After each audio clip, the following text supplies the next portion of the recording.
The 221 stream streak died on Friday, but the sub-streak and the most important lives on. Keep up the okayest work for another 2 months at least so we can get to 3 years Matto.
Hey Matto. Hope it's cooling down over in the UK. Going to be 38 degrees where I live today.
Chatto, it's Tuesday, and coming up today on Outcasts 2 Icons, it's our favourite time of the year. It's youth intake time. We've been promised a 5-star intake with a couple of A's and a single B in there too. What that means for the 2nd Division of France, I don't really know, but I cannot wait to find out. In other news, the lads will be back from AFCON. One of them hopefully will win the damn thing, but at least they'll be back as we try to challenge for Angers to win this league and get ourselves promoted. All that and more coming up today on Outcasts 2 Icons. I'm throwing some shapes at you. Guess the shape, and so on. Yes, it is slightly different, because if you missed the end of last stream, we had a slight issue with the camera where Dutch angles happened. Pixel Pennon, thank you for the 58. Ooh, press the wrong button there. That worked quite nicely there, didn't it? It's ever so slightly angled up. Basically what happened was the dummy battery that I use, for some reason, at the end of last stream, it fell out of the tray I have to use cable management under my desk. Don't know how. And it pulled the whole camera to the left, basically. It just dragged the whole thing down. The whole camera went, eh. So this morning I had to fix it. But in doing so, it's really hard to get it to the exact same way because it's on like a mic arm with like 3 different screws on it. So I got it to the right height. But I think what the issue is that it's still pointed slightly too upwards. It needs to be tilted down ever so slightly. So I'll sort that out. Luis, I've got a crush on you. Thank you very much for the follow. That is very kind. And Big Will plays stuff. It's one of those things. Football Manager. I don't know. Either way, thank you for the raid. Hope your stream was excellent. Whopping bloke. Thank you for the 21 months. Oh, I'm in a good mood this morning. Don't know what it is. Is that a nicer quality t-shirt? It is. It is. I finally I say splooged. I spent £5. Ah, dear. Wait, did I just miss a... Hello, Real MC. Right. I'll tell you, I'm so glad you're here for obvious reasons because you're great. Lovely to have you in chat. The weirdest thing, I almost never, because in my Twitch OBS thing, there's a little button at the top that shows like people in chat. I haven't looked at that list before a stream in probably 6 months because it's not always up to date. It's always a bit random. And it usually shows like loads of bots. And I clicked on it earlier and I saw the name Real AMC in there and I was like, that can't be right. Real AMC has not been around for ages. And here you are. Just lovely little compliments of circumstances there. Ah, you love to see it. Welcome in, everybody. Yeah, what a day it is. Lovely to have you here. Thank you very much for all the resubs there as well. There was a couple more in the intro, which I need to get to. Taco Mike, thank you for the 26 months. Stick your 38 degrees up your bum. You know what to say. And Bill, thank you very much for the 34 as well. It just hits different here, all right? Yeah, it was super strange. I saw your name on the list and thought, that must be one of the reasons I don't look at this list, because it's clearly wrong. I was expecting to see, like, Drainer in there, too, while I was at it. Hello. Sorry. And now I've simmered down. We're all good. How's it going, Will? How was stream? Sorry if I missed a message there. The chat moved really quickly for a moment. Large watch streak. That's fucking great, Paul. 175. You might be the new leader, since Bill sadly lost his. How many updates on Holofab? So, actually, this is a good time to talk about this. Don't worry, it's nothing bad. I'll catch you up on my latest knowledge of the situation with Holofab. And when I say situation, some of you may not know who Holofab is. Holofab, fantastic chatter. Might be watching right now for all we know, honestly. Just isn't able to actually contribute to chat. Let me just turn off that. I'll just check what the last update I got from him was. Jesus Christ. So I really need to reply to a lot of messages. Oh my God, here we go. Right. Okay, I'm going to have to translate this from Dutch because he was too tired to write it in English, which is understandable. One sec, chat. Because I did translate it before, but I've forgotten what it said. Detect language, excuse me a moment. Right, here we go. He said, oops, an unexpected error occurred while translating this text. Please try again later. No, he didn't. He didn't say that. I hope he didn't say. If he did, then he's absolutely done me there. That can't be right. What a strange thing to say. It does sound like something Holofab would do. Let's just try that again, shall we? Excuse me, chat. 1 second. Detect language. Right. Okay, this is what he told me. I hope he doesn't mind me sharing this with you guys, but I'm sure he'd be happy to hear that. That wasn't what he said, turns out. That was just Google Translate being a wanker. Just had a conversation with the rehabilitation doctor. I'm making great strides in the fields of physiotherapy and occupational therapy. Only eating and drinking and talking remains a bit difficult. This is good science. That'll take some time. The expectation is that I'll be discharged at the end of May, so this was quite a while ago. Well, like 3 or 4 weeks ago anyway. Hopefully be able to be live live independently at home again. So the point is, Holofab is making progress. That's fucking fantastic. We love you, man. We can't wait to be able to be back and chat with us and just to enjoy those things. So hearts in the chat for Holofab, if you could chat, that'd be lovely. Oh, dear. 12 souls on target. Yeah. I'll tell you what, Will, right? Which game was it? There was a game where we had similar kind of bullshit, not even bullshittery. Was it a cup game? Or was it the Mets game? No, it might have been a cup game, actually. To be fair, that one, we actually won 6-0, but we only still managed 8 on target out of 22. We are a bit wayward, my friends. Right. I'm settled now. I'm centered in. Let's get off of my big face. You don't want to see any more of me. Lovely. I don't know why I was showing my big face while I was talking to you. I could have literally just been showing you these things. So today's plan, chat, is ambitious. I'll give you that. I'll give me that. It's ambitious. Muscular Dystrophy UK with the follow. It's so weird that we were just talking about like illnesses and then Muscular Dystrophy popping up. I'm assuming that is a charity account. Speaking of charities, actually, chat, I got an email from the British Heart Foundation about potentially running the London Marathon. So I might still be doing that potentially just on a charity entry. Yes, I checked the youth intake. The reason I decided to commit to the youth intake. Oh, if it's not too bad. Basically, let me just scroll back a little bit because this goes back quite a way. Basically, Holofab had 2 meningioma brain tumors in his head and some spotting on the lungs, which meant that he had to have some surgeries.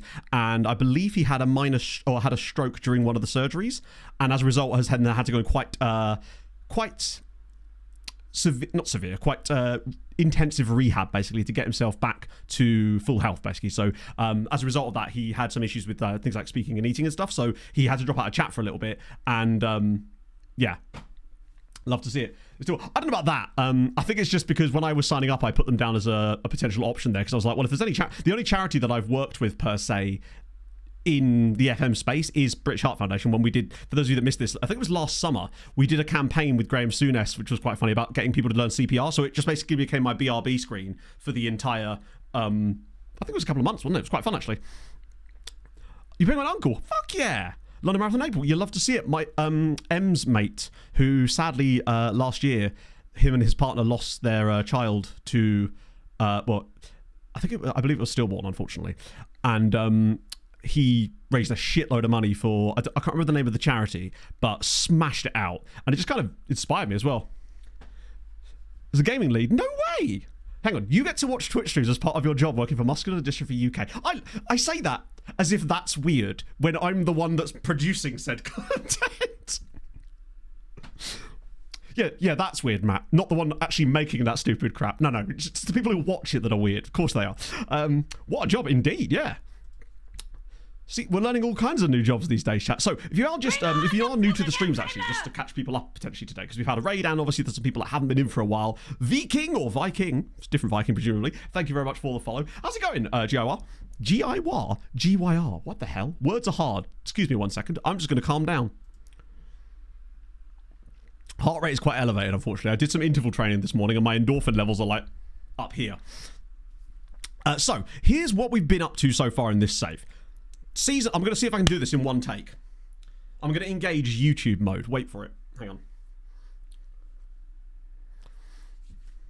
Season 1. Took our time, went to Luxembourg, found a club that hadn't won a single game in the season so far. We took them over, made them a lot better, but still got them relegated. They binned us off, but it didn't matter. We went over to Wales with our strikerless monstrosity of a tactic, took over Cardiff Draconians, promoted from the 3rd tier to the 2nd, won that division over Afan Lido. That was very satisfying. It's actually pronounced Afan Lido, I found out the other day. Took them to the top flight, then nearly qualified for Europe, but missed out on it due to cup winners and other such bollocks. But we took that loveliness over to Italy, to Sestri Levante, and then we left Italy and nothing there happened at all. Went to Belgium, had a lovely time there as well. Went to the Belgian 3rd tier with a club called Serang, who'd fallen from the top flight down to that point. We got them to a very average mid-table finish in the first season, despite having the best XG in the league. The second year, we were much, much better. In the title race to the final day, 6 teams in the battle. We ended up losing it on games 1, because of course we did. The following year, got the reinforcements in, won the league by 26 points, absolutely smashed it, and then decided to piss off because the board gave us no money. In fact, they actually gave us a negative transfer budget. We then spent some time over in Portugal with Lechowinge, a team whose name I'm still not sure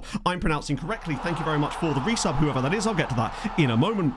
We took over with them 13th in the league, and then they got promoted from an absolutely unbelievable point. We then got them into Europe in their first season in the top flight. The following season in Europe, things went a little bit worse for us in the league as we missed out on Europe entirely, but we did get to the knockouts of the Europa League. We then parlayed that into a move to Spain. The idea was to go to Las Palmas because they were the perfect club for us.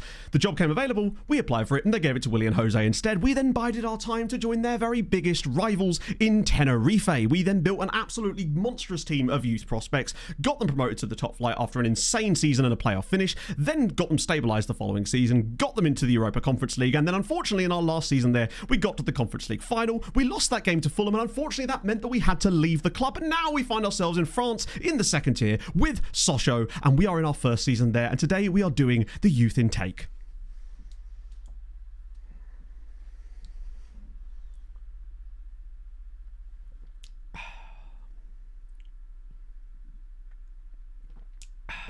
Veggie, thank you for the 34 months there, friend.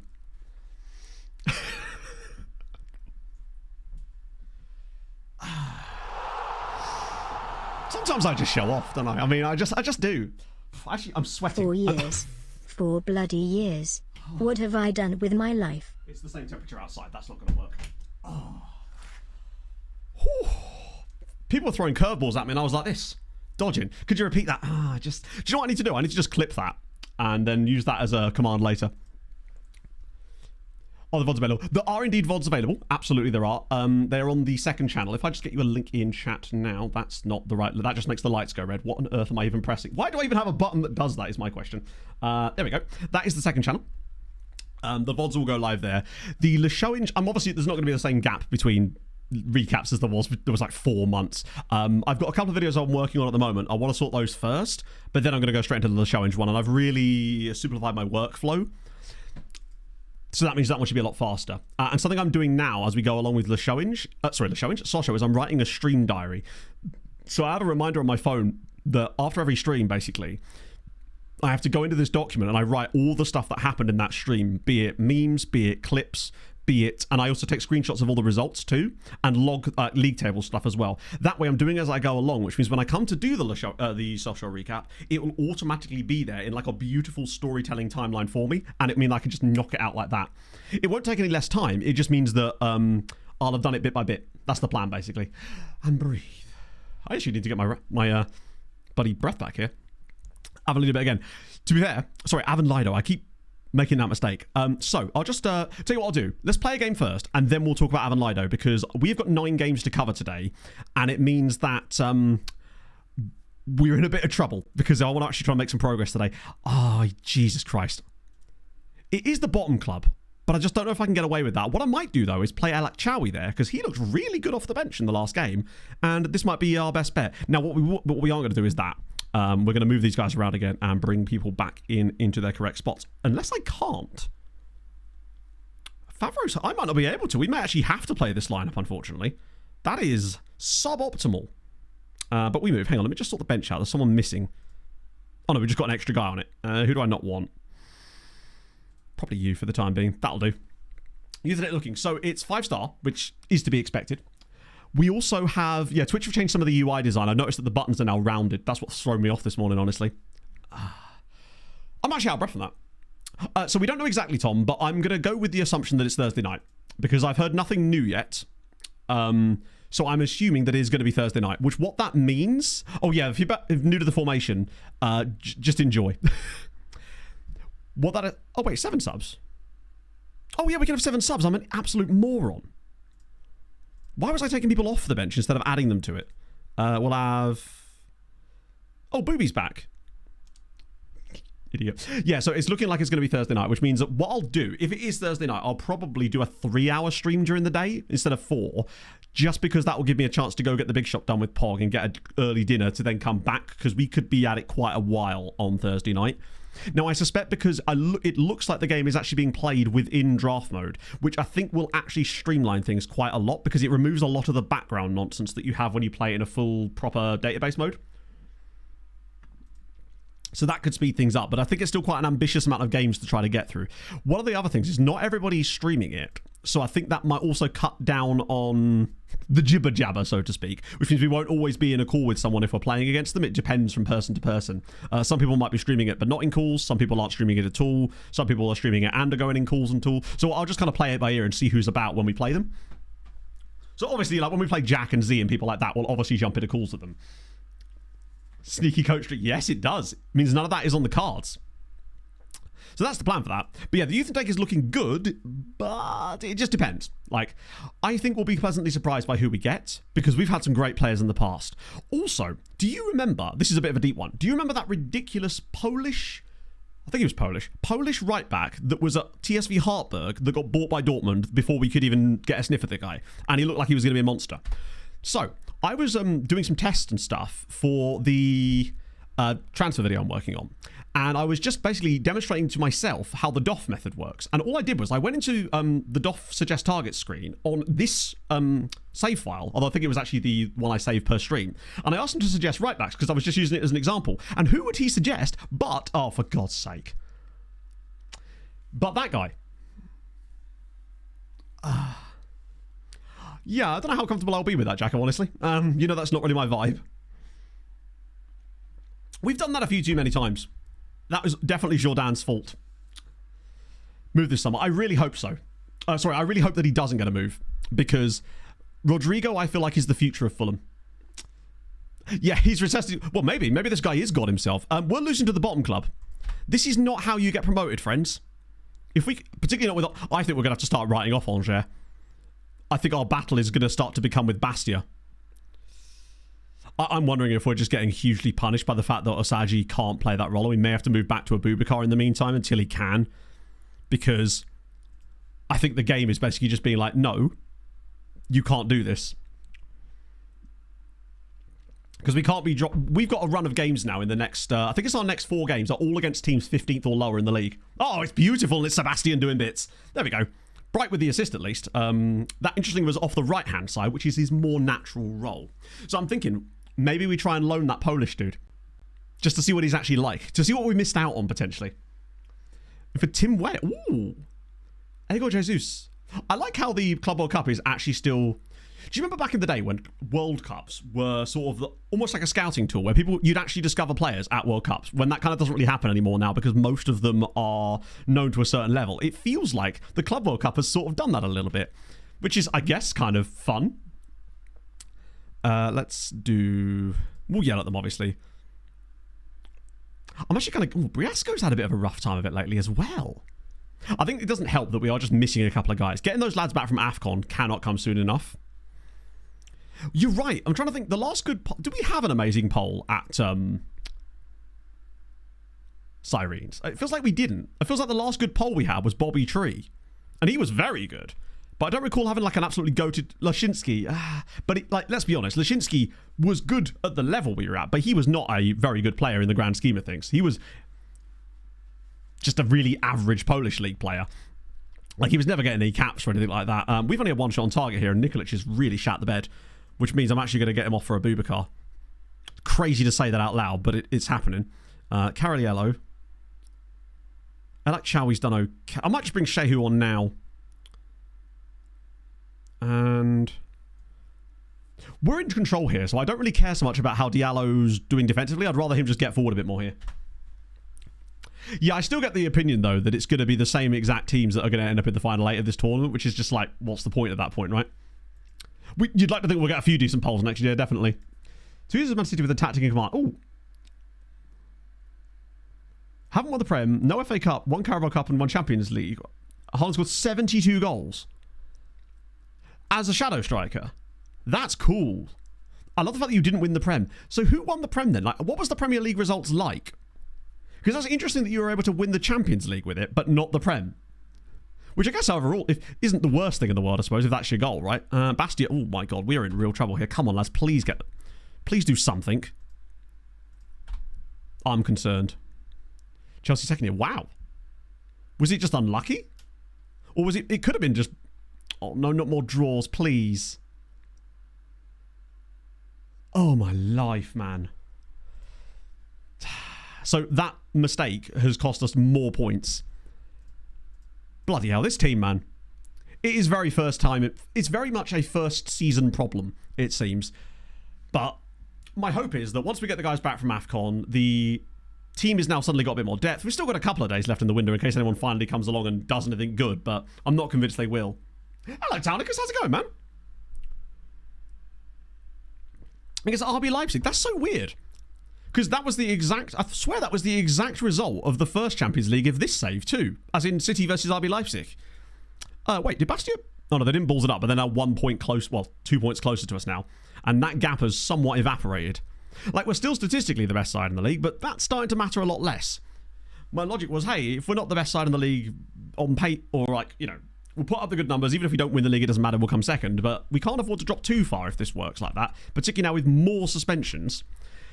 AFCON surely doesn't finish that far away, right? At least we're at home next. Because this is our next little run. We've got Le Mans there. Then we've got PSG in the Cup, but like, who cares? I might even rest players for the PSG game. We're not beating PSG in the Cup. Dijon away, who are 15th. Laval there are 16th. Guingamp, who are 7th. Albeit. Then we've got Bastia. It's not like... And I reckon today we're aiming to get to around about here because the youth intake is coming in just after that. I checked last year's and it was on the 15th of March, which is quite early actually. Also, actually, speaking of being early, it was quite high up the French list. Like, let me tell you, youth intake. Yeah, look, so this was France. You got Monaco, Lille, Nice, Stade Rennais, Nantes, Lyon, PSG, Troyes, Marseille, Toulouse, and then, bang, Sochaux. We're not far down the list, considering we've got 16 youth recruitment is actually pretty good. The question is, so Lens have 16 as well. Rennes have 16. So this is an easy jump if we can get a 1 point bump. So if we could just get them to agree to a 1 point bump, we can jump above both Toulouse and Rennes. And I don't think it'd be that difficult to get to 20. Even PSG only have 19. Hang on. So yeah, we could get up to sort of top 5 or tips. We could actually get ahead of Paris Saint-Germain. How have they only got 19 youth recruitment? That's pretty good. Good breakfast. No chance. Youth intake probably won't be until final hour of the stream today because it was ambitious for me to go, ooh, do we even get to it? But I was like, no, we'll get to it today. We'll figure it out. Granted with things if it isn't converted to goals. True, but it's a long-term metric of chances created at the end of the day. That's kind of why it's useful.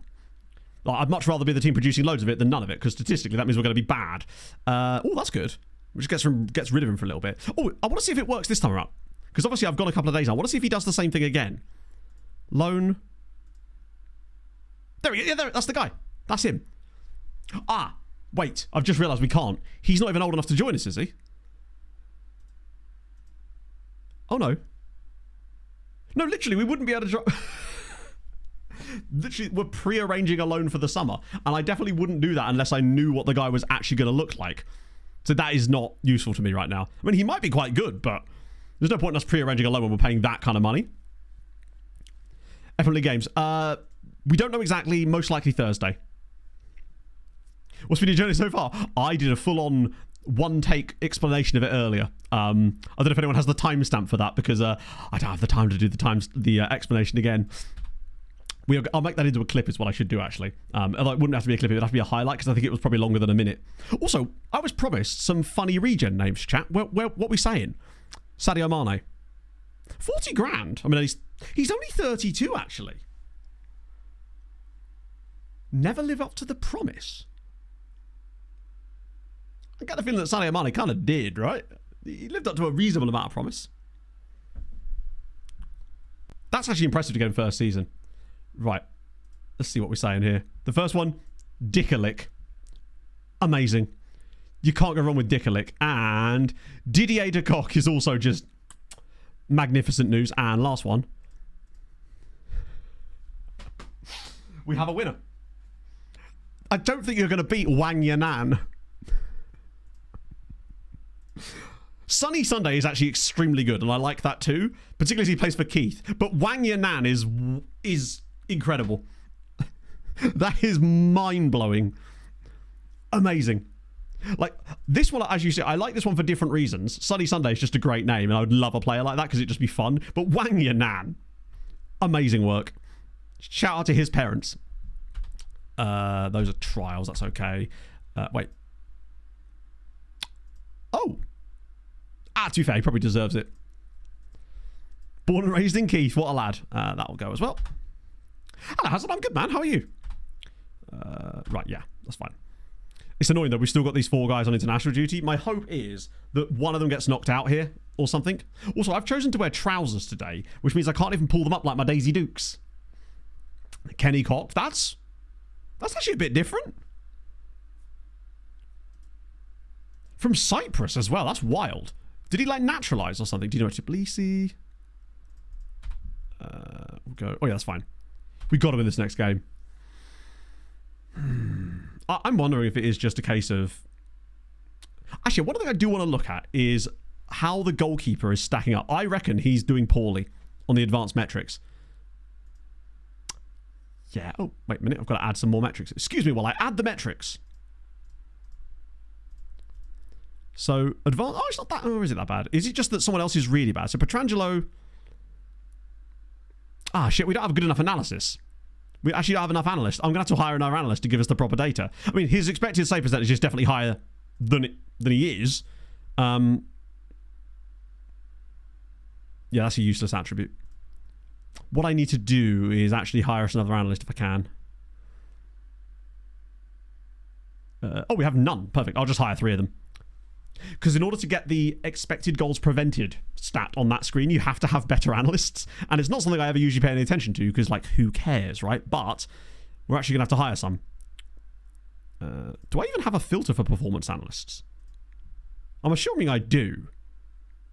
Some of the weirder roles that were brought into FM. Watch me scroll. There's bound to be one in here somewhere. Performance analyst filter. There we go. Your boy had one. Of course he did. Help. Oh, really? Muscular dystrophy. That'd be cool. Put a pin in that, because that's kind of interesting. Because I haven't even responded to the BHF one yet, because I routinely forget to respond to emails, but also just because I'm not entirely sure. Because with the charity stuff, it's always tough, because then I've seen some people that have been like, oh yeah, we need you to raise 10 grand. It's like, yeah, I'm just a random bloke. I mean, admittedly, I'm a bloke with a streaming platform, which helps, but it ain't that powerful, right? I think it depends from charity to charity, right? Hey, there's a deal but there. Right, what do we want then? We want, I guess, analysing data, right? Okay, we'll have the guy from Versailles. Really? It feels like no matter what role they are good for, they always want to do the opposite role as the one that you're telling them. Okay, more money, fine, whatever. I'll probably just approach a few of them. Dominic, thank you for the 7 months. Oh. So I was waiting for the, like, 2 to 2.5k. That's still a lot, but, like, I guess it depends. With the time you've got, you can probably make it happen, right? 2.5 is, yeah, I mean, to be fair, glaucoma is actually the only, like, hereditary thing that I'm at risk for in my family. As in, it's the one condition that I have some kind of, like, it's in, like, my medical stuff, basically, where I think I get, like, free eye tests as a result of glaucoma being in my family. I should also make some medicinal ganja while I'm at it. Apparently, my grandfather suffered with it. Is there any fun ones here? Oh, he's at Saint Etienne. It's a shame, actually, because I would quite like a guy called Romain Marie. What about... Oh, he's at Vesterloo. God damn it. All the good ones are at clubs. It's almost like there's a reason for that, Matt. Fuck it, we'll have Michel van der Waal. Ooh, that's a fun little combination. Dutch and Kittian and Nevisian. You don't see a lot of that particular combination. We love that. We're a big fan of the St. Kitts and Nevis massive over here. We want performance analysts. Yeah, none of you gets to be the head performance analyst. Like, we'll love you all, and then you can work it out amongst yourselves. God, we're paying a lot of money for this. I'm literally paying all this money to see if my goalkeeper is bad. That's basically it. I am, Lowy boy, yes. We don't know exactly... The format, sorry, I did mention this earlier. Someone asked about the format, and I actually didn't mention it. Thursday night is looking like the most likely scenario. We still don't know for sure, but just assume it's going to be Thursday night for now, I would say. The format is literally a 38-team league, and then a playoff for the top 8. That's the plan.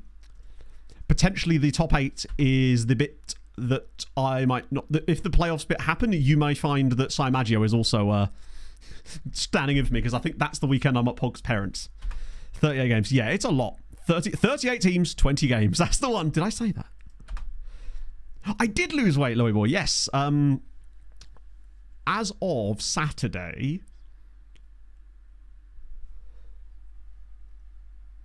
18... 25 pounds. No, 24 pounds. Which is all right. I'll take that. Although I must admit, the black t-shirt today is also doing a lot of the heavy lifting, ironically. It's an anti-caps like me. Technically, 3 of them. Because all 3 of my other England teammates are also competing in the tournament, because Jack, Tom, and Aaron are all in it as well. So a surprisingly large number, honestly. Which has all happened to have caps for England. I have a bit of that.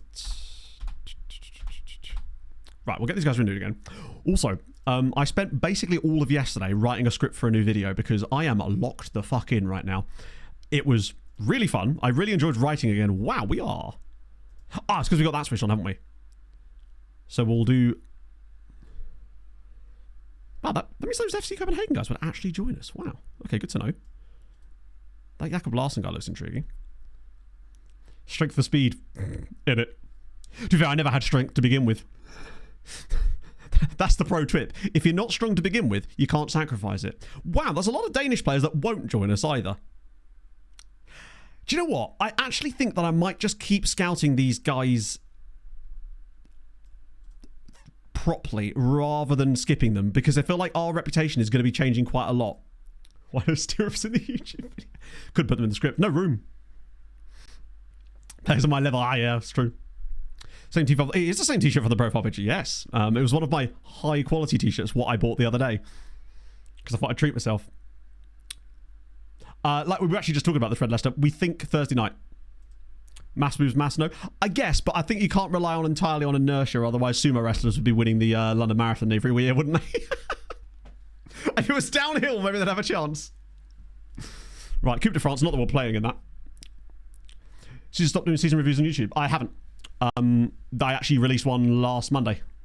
They're just changing format. Because I felt that the way that I was doing them in the past, albeit like good for producing a lot of content, wasn't actually producing particularly good videos. And then I bit off more than I could chew with it and then got really depressed for 4 months.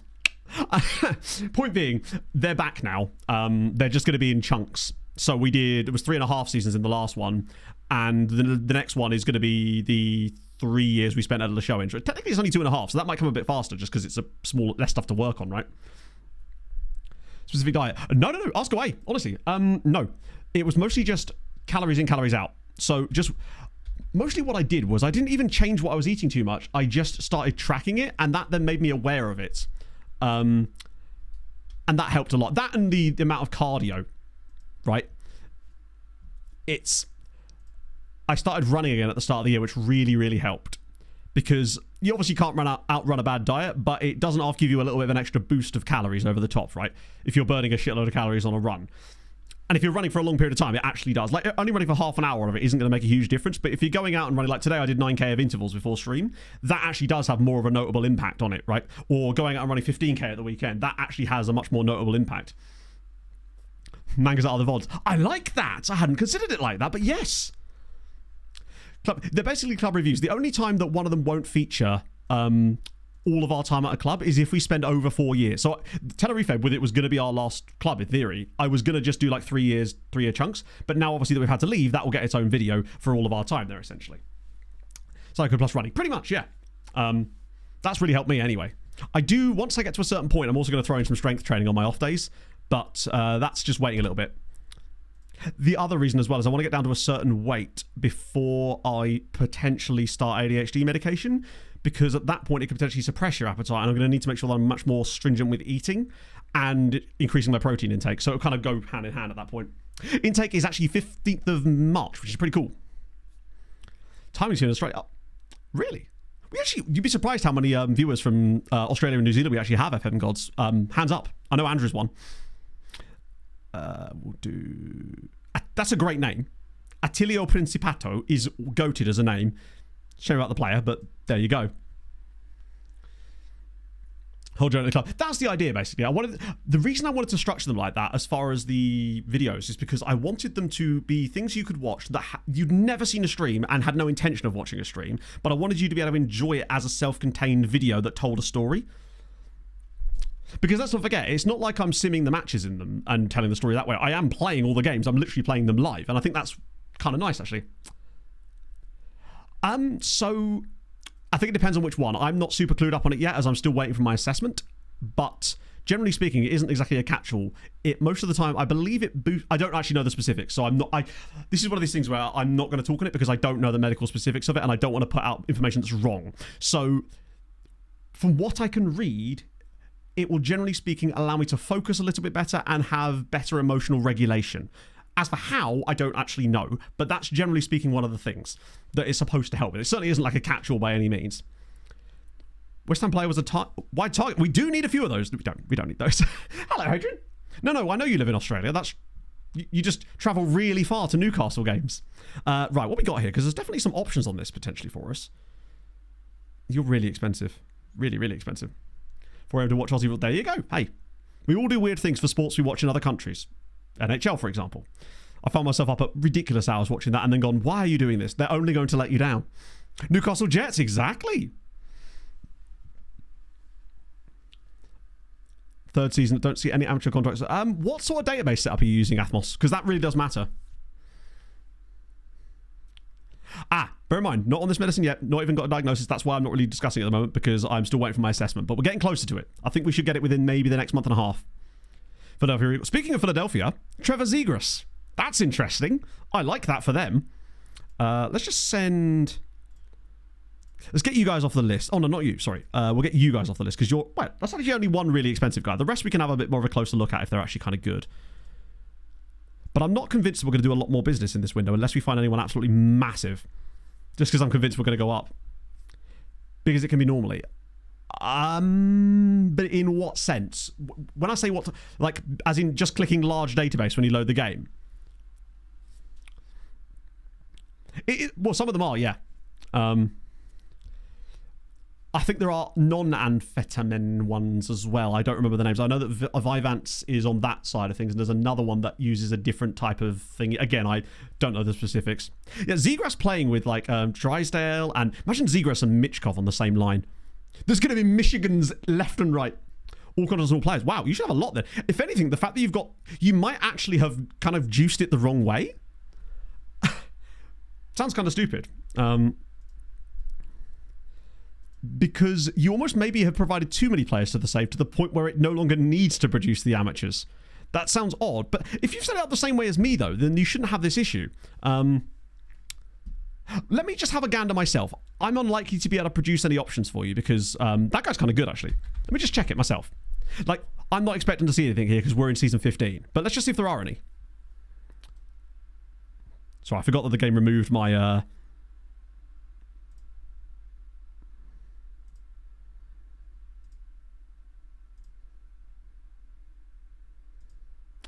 That isn't the right one, is it? I think. That's the one I want.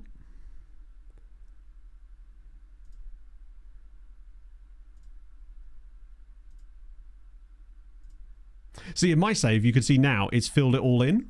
I do wonder if almost you've got too many options for the game and it's actually found a way to mix it. But if you're just using the same setup as me, then I'm surprised that you haven't got it, because it, generally speaking, works pretty well for me. And obviously, you could just get really unlucky. Like, I must say, I think it was the Cyrene save, actually. There wasn't as many as there used to be. But maybe it's an FN24 thing. But I found that people generally find it still kind of works. This guy's not quite what we're looking for. He's 21 as well. What about you? Spaz Georgiev. Oh, if only he was fast, he'd actually be a viable option for us.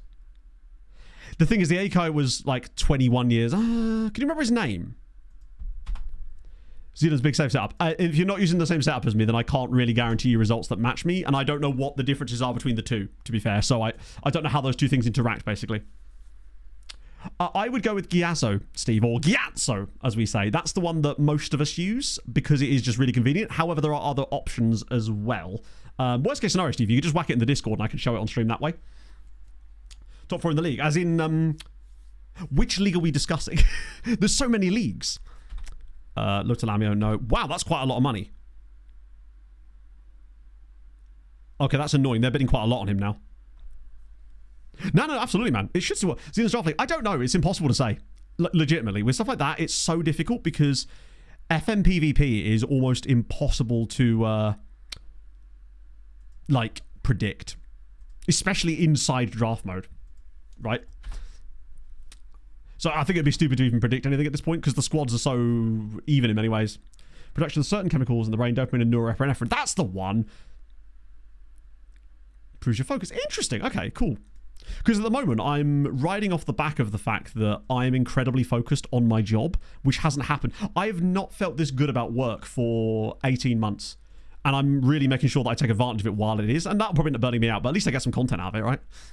I had a short pop up on YouTube yesterday and got like 50,000 views on a YouTube short yesterday. Like, just out of nowhere.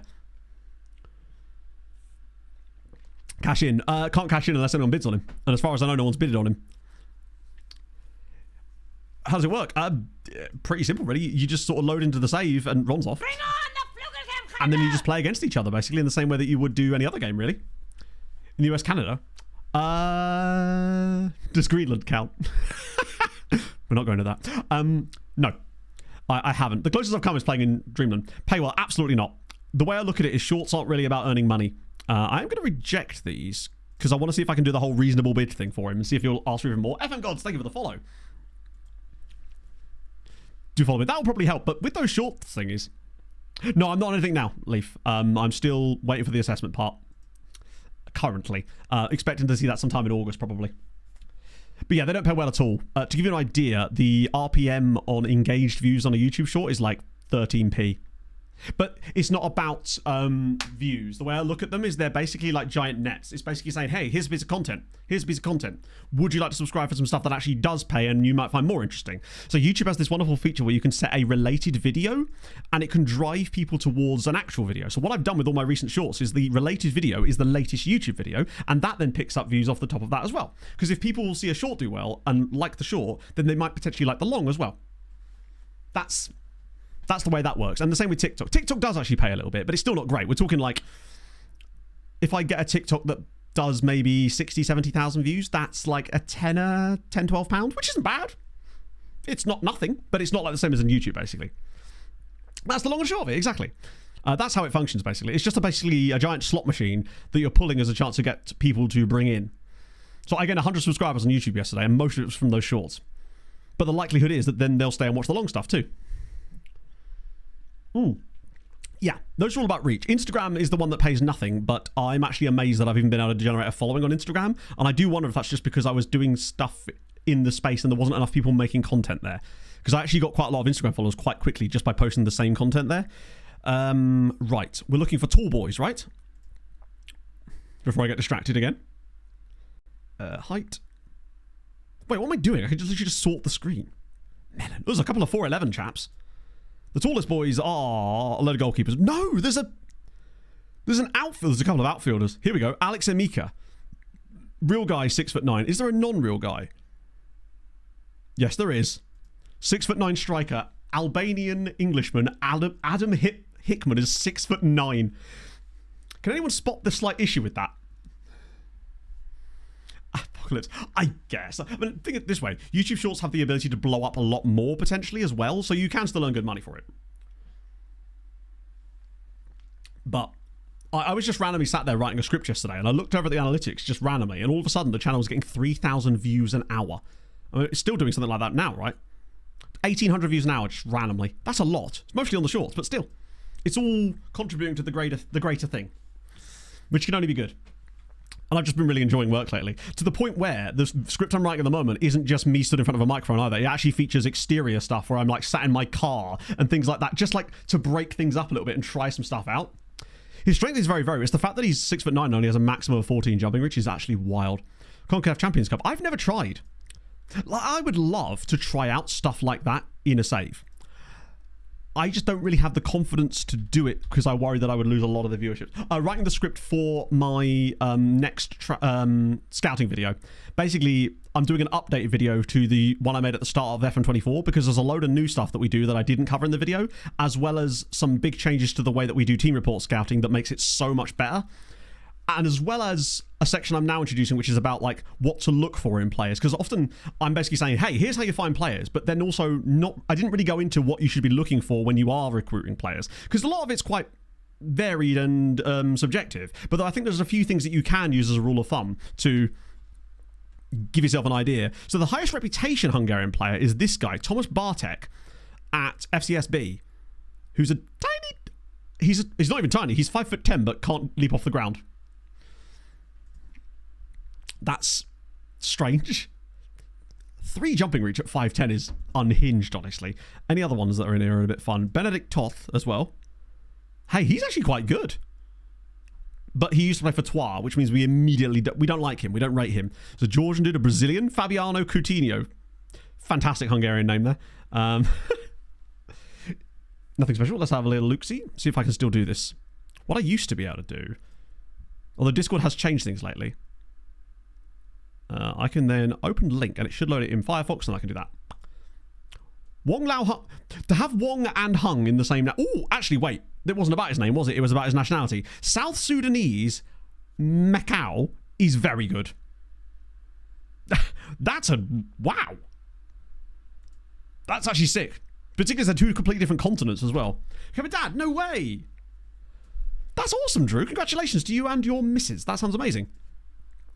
Discuss future. Right, here's what we do. It's fine. There's a plan here. Reasonable bid. Come on. Give me 10 mil. They were asking for more than that. That's a bit shit. Oh, that's a shame. This one's actually come back to bite us. That's a rarity. Usually these ones work the other direction.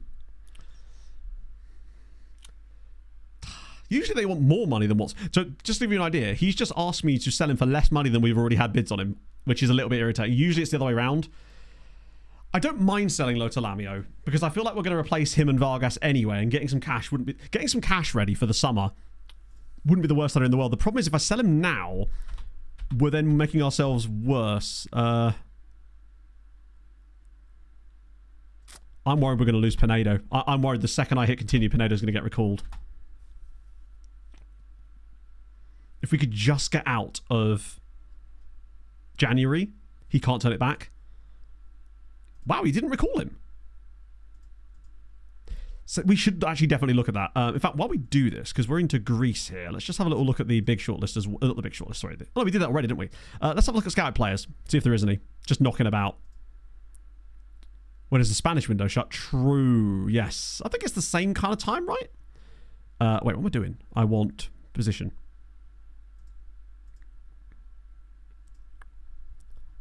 See if there's any high CA dudes that are actually... Ooh. There's Mosquera of Dinamo. Ah. I was super excited and then I saw the 8 jumping reach. What about Matthias Uren of Lokomotiva? Lots of Croatian. Ah, he's 31. I mean... I think we'd just be paying too much to get that done. Is there anyone that's not 31? Let me just set an age filter on this. So like 20, 27. Just see if there is anyone that's kind of... Wait, who the hell are you? There's no one we're in the middle of negotiating with, is there? No.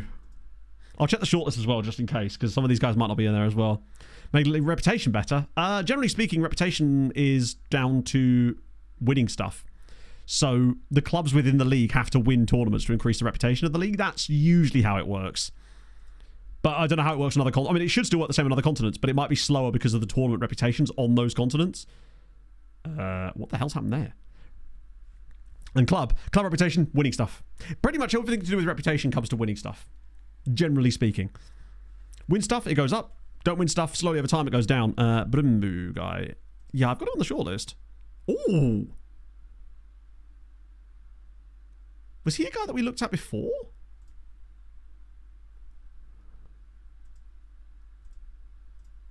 Minimum 10, minimum 11, minimum 16. Bad reputation. Sadly not. FM is really... One of the things I actually think they need to work on in FM is the decay of reputation. It doesn't decay fast enough. Getting to finals, I believe it can help, but winning stuff is what gives you huge bumps. We're talking...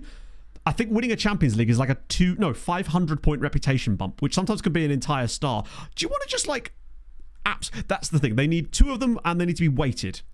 You don't decay fast enough. Oh, I don't know. We'll see. That's quite an existential question there, Don. You've provoked me. Consider me provoked. This is a risk, right? Players with high reputation from them, the clubs help as well. Maybe, but we're talking marginal here. Put it this way. You're better off winning stuff than you are trying to sign loads of high reputation players, because ironically, the high reputation player signing is going to prevent you from winning stuff, probably, because you'll be spending all of your cash and you'll not have a sustainable process for the future.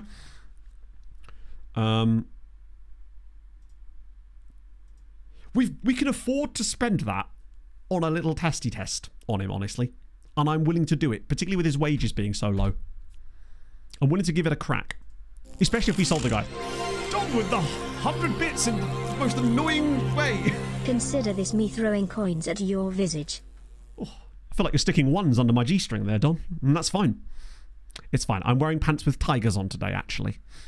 I thought today was a tiger pant day. I'm not going to say a loan out for him, because I actually think the fact that he wants to get loaned out actually makes me wonder if he's not as good as I think he is. That and his low wage demands are a little bit sus. And I wonder we might be getting ourselves in a bit of boopy here, but you know what? Wait, you've got a cap? Oh, wait. Hang on. No, that was league games.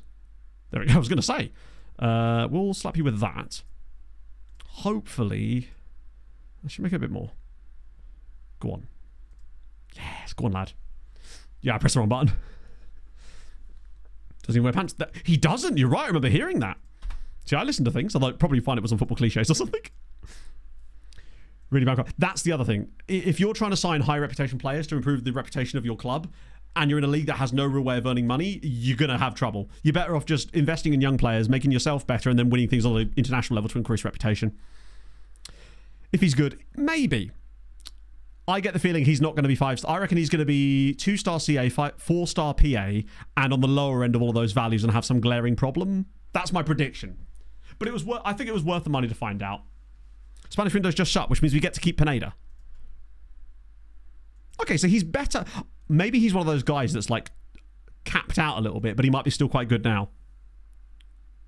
Professional personality. He's inconsistent, but he's 18. Wanted already by...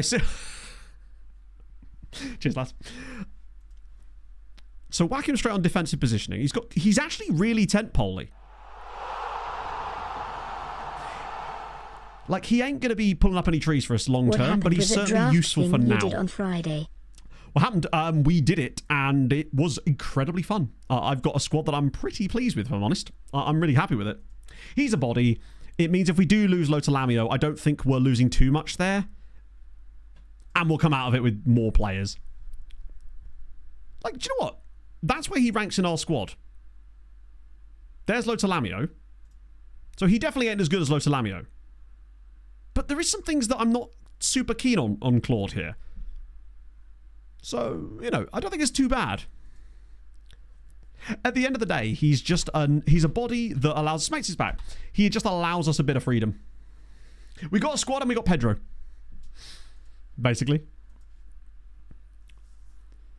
The second team. Yeah, I think it might be because of the contract.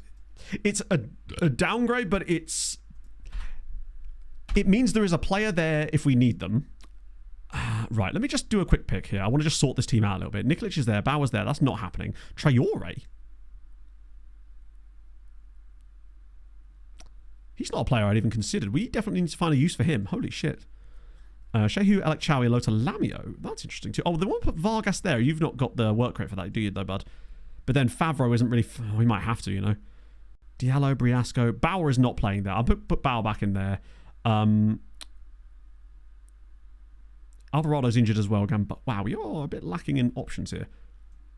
Still going to start those two, though. Actually, no, we're going to go back to Boubacar there for the time being. Just for now, while Bright gets used to that role, because I've enjoyed his work so far, but he has dropped a few absolute clangers, although look at this. I just wanted to get a little bit... Once he's just got green there and he's not being massively punished, then I'll be happy to bring him back in. Shehu needs to get some game time eventually. We still don't have the ball-winning midfielder that I want. That's the thing. I think once we get that, that'll be a big step in the right direction for us. And we're still missing players because of international duty anyway. So that'll help too. Following the Cup, not really, no. It just all feels a bit pre-season. And I wonder if that's just because it's happening in the US and it's the time of year. But Tenerife are kind of middling a little bit. They're just sort of, I think they're 9th in La Liga. But they're also not playing a lot of the players that we brought. Steinmetz promotion, he's just too expensive. Basically, we pretty much can't sign any of the players that were at Tenerife. Unless they fall out of favour there. Massively, and they're trying to cut them on the cut price. Steiny, for example, is still worth £30 million. And he is just, unfortunately, as good as Steiny is, he's simply not worth that to us. He's the kind of player that is good value, but I wouldn't pay more than about 10 for Steiny, and even then I'd be worried about him. Yeah, we don't have that guy, but I want to try and find that guy in the summer, or at least a guy that can become that guy. Oh, that's really not great. Oh, what's even worse is somehow I didn't put fucking Cariello on the bench, which means Diallo's going to have to play there, and then fuck.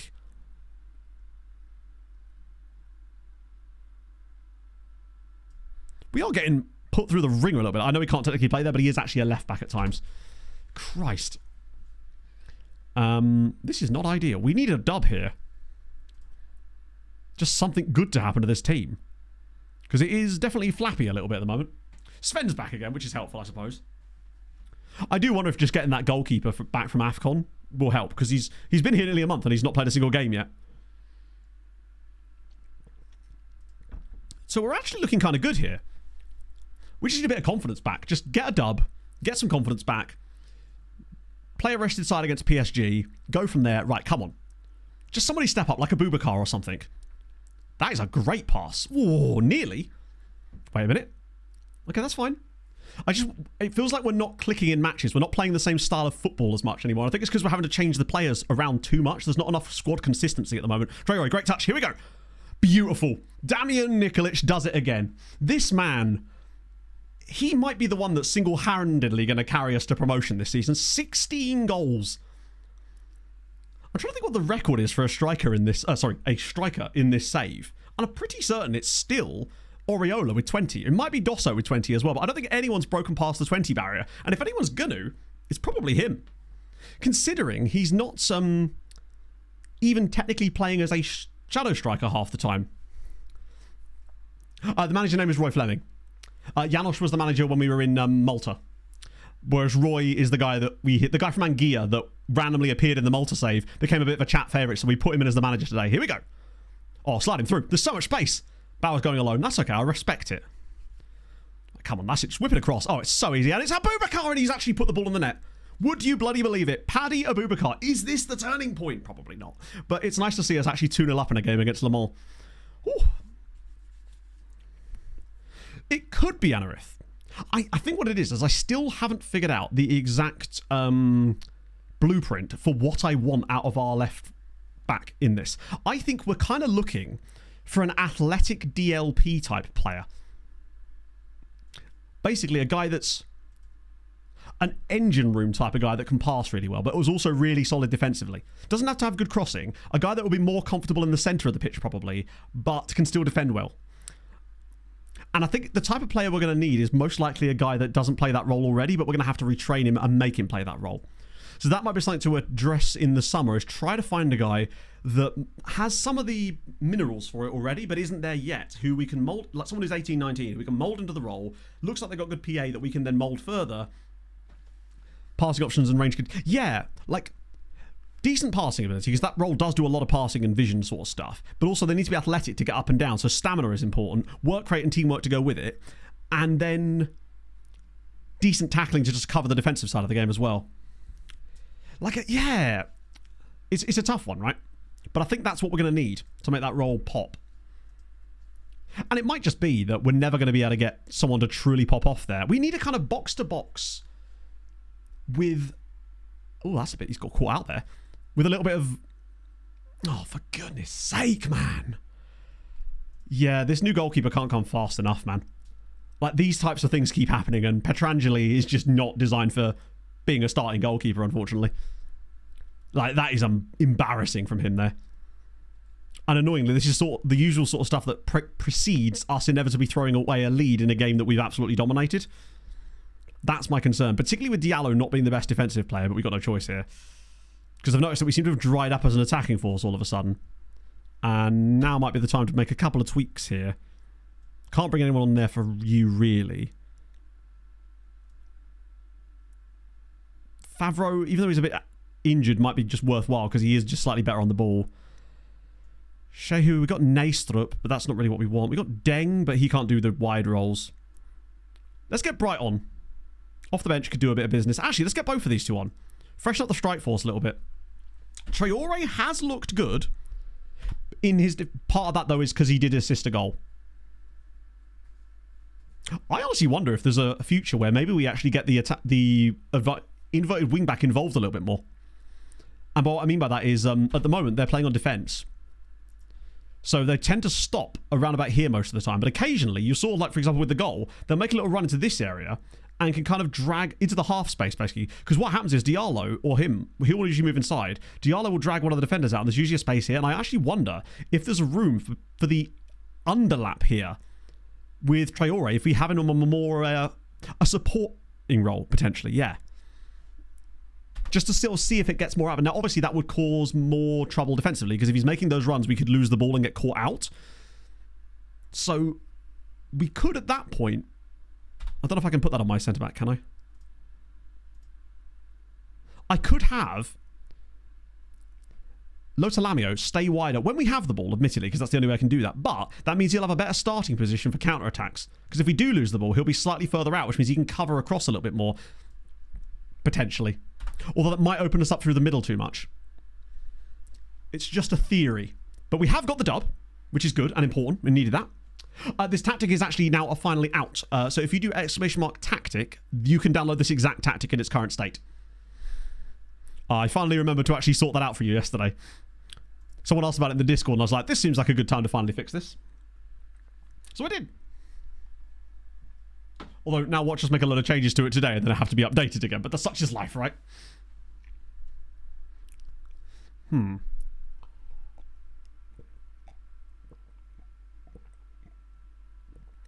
It's important to stay hydrated, friends. The worst thing is, if we'd just got both those dubs, we'd actually be sitting in a really comfortable position right now. But we need Bastia to start dropping some points. Shit. Wow. We are just getting absolutely pummeled by injuries at the moment. Still very warm. It's actually all right now. We're at like... It's 22 degrees in this room, which is completely comfortable. Like, it's actually fine. The last couple of days have been okay. Saturday was the real nasty one. That was unbearably warm. We didn't want to move. Run wide with ball. I worry if he runs wide with ball, he might get in the way of the... Oh, Bastia lost. Legend. I worry if he runs wide with ball, basically. He's going to end up getting in the way of the winger. Same position with the... I think if we push both of them up to wing-backs, that would we just get absolutely obliterated on the counter-attack with that. They wouldn't track back enough to make that be useful for us. Debrecen, what we saying? Binder!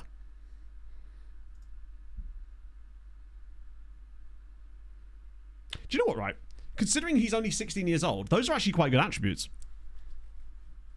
Like, he's not great, but for 16, that's actually... Like, if we got a player through our youth intake that allegedly was 5 stars and had these kind of attributes, I'd be pretty happy. He's only got 10 pace. Work rate's not amazing, but great technique, solid passing. We're going to scout them any... I don't think this will work with it.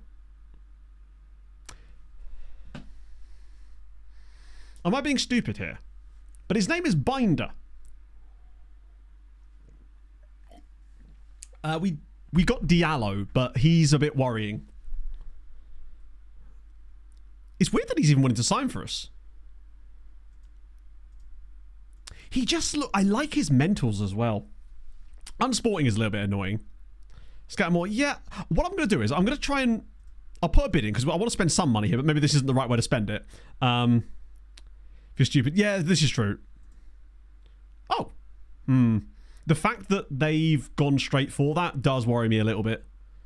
They think he has a lot of potential, but then they always think that, don't they?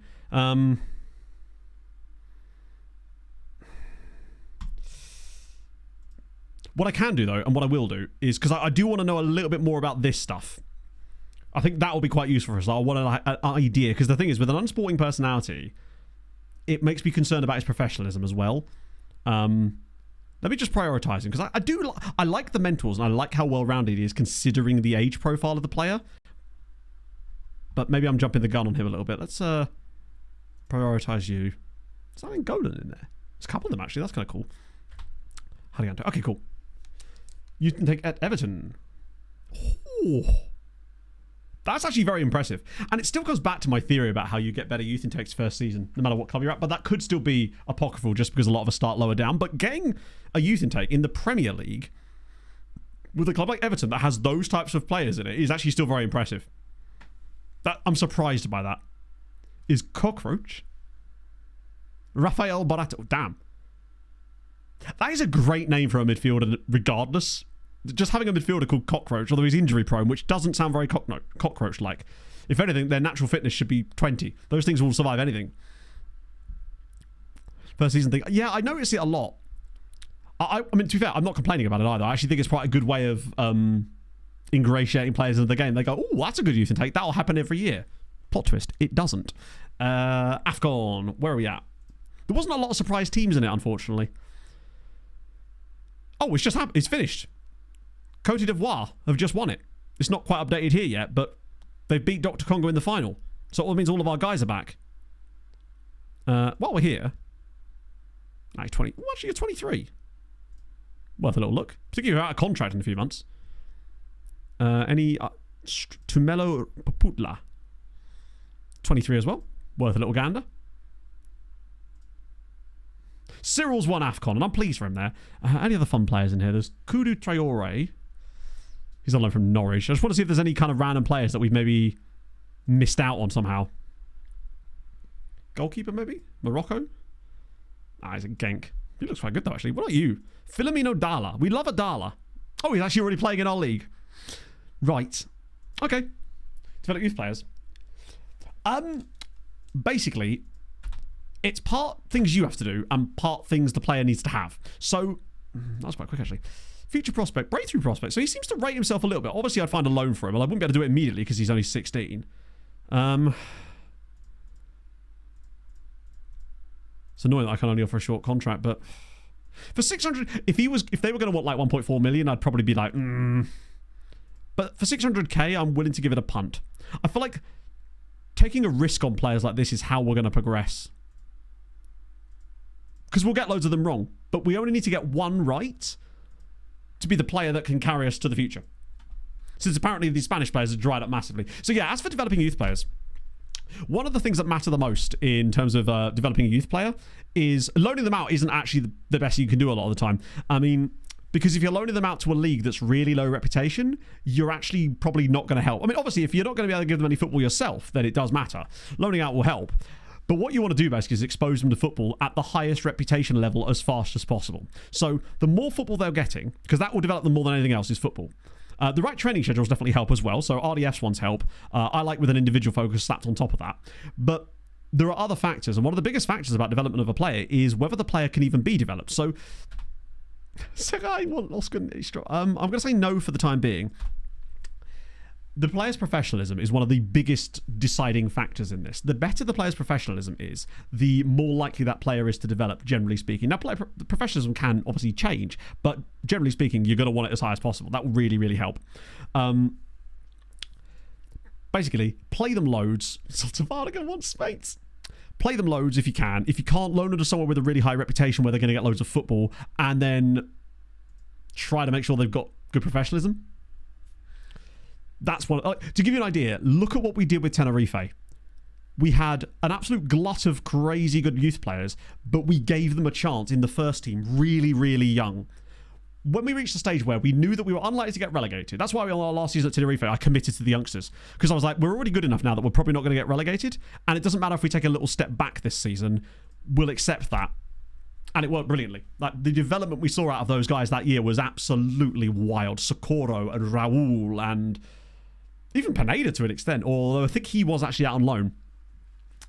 It's great fun when you can get it to do that. And I'm hoping that we can do something similar in France, honestly. Like, both with our youth intake this season, combined with, let's not forget, the 4th tier in France is being turned on in this summer, which means that we should, in theory, be able to do the same thing we did in France that we did in Spain, because there's a lot of leagues down at the 4th tier of France level, and they'll all be using France's youth rating to produce players when we turn those leagues on. So we should be able to find the next Thierry Henry knocking about in the French 4th. We probably won't, but I suspect we'll be able to find at least 5 or 6 guys that could become like the Ayoses, essentially, of Sochaux. So the Pierres, we'll have to call them, or something, I don't know.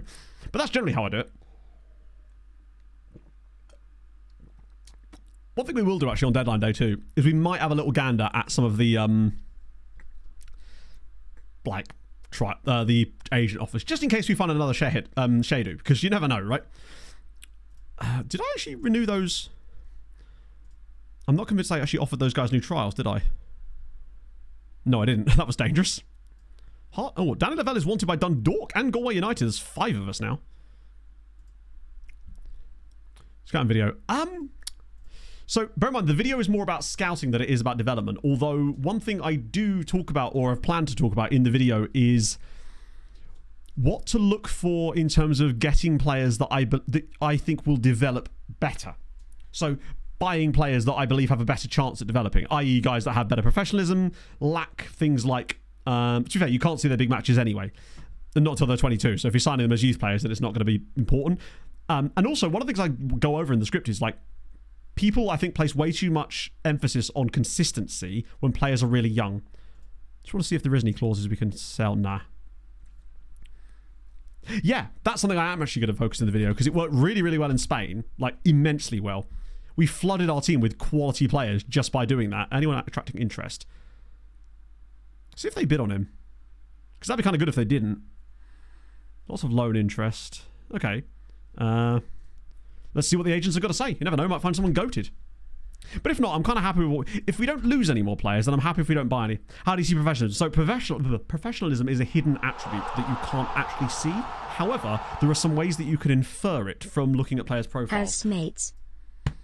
Still here, which is the most important thing, and did actually play some league games at the start of the season, but got phased out very, very quickly in the end. Budding Revenant, thank you very much for the 10 months. The best way to see players' professionalism, or to get an idea of it, that's probably a bad example. Let me find a guy that we've got more knowledge of. Here we go. Oh, this is that Greek guy. Oh, no, it's a different Greek guy. Either way, he's kind of cool. So, the best ways, because professionalism is not something you can see, it also doesn't appear, generally it won't appear in here, and if it does appear in here, it's usually because it's visible somewhere else. The best ways to figure it out is there are certain personality types that require decent professionalism in order to get them. Model citizen, model professional, resolute, professional, obviously. Fairly professional means you've got it. It's good, but it's a bit lower. And I think there is one more which escapes me. Now, that doesn't mean that a player can't have good professionalism and not have one of those personalities. There are just some of them just don't require it, right? The other way you can tell is certain media handling styles require decent professionalism to have those. This guy doesn't have either of them, I don't think. The ones you're looking for are evasive. Well, actually, it was reserved one of them. No, it's evasive. I think reserved is one of them, isn't it? In fact, it must be because he's resolute. So yeah, it's reserved, outspoken, and no, reserved, evasive, and there's one more, and it isn't unflappable. I can't remember what it is. I looked this all up yesterday when I was writing the script for the goddamn video, and I've already forgotten it. It's reserved, evasive, and there's one more. Is it light-hearted? No, it's not light-hearted, is it? Reserved is definitely one, because he has resolute personality. It's not... Unflappable is good, but it isn't actually higher professionalism. Let me just have a little look, see if I can find it on another player. Geronimo. Media-friendly. I think it's a double-barreled one, if that helps. I'm pretty certain it has like a... It might be level-headed. I'm not sure. I just want to get it right for you.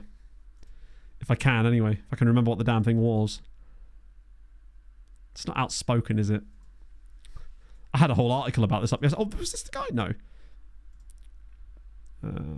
Atef. But yeah, reserved and evasive, basically. They're a good sign. So if they've got any of those things, it stands to reason their professionalism is going to be relatively quite good. So that's something to look for in profiles. Driven is still a good personality to have. It just isn't... That's a personality type and not a media handling style. But driven actually doesn't need high professionalism, but it usually means they've got high ambition and high determination, if I recall. Which is still good, but it's not... Yeah. There is a calculator, but there's actually a website that just has a list of the personalities you want as well. I found it yesterday. Iron Will. Iron Will is brilliant, but that again is a personality type. They want Trevor. I'm not going to loan Trevor. I think he could actually find some useful stuff for us here, potentially. Elec Chowie making positive development. Love to see it, friend. See, this is an example, right? He's driven, but that actually inherently doesn't mean he has high professionalism. That, however, means he does, or at least it's of a certain level. Which is good news, because it means he's going to likely develop quite nicely. Which is what we're seeing out of him, as you'll see that his development chart is looking really, really tasty. And part of the reason for that is because he's being exposed to first-team football. But yeah, it's one of the things I'm going to go over in the video. Originally, I thought, I'll just throw some stuff together. I was like, no, you're not going to do that, are you? You're going to put shitloads of work into it and make it funny and all this sort of extra jazz on top of that. Let's see.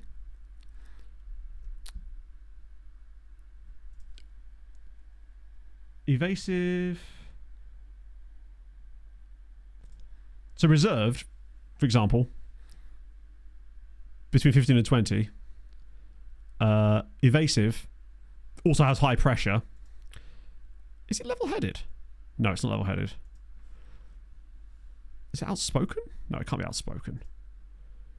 I genuinely can't remember which one it was. Is it unflappable, though? I'm pretty certain unflappable. No, it's not unflappable. Unflappable is good, but it's not actually that.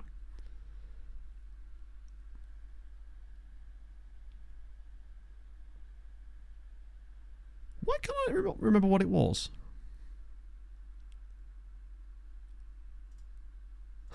I genuinely can't remember which one it was. Bad loyalty. I believe so, yes. I don't know. Point is, if you find one of those, you'll be pretty happy with it. I just forget which one the other one is. Mercenary, yeah, that's what you really want. What you want is mercenaries. Right, we'll get those guys on trial. That won't make any difference for us, but it'll stop them from retiring. End of the day, it sort of depends on how much you really want to min-max things. Right, you are 19 years old. Dario Olea. It can't hurt to scout these guys for the future, if nothing else. Short-tempered. Is it really? Wow. I did not think it was that. I'm going to get my script up. Confrontational. Is it really? Because it's almost certainly in my script as well.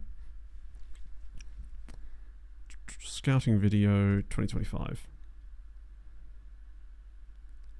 This is where I actually didn't put it in there or something.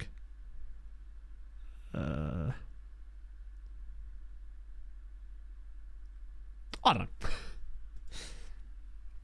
Mercenaries can still be good. You just can't expect to get any loyalty out of them, right? Has all of them at the bottom. Oh, my life.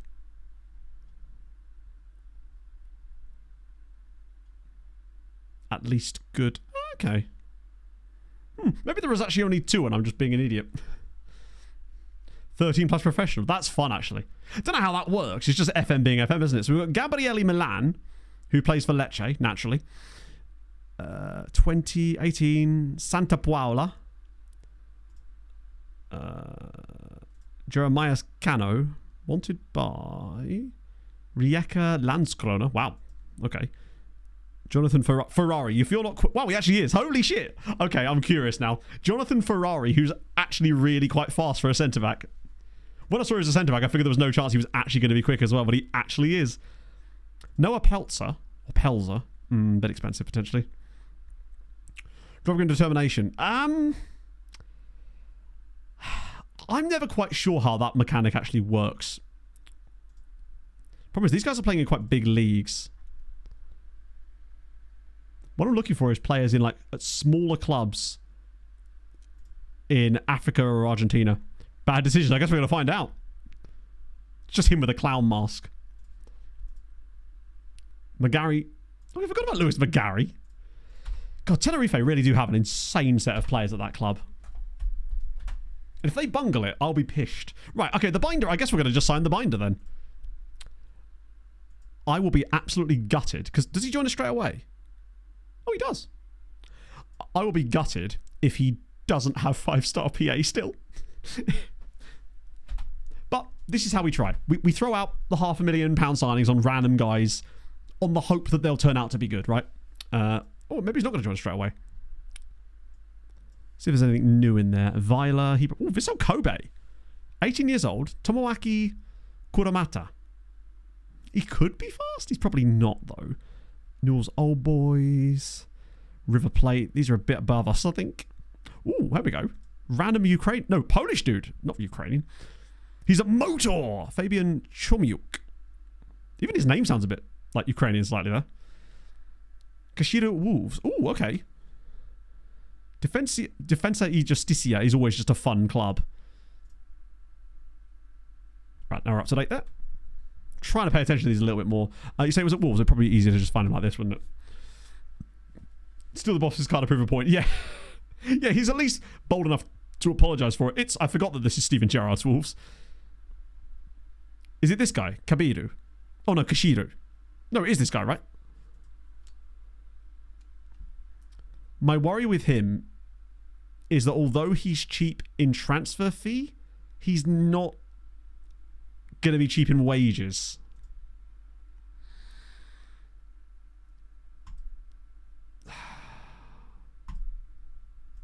However, Nigerian... No, I think if anything, it'd be better to buy him. I feel like his wages are so high that trying to loan him would actually be... Oh, wait! Nope, great shout. That's a much better idea. There only wants to pay half his wages, which is what we'd have to pay for him if we bought him anyway. Don't need wingers. Well, now we've got another one. Option to buy. Don't know about that. Plus, if we try to put an option to buy in, they probably won't let us have it be so low. I think I'd rather just keep them for a little bit. The issue when you're trying to get promoted is that if you get a lot of players that... If I tried to put an optional fee of 2.1 million in it, they wouldn't let me do that. They'd ask for like 7 million or something because it's Wolves. Bayern has 5 stars, does he? Ooh. What is the injury, by the way? Of course. It's weird that they consider him a team player with 10. Yeah, basically, if you put the option to buy in, they will want way more money for some reason. I'm willing to just accept the deal and just give us a bit of squad depth at this point. Okay, ignore... Actually, sorry. Just bearing in mind the fact that he's 16 years old, I like these attributes. For a player of this development level, I'm actually happy with that. It's always tough to rate players when they're this young, because usually we can't sign them at this age. But I actually reckon by the time this guy's 17, 18... if he has a decent development curve, now, he might have at least a little bit of professionalism in there. Consistency's low, but that's okay. He's 16. That, honestly, the fact... His work rate. Yeah, we can't train his work rate, unfortunately. That isn't really an attribute you can train, as far as I know. That's just one of those things that's kind of inherent. For the time being, I think that he's never going to be fast enough to be the number 10, but he could definitely be an 8, which means I wouldn't mind getting that final third up straight away for the time being. Covers work rate. Does it though? The problem is, okay, fair enough, it might well do, but the other problem is a lot of the the other focuses like that often don't actually do anything. So it might well say that it's doing it, but half the time it doesn't actually do anything, and they tend to be a waste of time. That's the problem. Like, there are certain individual focuses that I, generally speaking, don't use because they aerial, for example, I find is utterly useless most of the time. It will say it's going to train X, Y, and Z, and then after 3 years on aerial, they've gained nothing. That's the problem with it. But it's worth a go. Because why the fuck not? Since he probably could do with it. I'd be curious to see how he actually does improve. Because I'm starting to come around to the fact that you can improve these a little bit more, but some of them you just simply won't. That's the problem. There are certain ones of those individual focuses that are just supremely ineffective. Do I want him in the first team squad? Probably not. Not for the time being. That's the problem. Let's go again. It's the same as like the one for jumping reach. I find that basically doesn't do anything. They've accepted it. Cool. We'll take that. Get ready for spitting at people. I don't mind that. He's a problematic queen. We need a few more of those. Ron won't be here forever. DC United, you'll be crazy expensive. Is that lower league France? Oh dear. That ain't for us. You're at Union Challenge Loire. That'll be expensive. Cagliari, Genk. Who the hell is Oudenard? I mean, it's Belgium, but it's...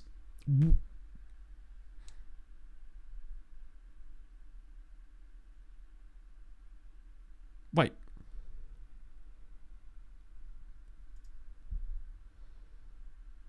What's this? What's going on here? What's...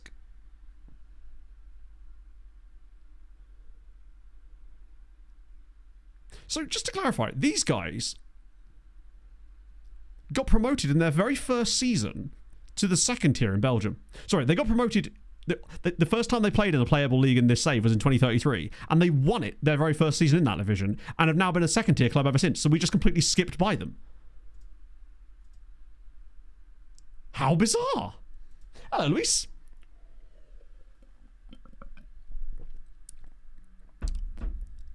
Only doing youth teams. If you're doing team reports, you're most likely looking for younger players, right? So generally speaking, looking in the youth teams is where you're more likely to find younger players. So by doing the first team squad, you're basically wasting a lot of your scout. It depends what you're looking for players, right? But usually if you're doing team report scouting, you're probably looking for younger players. So that's why I do the youth teams. Especially as often, I find that if you're scouting the youth teams, your scouts will sometimes send you reports of players in the first team anyway. If they're good enough, basically. See you there, Real AMC. It's lovely to have you back in chat, my friend. So that team just completely threw me there. How weird. Passing on a player with... I don't think that the attributes themselves aren't capped. What caps them a lot of the time is the player's PA. So, for example, with a guy, if you find a guy who's got like 200 PA, you might find that he will actually see improvements in those attributes that you almost never see improve, just because the game has to throw some of those attributes somewhere. That's what I've noticed it the most. So if you do get lucky on players like that, so, you know, with a guy like Binder, given where we are, he could have anything from like 120 PA to 200. It's most likely somewhere in the 130s, I would guess, which is fine for now. But if he does have slightly higher, then maybe he has a chance of actually developing there. Who knows? This guy, luckily, is EU counted, so it's just another player for the squad. Can't really argue with that. I think with Kabiru, he's basically a free hit for us. We don't have to pay anything. Well, we do, but it's not like massive amounts. 18 years old, Iranian striker. Why not give him a scout as well? And this guy as well. 2 Iranians. Oh, curious, right? More information required. I'm not going to get rid of Nastrup. I'm not going to get rid of Jordan. As if... chat, Ron might be about to move to Ron. It's Stad Ronne. Oh, I hope that goes through. I really hope that goes through. I want to see Stad Ronne. Chayla. Sure, why not? Squad player, important player. We'll do that one then. It's what he does. Traore is still not paying us, lads. But that would help. Molfehavar. Boom. Cap is other methods. So the international cap thing is less about... It's because, right, occasionally you will find an absolutely goated player in those national cap things who's like from, I don't know, not even Estonia, like Ethiopia, right? But it would probably be bad for you from a timescale standpoint to actually be doing team reports on Ethiopian clubs, because it's probably 9 times out of 10 going to be a waste of your time and your scouts. The Natty Caps thing is like a net that will catch any of the players that are from those random nations that just appear out of nowhere. That way you don't have to spend your time using the scouts on team reports for those clubs. What I tend to do is if they do produce a player like that is I will then add them to my rotation, but most of the time you never hear from them again. Whoa. Ron's actually gone to Stad Ronne. Liverpool have just put a bid in for Don. Former players, if I check it, I've got a list of 60 guys that were at Tenerife, basically, with us, who looked like they had decent PA, and before I left, I added them to a shortlist. I thought we already knew what the Wolves guy looked like, right? Or do we not actually know his attributes? The agility alone makes him a worthwhile signing for us, basically. It just gives us so much more depth down that left-hand side. He's quite limited, but the things he can do well.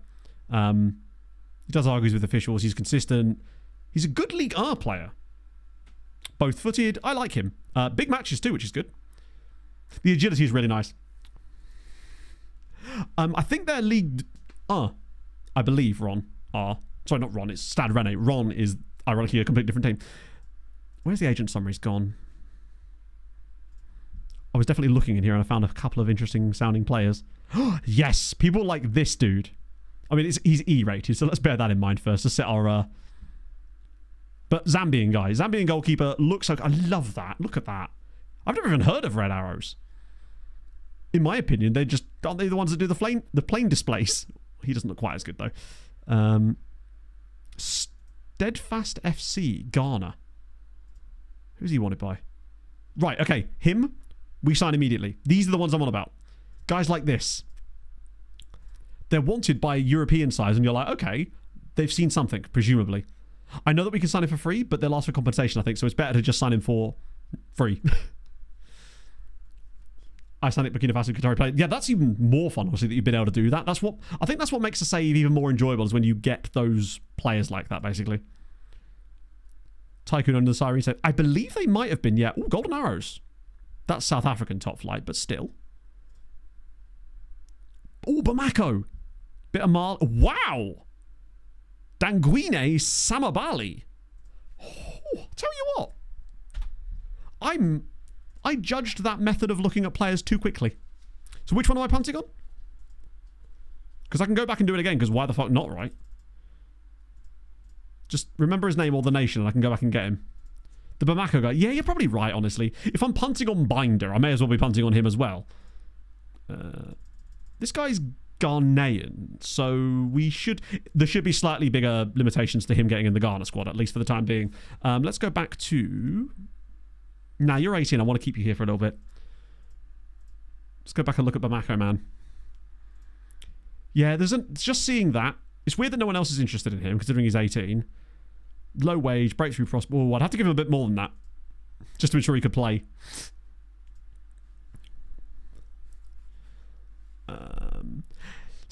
Basically, if they're not in a playable league, you'll find that the game won't really care about them too much. And it's not going to...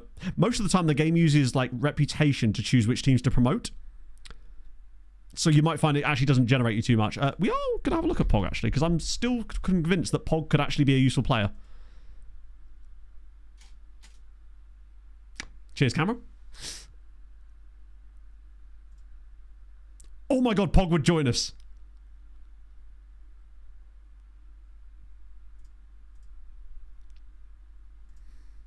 Sometimes there are more important things than pure football.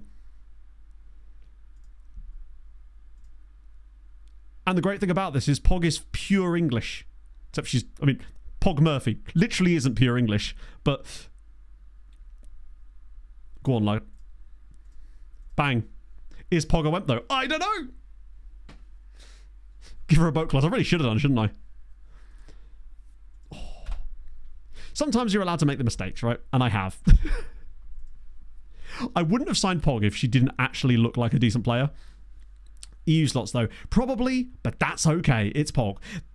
The way I look at it is Pog is... I'm going to do 600 because I think it's 500 we have to give them. I should have given her a boat, really, shouldn't I? Oh, it's happened now. I believe Pog's attributes are good enough that... Actually, what am I doing? That she could be a viable player for us, potentially. Is it 550? Yeah. I've gone a bit over just in case. 2.6k, imagine. Just, you have to give them 2.6k in the French second tier.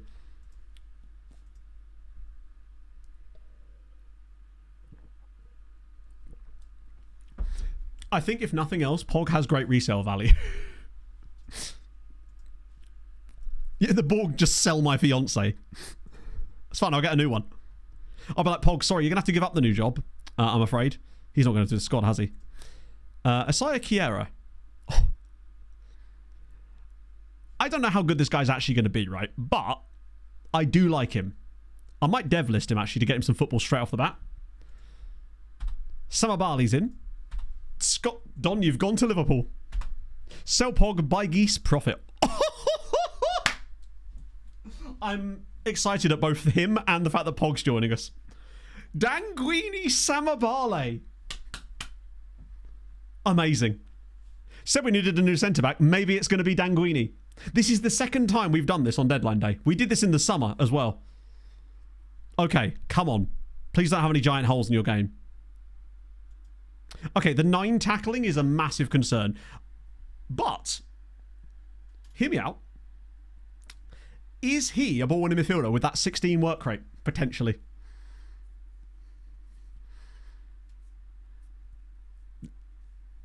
He's got the work rate. He's got great teamwork. His tackling leaves a little bit to be desired. That is a little bit on the low side. But we could smash his marking out of the park. He has everything else. Inverted wing-back. Passing just ain't good enough. He's got no vision. Libero, if only. I think he's got to be a ball-winning midfielder. Let's just have a little gander.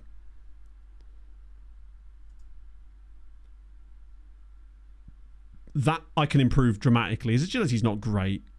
That will come with time because he's young. That will never really improve. Either way, I like him a lot.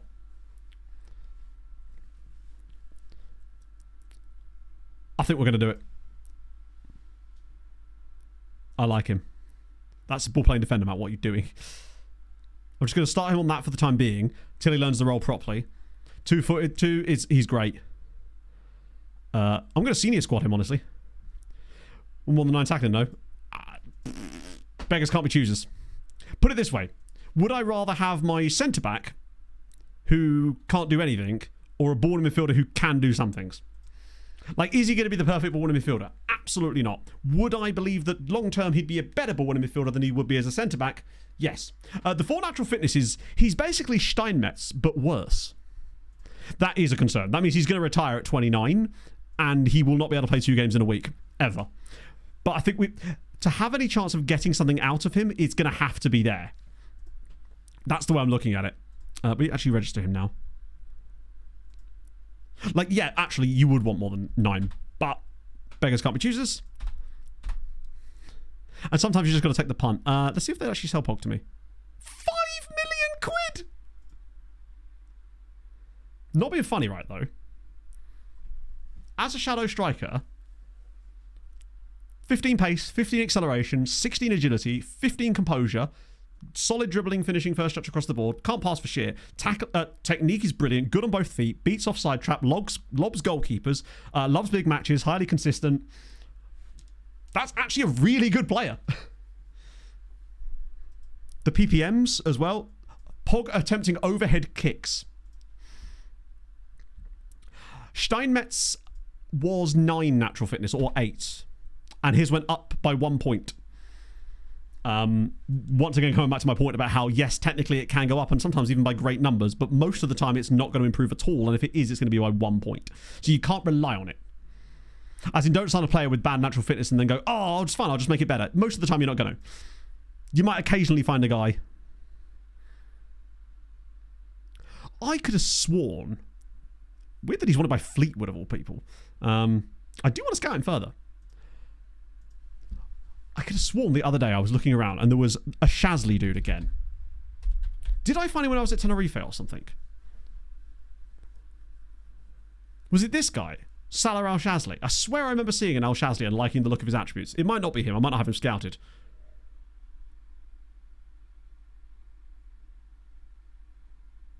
Okay, I don't know if it actually was him or not, but if it wasn't, it might be about to be.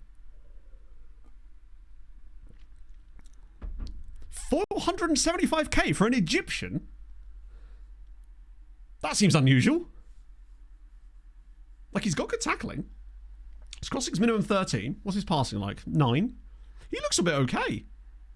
The pace could be a bit sussy, but his mentals look like they might be quite good as well. He's only 18. Now, remember, Egypt is non-EU. It's one of the few nations in Africa that doesn't count as EU.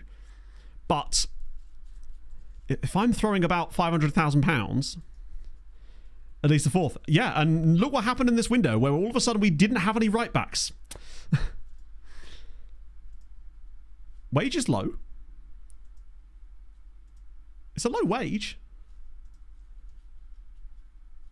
Like, if I could pay them a little bit more than Malmo,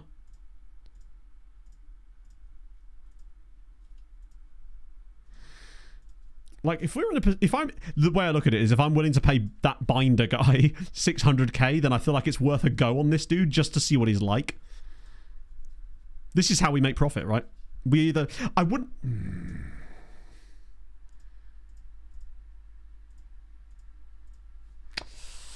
That's a bit dicey there, Salah. What I would say is, though, was it with MTK that we had an absolutely monstrous Egyptian right back? We had a it was Abdul Nabi, wasn't it? I wonder if I could replicate it here. That's the thing, Quimby. He might actually be better, although sometimes you get players, usually from Africa. It's not just because they're from Africa. It's usually because they're a younger player from a faraway nation, and usually, sometimes they'll be wimpy with you and ask for really high squad statuses as a way of almost putting you off signing them. But usually that's when they're a bit younger than 18. It's usually when you see like 17-year-olds doing that.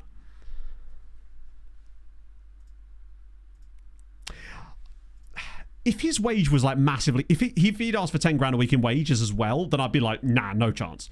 It's the fact that the transfer fee is cheap, the wage is cheap, the squad status is weird.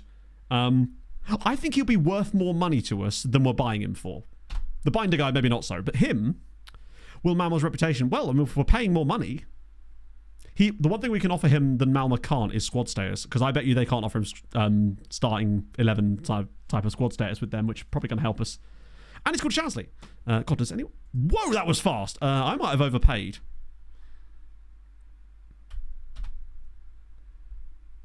That was really quick. Is it just because it's deadline day? Because that literally happened in under 40 minutes. He didn't even consider Malmo. He went, I'm off to France, lads. It's a new work rate. What? I mean, it's a great burb. I'm just unsure of the context. Love to see it.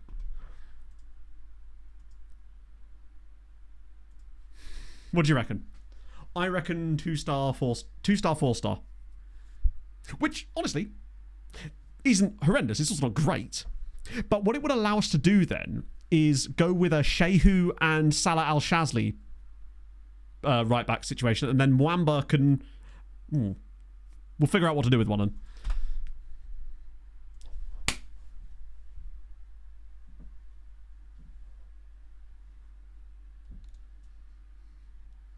That's better than I expected.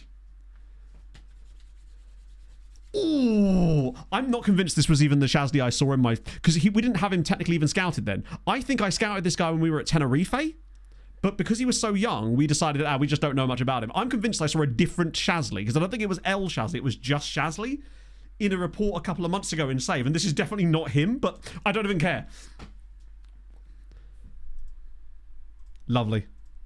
To be fair, like I said, I've had players that are literally 1-star CA guys that are never going to get in your team demand squad statuses like that, just because it's almost like a sort of, I'm not really interested in signing for you, but I will if you give me an insane squad status. I worry that would happen. Fucking hell. 16 crossing. He's 18 years old and he has 16 crossing. And confrontational perfectionist. He's going to be an absolute pain in the arse to work with, but that means his professionalism is insanely high. It literally is Hossam Abdel Nabi. He's going to be such an arse to deal with. But he's got 14 pace, 17 stamina. The position... Oh, yeah, that reminds me. What do I even put him on here? I might still put him on defensive positioning, only to get his marking up. 5'3", though. Give a shit. Like, he will get beaten the back post headers sometimes. It doesn't matter, right? That will happen. He's basically a better version of Bilal was, right? Must improve crossing. Wait, it doesn't actually say. 18 years old, 16 crossing, cons, must improve crossing. You're blind. I think I need to sack my scouts. Oh. Why was he... Right, okay, why was he so cheap? Egyptian players are never cheap. That's why we tend to discard a lot of them. That's almost the reason I probably went over... I think that's actually why I didn't look at him that deeply when we were at Tenerife. Because he was probably more money then or something? The bravery as well? Final third. Honestly, for the time being, I just want to get his marking up for a little bit to like 14 and then I'll switch him. What? Oh, they might not be top flight. That's what it is. Yeah, are we scouting Wadi by any chance? Nope. We are now. I think I skipped Egypt entirely for that exact reason. Jamie Vardy, thank you very much for the follow. I'll go down a Red Bull in your honour, friend. I can play winger. Thing is, remember, the right-sided wing is not a winger role. It's an inside forward, unfortunately. And unless Mwamba's rocking a... What the hell even is Mwamba? I think he's suspended, isn't he still?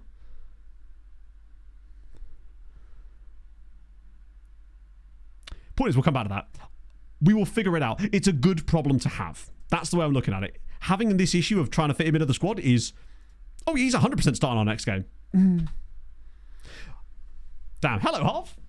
A local bakery. Nice chicken and bacon melt. That's me. I'm a melt. A little chocolate muffin. Hey, I thought I was your only muffin.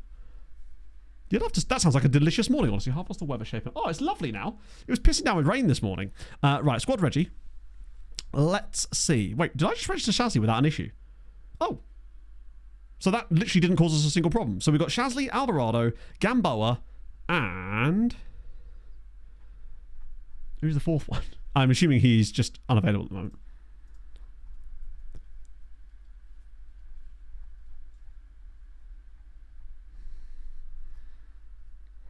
Gamboa? Alvarado? Shazli? Oh, it's Briasco.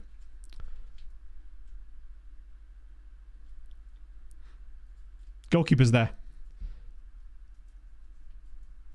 Hello, Pog. Sorry, did I miss something, Pog? Oh yeah, Pog. Check this out.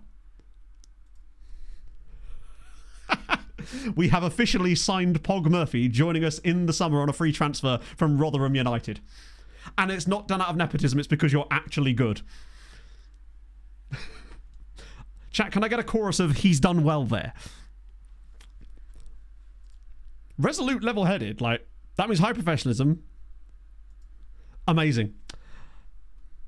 Point being, we've still got, basically Gamboa will be the one that drops out for Pog in the summer if we don't sign anybody else. Alvarado is another guy that we could potentially... The only player that we're really committed to as being a... Honestly, at this stage, I could even see Briasco moving on if we got the right money for him. Because we could... I think we can find loads of wingers. I should actually stick Pog's real face in there, shouldn't I? But like a really cheesy photo of her being like... I nearly did that with mine. So who did we actually pick up in this? God, this has been much better than I expected today. Kabiru I really like. Oh God, if anything, we've got 3 beasts on the cheap. Him, he's a work in progress. I'm unsure as to where he's actually going to like slot in. But I wanted to, and I like this experiment we're doing with his endurance, basically. And also, someone asked about how you improve consistency. Basically, it's just time. Generally speaking, it will go up with time. Most young players, consistency is one of the few ways that the game kind of measures experience. So young players often have low consistency for that exact reason. Sometimes you'll get them with high consistency and they're younger. Those are even better because they're almost going to be good to start. What it essentially does is it affects their functional CA in matches. So how frequently they actually play to their max potential in games. This guy here as well, who I'm fascinated by, and obviously Mr. Shasley. Love to see it. Stream last week in shorts. That's going to be I'm going to scare people off my property. Not that I have property, because I don't live in Norfolk. Just close to Norfolk. There's a really cool pub right on the Norfolk border, actually. The river calls to me. How important are the stats of Hoyd? Honestly, not that important. The only one that you really care about, like working with youngsters, having that as a high attribute is useful. You also kind of want him to have good judging PA and CA, but that's only really so he can report back to you. The thing you actually want out of your Hoyd is for him to have the best personality imaginable. So ideally model professional or model citizen. If failing that, just any personality that has high professionalism, because that will rub off on the players that come through, which means if you do get a guy with good PA because everything else is set up, you have a better chance of him developing into a good player. That's basically it. Changing attributes. Often what it actually means is that a couple of years ago they changed it so that the player's form could affect the CA stars. Better to have a 10, 14, 14. Oh, model citizen 100%. The difference between what you'll see out of a guy who's got 14, 14, 10, 10 is minimal. But the effect you'll see of having model citizen there is crazy. Because think about it, you've got a great chance now of getting either model citizens or at least players with really high professionalism in your intakes, which means if you do get anyone good, the likelihood of them developing, because remember, balanced is actually quite as much as it sounds like a sort of average personality, it's the one that the game uses for real players that are basically insufferable. Because it's the lowest rating it can give them, basically. Calvin Klein model. It's the one day I'm not wearing Calvin Klein pants. Your balance is really bad at the start of saves, especially. It's actually not that bad, but it's not the worst, but I wouldn't look for it. Agent offers in the new video. Do you know what? Yeah. Where do I put that then? New simple offer. Yeah, we'll do that one there. So, I've literally written simple offer for some reason. Fuck it. On dead. The issue is that's a very specific one that only works on deadline day. Yeah, balance is just basically the lowest FM can have it set to not upset real people. It's basically its function. As long as his personality is great. You obviously don't want a guy that's like 1-1-1, but if I was given a choice between... The personality does such a lot of heavy lifting there that they would need to be... What? Oh. See, we're going to be down a winger anyway. To be fair, I did try to offer him out. No one was interested. Like... What do you want me to do? If no one wants you... Shame about Troy, actually. Sort of player would easily gather plenty of interest. Okay, let's see about that. So not going to keep you around. Hang on a minute. He said he wanted to leave. Too much water under the bridge! He said the thing. Oh, that was a loan move, to be fair. Either way. That's okay. Nationality of a Hoyd impact youth. Yes, it does. So if you've got a Hoyd who's, I don't know, from Anguilla, for example, there is a chance that you will get Anguillan players in your youth intake. It affects it about the same amount that as the manager does. Yes, sorry, preferred formation is also important, but we were just specifically talking about the attributes as well. But yes, preferred formation matters because if your Hoyd plays a system that you don't, then he might be bringing through players that won't actually be able to fit into your team, you know? We've got Dijon in 4 days, and that's just way more important than this. Yes, your manager's internationality also affects the youth intakes. So if you've got a weird nationality on your manager, you'll see players come through. We had a guy come through last year at Tenerife with Anguilla nationality, because obviously our manager is from Anguilla. Full rotation. We'll start the Shaz monster for today. Naysrup's in. Jordan, Kabiru, Pineda, Messaoudi. I think I'd still rather play... Actually, I'm going to start Summer Bali. Sort those two over like that. And... who do I want to start up front? Now's a good chance to start Bright, really. Also, yeah! It's a cool little thing that the game does. That's fun. I like that it does that. It's a nice little touch. And we're going to get absolutely ridden here anyway. Oh, Polish goalkeeper. Wait. Wow, okay. Marcel Mendez Dujinski. Real player as well. Just randomly there. Myth. No. That is a genuine thing. It's sort of designed so that if you get a son... Actually, to be fair, I think if you get a son, they're pretty much guaranteed to have that nationality, of course. Pog manager in a private, emotionally charged conversation. Yeah. The problem with signing Pog is that at some point, I'm going to have to then probably sell Pog. Which is going to be a difficult conversation. Yeah, it's a nice little touch. I'm glad that the FM... One of the things I love about the game is that it has the depth to... and the sort of attention to detail to add features like that in.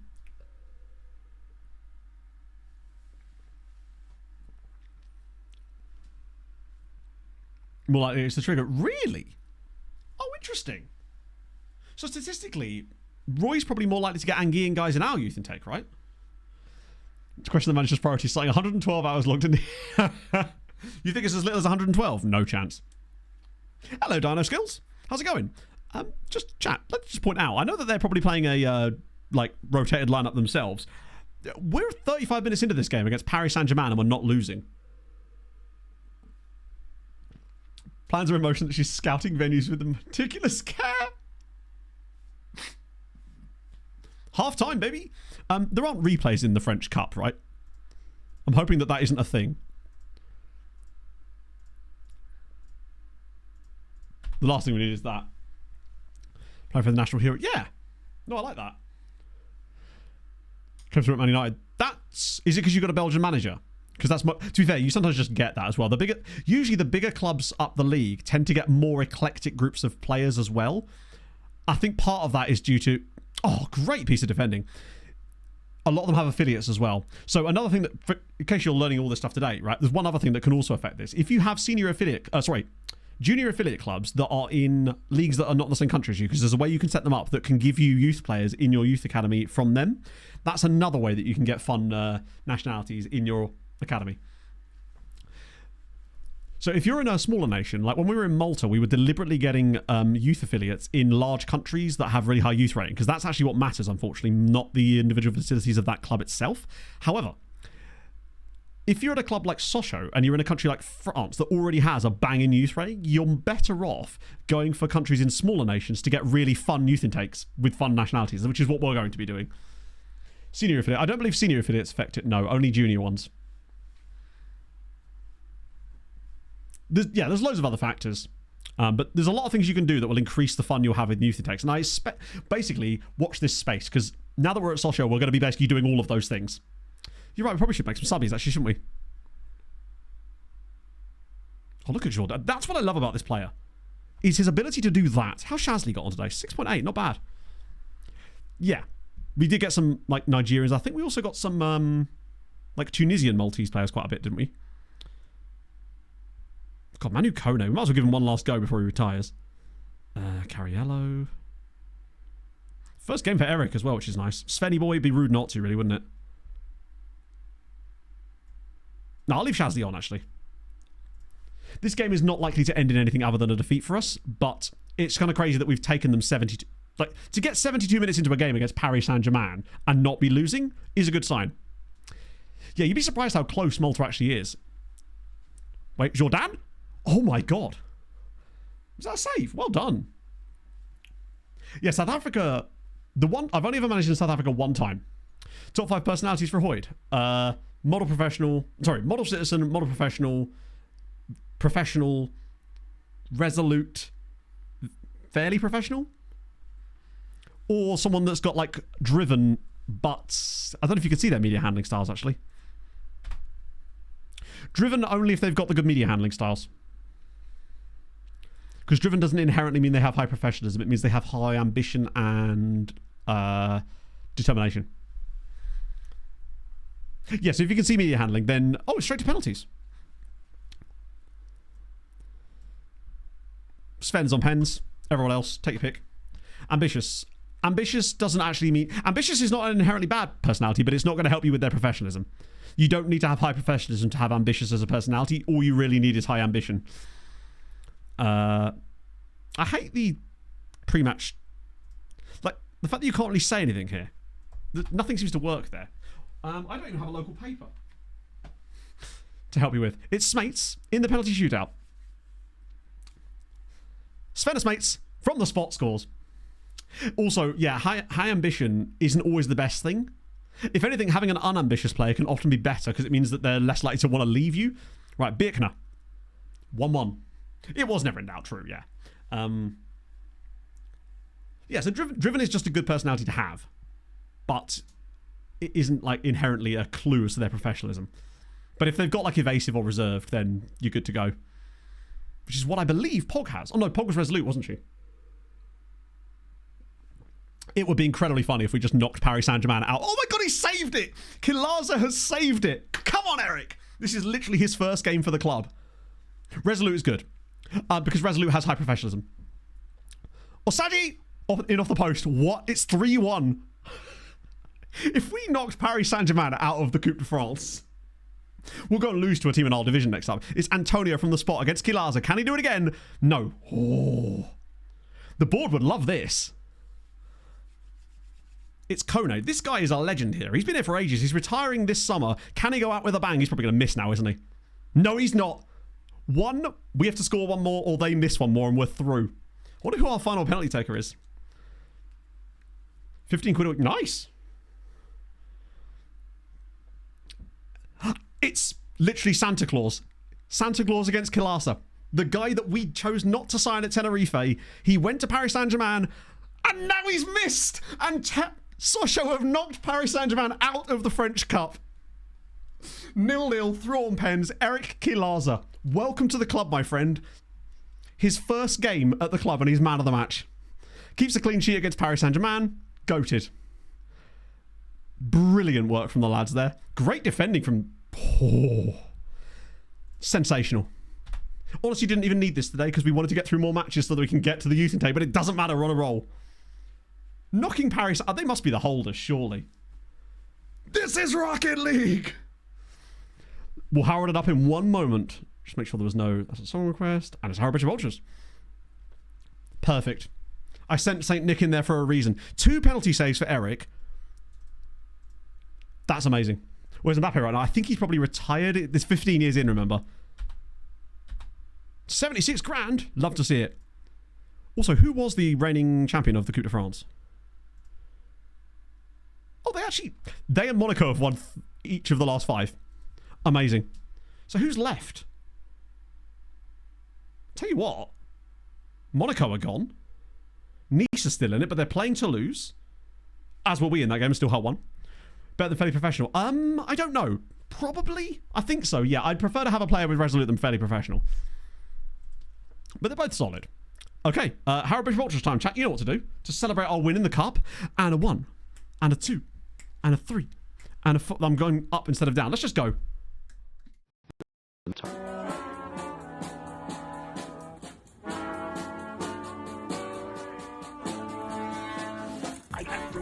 I'm in the house where the coffee's green and the food is grouse. With sandwiches and lasagna too. Ice cream sundaes for me and you. I'm Andrew Harold and I'm in the house where the coffee's green and the food is grouse. With sandwiches and lasagna too. Ice cream sundaes for me and you. I try not to lose my temper with myself. Oh, goodness sake and shit and balls. The minute you get uptight, you're dead.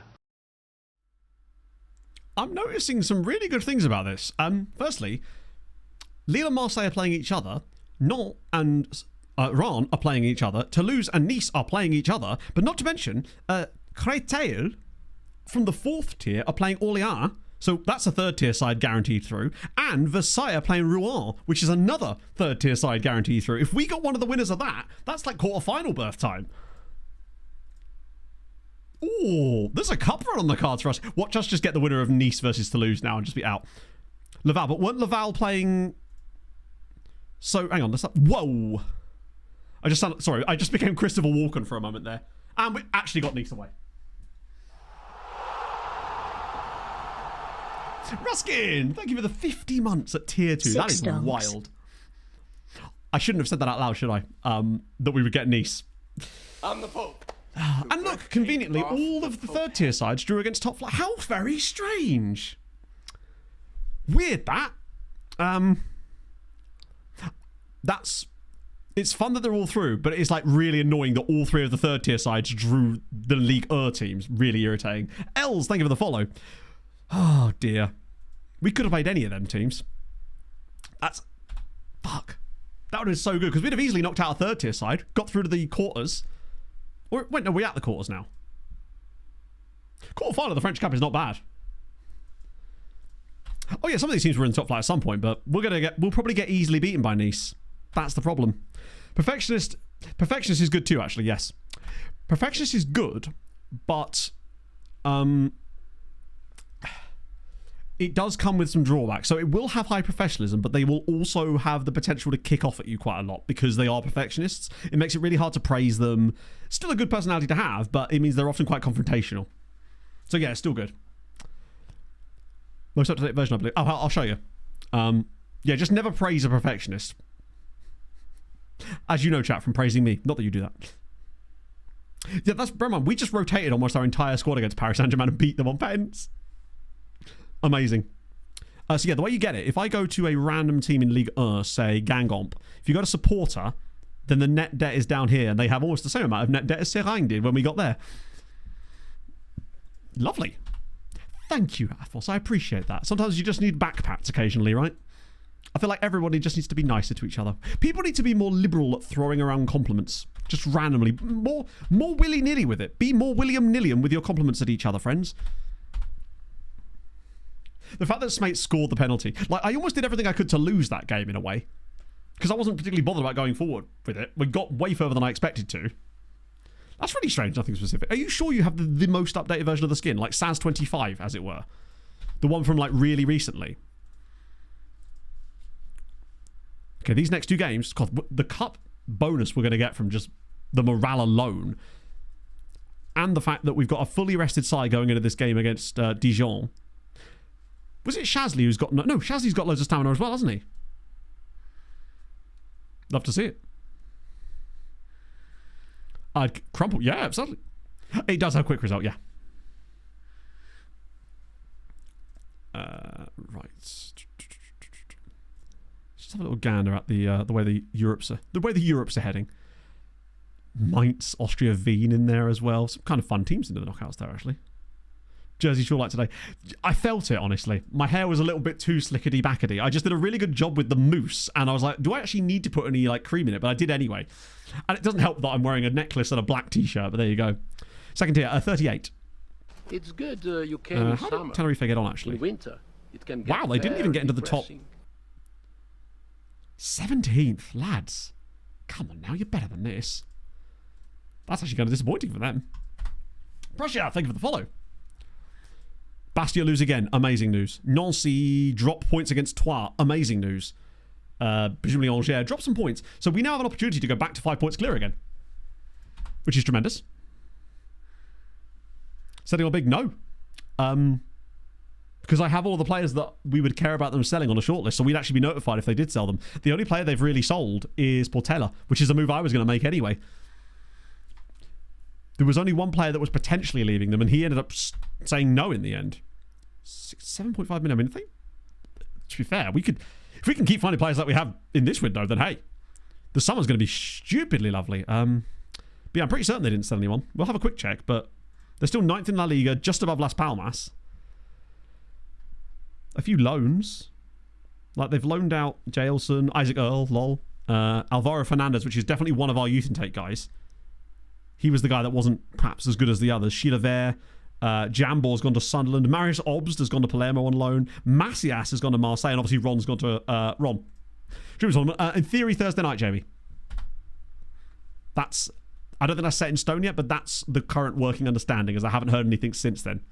Why are you saying Portela? Because he was older. I felt that we were bringing through players that were better than him in that position, and it was the perfect time to cash in, get that money, and reinvest it into guys like Binder. Although I must admit, I think if I was at Tenerife, I probably wouldn't have gone after guys like Binder. I'd have probably just glossed over him entirely. Or I would have signed him.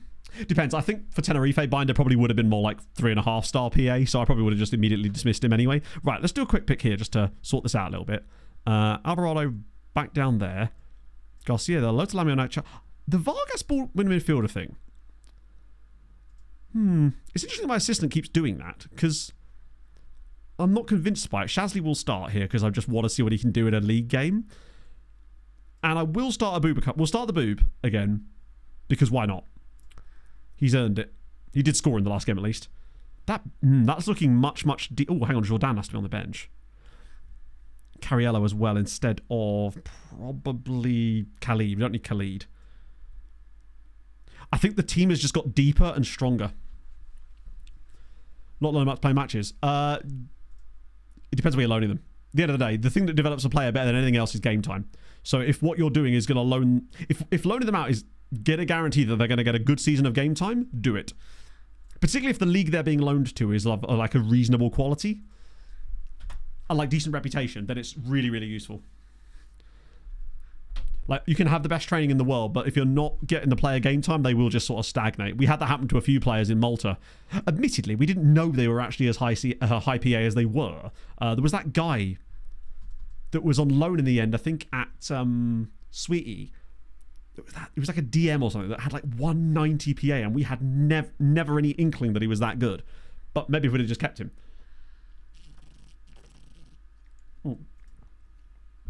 Okay. Let's go clap some cheeks. Let's go put the mustard on these guys. Get that back up again. Spanish guy. I think he was South American. I think he might have been Peruvian, or it wasn't even like one of the big South American nations. I think it was Peruvian. It wasn't Portilla. He was not Portilla.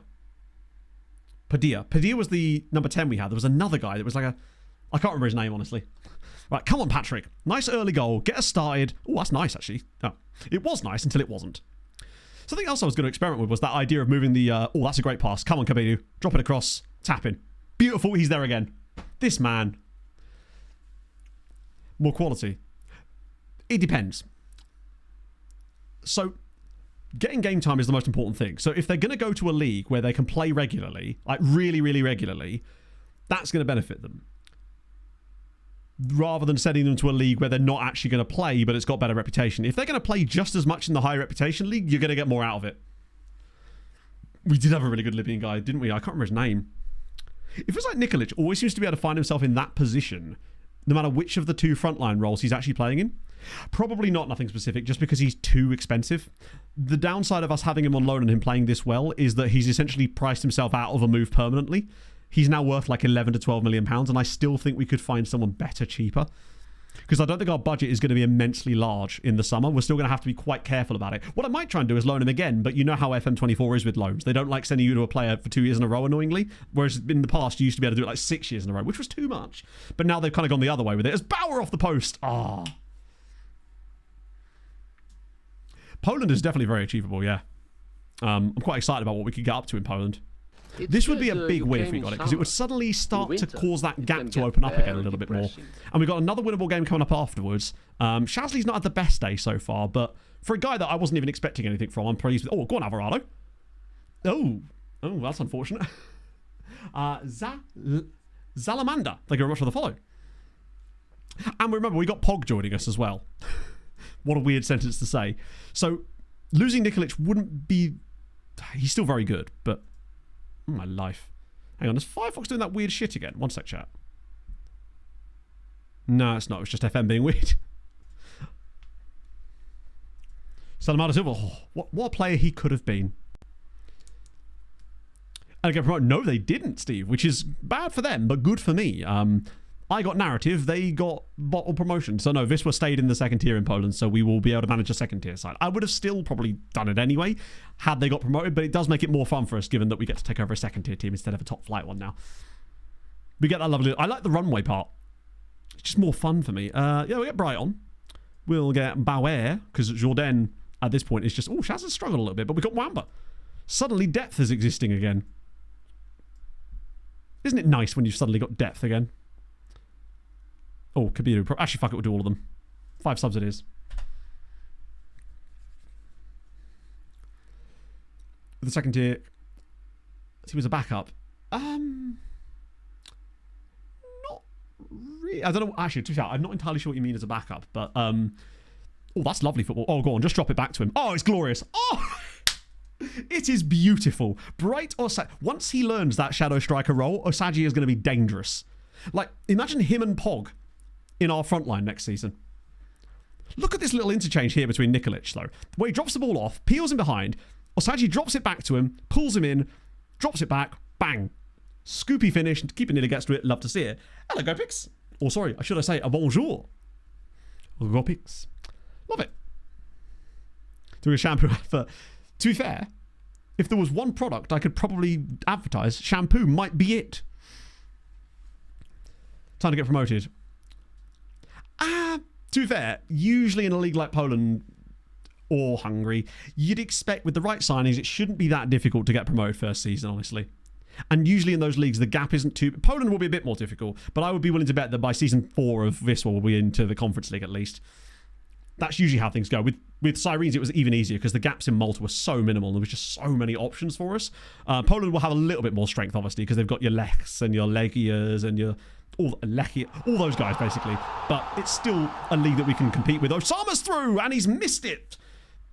I'm resisting the urge to make any kind of joke there. Peter, thank you very much for the 10 months. And I'm proud of myself there. Oh. This is better. Sponsored by caffeine shampoo. Oh, what, like, is it Alpacin? Jura Hasso. I think he's relatively high rated, right, Hasso? I've seen him do okay things, particularly after the update, I think. I've never signed him myself, because obviously I'm never in a position to sign him, really. But we are loving a bit of France right now. Particularly, as you'll be pleased to know, unless you're a PSG fan, we just knocked them out of the French Cup on penalties, and we're in the second tier. This play is starting to look a little bit tasty. It's Nikolic again. It's a great first touch. Nikolic again. Surely not. Oh. Now, we're cooking. Did you see the build-up again? Look at these little interchanges here are so glorious. Looks up, fires it over the top. The great first touch from Nikolic as well. Just gets past the defender, and he's buried another one. It's 3-0, and Osagi and Nikolic have been wild today. As a pairing, they've absolutely run the show. 2 with 10 to go. I remember, didn't we do something similar in Hungary, where we nearly won the league over Ferencváros in like the second season? And then they balled... Oh no, we won the league over Ferencváros, I think, and then actually lost it the next year, which has never happened in a building nation before. Honestly, I'm open to most sponsors, except for like dodgy, scammy ones, which you do get a lot of.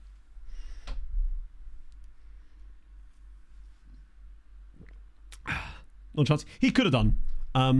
Usually they do, honestly. I think. And now, the most unnecessary red card in the history of football goes to Mr. Alvarado. A round of applause for you. Florida man's back. What was he doing? We're 3-0 up. It's the 94th minute. Why are you getting a red card? Thankfully, we now have depth again. But could have done without that, really.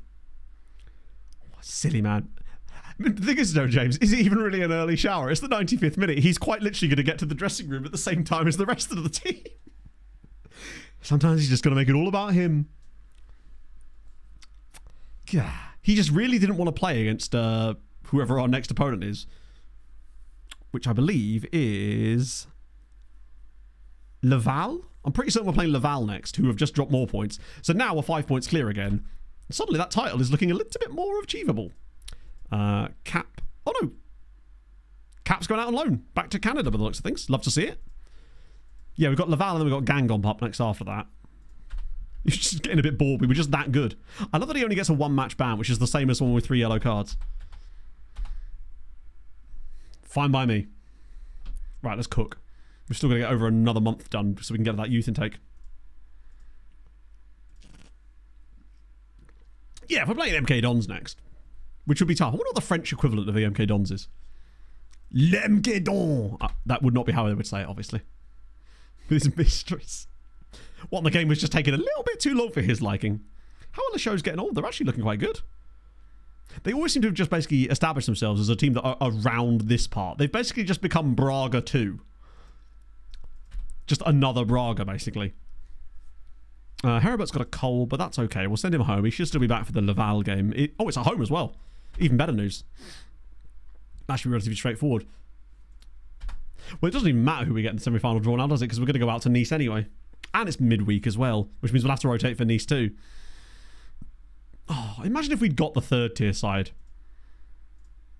No, in our luck, we'll lose to Nice and then all of the 3rd tier sides will win or something. But what I would say is, once again, you're seeing why I love the Coupe de France. The quarter-final has 4 teams from outside the top flight in it, 3 of which are from the 3rd tier. You just don't get that with other cups. That's the thing. I mean, you do. Oh, yeah, we're playing against Mr. Myanmar. You're right, we are. Hadrian's new pet. Although I like to... I'm starting to think that Hadrian's new pet is most likely to be Mr. Shasley. We've got loads of time left on... Oh, that's fine. That's just a money-based promise. We're all right. A bit of Iceland there. I probably should look at the reports again, actually. Because it's been like a couple of weeks since we did. I'll just switch the thing back in again. Considering it feels like we signed loads of players, but actually, because we were signing them all for such cheap deals, it hasn't really amounted to much, which is kind of good. Right. Wow, that's a lot of footballers.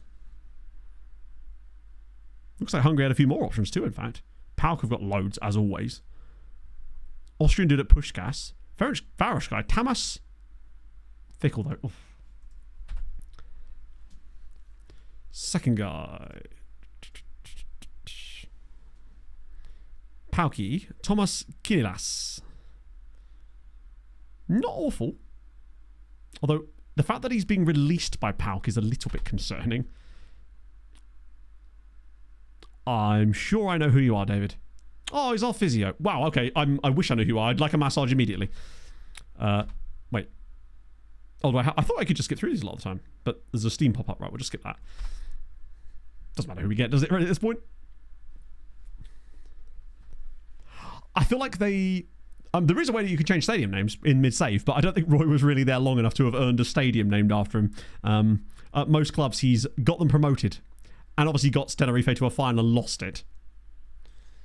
Didn't know this was possible. Ooh. Wave contract release clause. Yeah, you can do it. I've just never got a player to successfully agree to do it. Usually they act incredibly... I find it's really useful in non-league. I've seen that pop up quite a bit when I was doing my Beaconsfield and my EDCT saves. But I've never actually had a player agree to it. Normally they're just proper bastards about it. Kid Jumbo, thank you for the 2 months. Or a lie. Ooh. Can deceitful be a player personality? Because if it is, I'd like it to be. So we'll play either Orlean or Ram. Botafogo want Jamie. I hate Uncle Jamie. He's actually quite good, to be fair. I don't mind Uncle Jamie. Right, I love that. Now we can start motoring. It's just about churning through the games now. But I was starting to get worried the way we've played lately has been a bit iffy. Just getting a few games against some bad sides, actually getting some dubs in there, is going to be very, very fruitful for us. I think that PSG win would have been a nice little bump to the morale in the meantime. It does help that Nikolic is just doing everything. A verge of history? Really? All-time league top score? Wait, hang on. Sorry. You mean in one season, right? Not just all-time.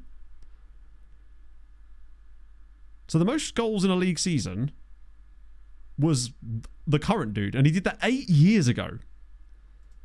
Nikolic has already got 15. That's a good record, actually. How is he losing it? Yeah, see, this is the thing. He's just a bit too expensive. I don't think there's a way you can extend loans in the middle of the season, is there? You have to wait till a certain point to do that. How are we looking as far as XG goes? So Bubakar's actually still done okay. Briasco's been excellent. Pineda's struggled a bit. Like Lotalamio needs to do a bit more from set pieces. Jordan's done quite well. He's got a lot of XG for a man that mostly comes off the bench, to be fair. Bright has done incredibly well. I feel like we're missing a little bit of the assist side of things. Million dong for holiday. Are you going to Vietnam? That's the country that uses dong as its currency, right? So the F1 one, probably, yeah. Not sure. That comes out like, is it 26th, 27th? It's around that time of the month, isn't it? I think. Pog and I were going to go to the cinema up the road, but we found out that it's just really expensive and kind of shit. Like, they haven't even got like the comfy chairs or anything. It's just like an old school cinema that's just kind of really, really overpriced. Much like most cinemas. But this one in particular. So we're probably just going to go to Cambridge and go to the View.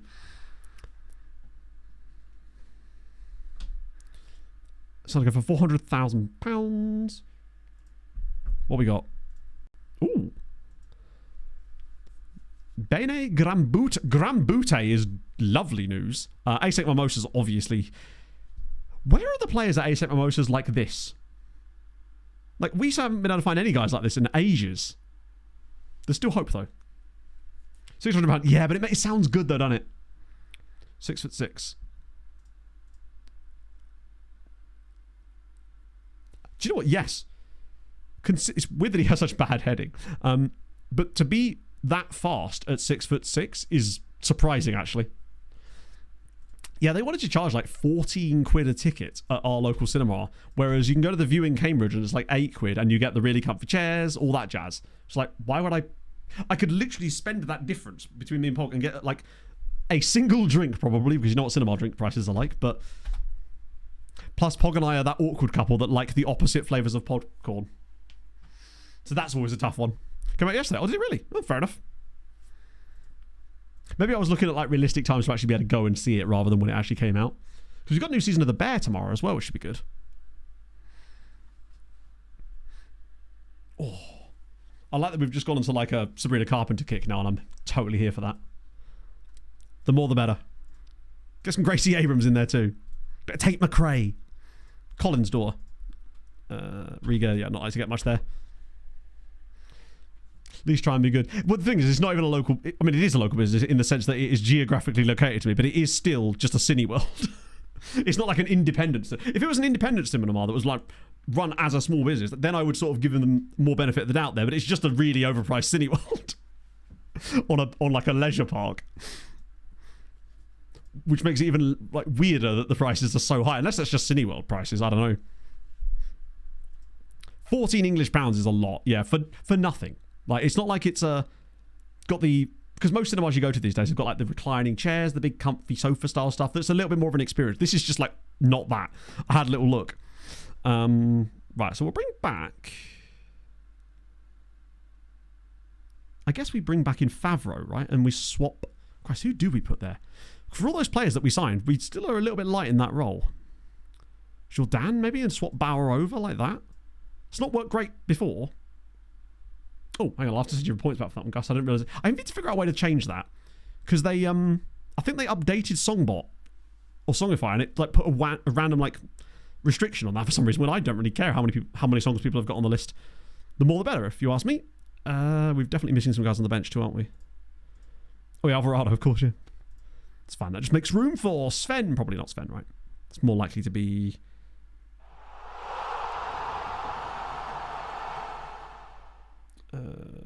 probably 20 months. Gamboa, actually, 1 year, honestly. 8 months. Wondrous Skylight. Thank you for the 20 months, my friend. It's 1 year, 8 months. In it just... Oh, no, I'll just send you points back again. You'll have to just wait a second, unfortunately. It's Twitch being... not Twitch. Songify is just a bit weird. There's definitely a setting in that I can turn off, but it wasn't a setting that existed until it randomly got updated. I'll have to assign some time to have a look at that tomorrow. Okay. Let's absolutely rock it. Cariello has not played much this season, so I'm a little bit worried about that, but hey. Maybe I should have started with Bright. You didn't redo it? Oh, that's really weird. In that case, yeah, Twitch is just being strange. Let me just have... I'll have a little gander here, actually. Cambridge... I haven't actually, no. I'm not a Cambridge fan. I just really like some of their shirts, and they were sort of semi-local to me. Let me just see if there is a setting I can have a look at that maybe can turn that off.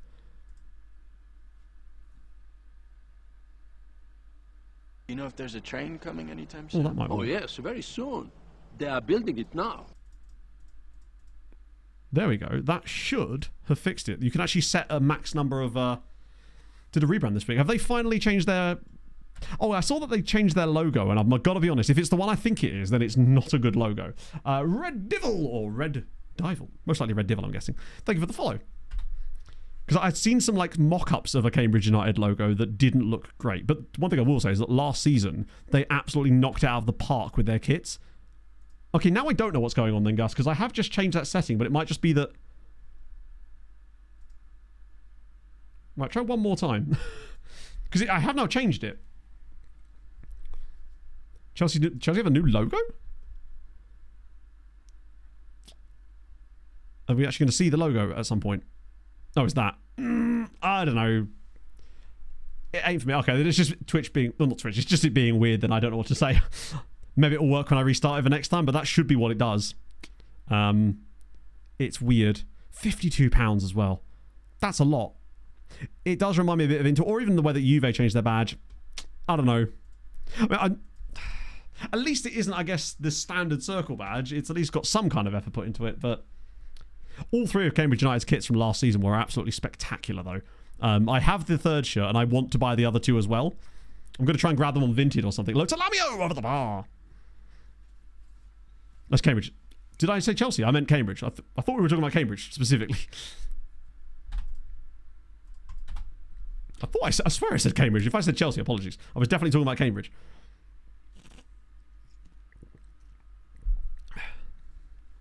But yeah, I feel like it's kind of... I don't know if you probably agree with this. It feels like a lot of branding and stuff is getting really homogenous, and it's just all looking like the same thing.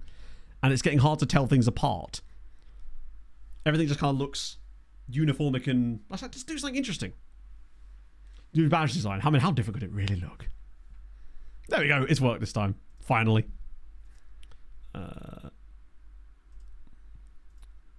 Wow, we are just stinking the place up here with a lack of anything going forward. We really do not click nicely with Jordan playing as... When he starts in that role with Bauer behind him, for whatever reason, it just does not work. Because that seemed to be what was causing all those problems for us initially. I almost feel bad from here, but we're going to get Gamboa on. What's Gamboa's passing like? It'll have to do. What about Favreau, actually? For whatever reason, just never seems to work when we do that. Doesn't. Yeah, it does now. Anyway, now that it's been pointed out, I think their second shirt last season was definitely my favourite. Oh no, this is going top bins, isn't it? Oh. But I also like the third one just because it reminds me of a Wetherspoon's plate. I was actually wearing that shirt yesterday. Because now it actually fits, which is nice. Right, come on, just grab a cheeky 1-0 against these guys. It doesn't have to be an... Oh, it's in! Oh, come on, don't why are these ones always disallowed? It's not... What a goal! Sorry, those never go in. That is a brilliant goal. Shasley just whips one back post and Vargas has just looped a header in off the crossbar. He's looped it over the goalie. That's a really nice little cheeky one there. Yeah, at least the old badge was a bit fucky, but it kind of had charm to it in that sense, right? Plus, there's a lot that you can do with Cambridge, given they have sort of somewhat more unique colour palettes compared to a lot of clubs. It's like that kind of yellowy orange colour. It isn't used by as many teams, and I think that's kind of cool. I think they could have done more with that. Right, Nikolic probably does need a rest finally, so we'll get Pineda in for a little wee bit. And why is this screen reset? Shazzy's doing well, but I just want to make sure we give them a shot. Sure, actually, we'll just make that same sub again. Worked last time. 50 minutes to make a badge. Yeah. It's like they were doing it for a challenge. They just gave it to Zimri Mayfield and let him do it. Reading's new home games. I have. Yeah, that is very Wetherspoon's place. We were actually discussing that on the last stream. Cambridge Wolves. I'd argue... Oh, well, again, he's done... Alfred Vargas has scored twice. I'm kind of glad we didn't let him go Saudi now. I think that the Cambridge one is slight... No, they are kind of similar, aren't they? I think the Wolves one is ever so slightly, like, more contrasty. It's a little tiny bit darker than Cambridge's, but they're pretty close. But they've kind of got that sewn up for them. Because they're not quite as, like, orange as Blackpool. They're more of a sort of subtly pastel orange, I guess. Boston United have more... Don't Boston United play with stripes? Or was that old school Boston United? Go on. One more goal. Oh, he's inside for Bauer. Is this about to break the game? And Bauer makes it 3. Okay, so I'm definitely glad we made that switch at half time, as we've literally gone and scored 3 second half goals. Not directly because of it, but it is just interesting. So next time I try to start Bauer as the DLP and Jourdan in front of him, please shout at me, because clearly it doesn't work, and we're so much better without those two playing in those roles. Bauer's suddenly been absolutely unleashed here, and that's a really patient finish. It's another assist for Oshagi as well. This is the kind of results we needed. Yeah, you're right. I'm thinking back in the Doritos days, right? The Paul Ince Wolves. Just don't know why I use Paul Ince as a reference point there, but there you go. Oh, hello. I think results elsewhere have potentially come to our favour as well. They simply can't play together. They can play in the same role together and be brilliant, but they simply cannot play in the same team at the same time. Like, as a substitute, Jourdan does brilliantly off the bench. As long as it's Bauer he's replacing and they're both playing CM. I think I just have to make that the rule now. That's too many games now that we've tried that, and upon switching away from it, we've flourished in the rest of the match. It's also back-to-back 3-0 victories in the league too, which is really, really useful. Particularly as I think there was a late goal and another... there was a late goal for Nancy. I think, yeah, 92nd minute. The gap's still 5 points, but on the plus side, Bastia, I think, dropped... Oh, no, they won 5-0. They didn't drop nothing. They dropped this dub. Rubbish at Wolves. Yeah, I think the only reason I remember that is because I had a FIFA game from that era, and it was when Andy Cole was at Fulham, I think. Or was that? Similar kind of era, I think. Maybe I'm thinking of Andy Cole at Fulham, actually, although that was a fun time. Fulham had some very strange players during that. Players that you wouldn't expect to just pop up there. We're also only 1 point behind Angers now. All of a sudden, that title is looking a lot more achievable. Yeah, second place is automatic promotion, and frankly, we really should be getting... Probably should be winning this league now, actually. 3 playoff spots, obviously, because one of those playoff spots is combined with the top flight. What's improved deal for Elak Chawi?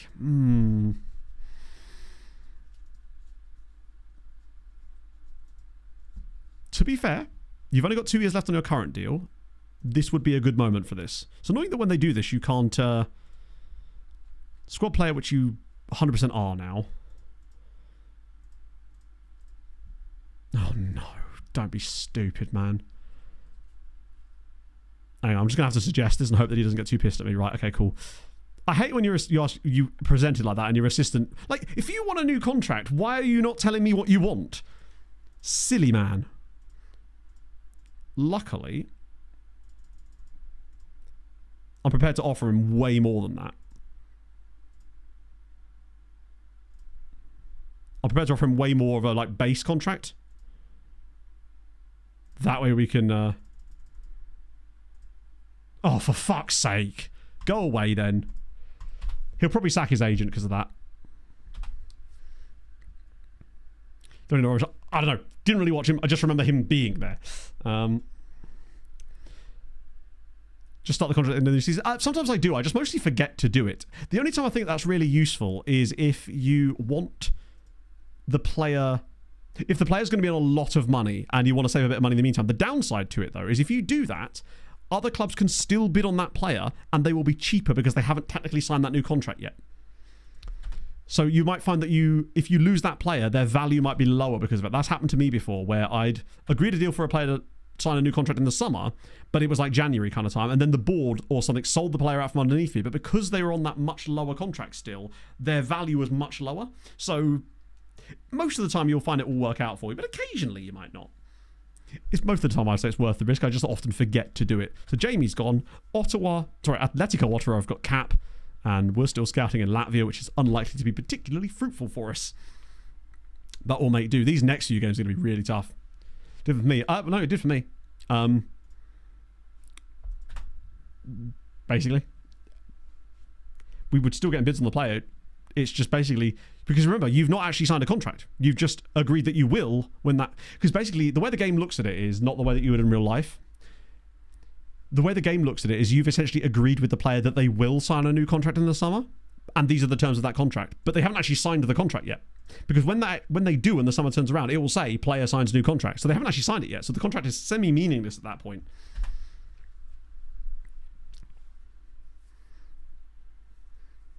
So McLaren type deal is that. That's fine. They're going to leverage it to the future. So see what happens with the Oilers and Conor McDavid. It's going to be exactly like that until he inevitably just goes to Tampa. That's not going to happen. I'm curious to see how much he gets, though. Wow, Spurs are top of the Premier League. We've been this way before.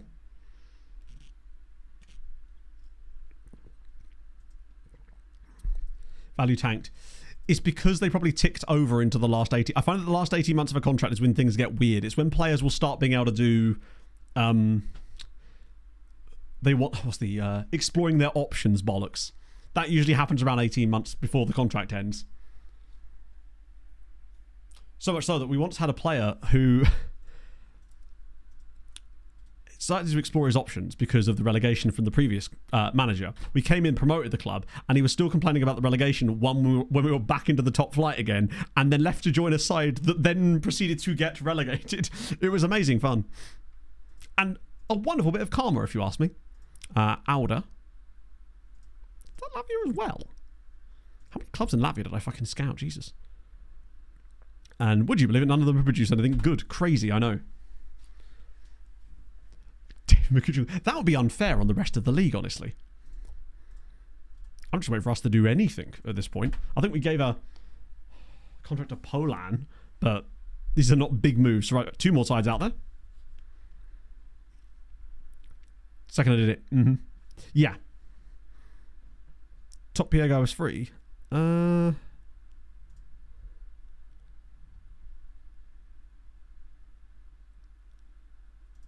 This Icelandic dude. Oh, yeah, you're right. I mean, he is fickle, but it'd be rude not to sign a guy who's completely free. If he'd actually sign for us, which he will. Bit weird that he's got such a high wage, but can't really say no, can we? To a free, but I kind of like the Sheriff guy, by the way, above him. I might not give him a long deal. I might just give him the base one and... Fine, you can have that. This guy here, though, who's just come through, I think. Fairly professional, outspoken, confrontational, short-tempered... We've signed... this. Not we've signed, we haven't done it yet. They've got a very angry Moldovan man here, basically. He's outspoken, short-tempered, confrontational, but yet somehow professional at the same time. Good passing ability, though. Great vision, no tackling ability to save his life, but either way, he's definitely worth a scout. It's rare that you see that kind of quality come from Moldova, and if they do come through Moldova, it's almost always Sheriff, to be fair. Big fan of that. Well, I didn't actually see his work rate, to be fair. What was his work rate? On the we talking about the Moldovan guy. 15. That's solid, actually. The only downside to him is he can't tackle. Like, he's never even attempted to tackle before. The way Captain Holt insults you. What? And then every time I play him, when I've told him I want, he'll be like, vindication! Potentially.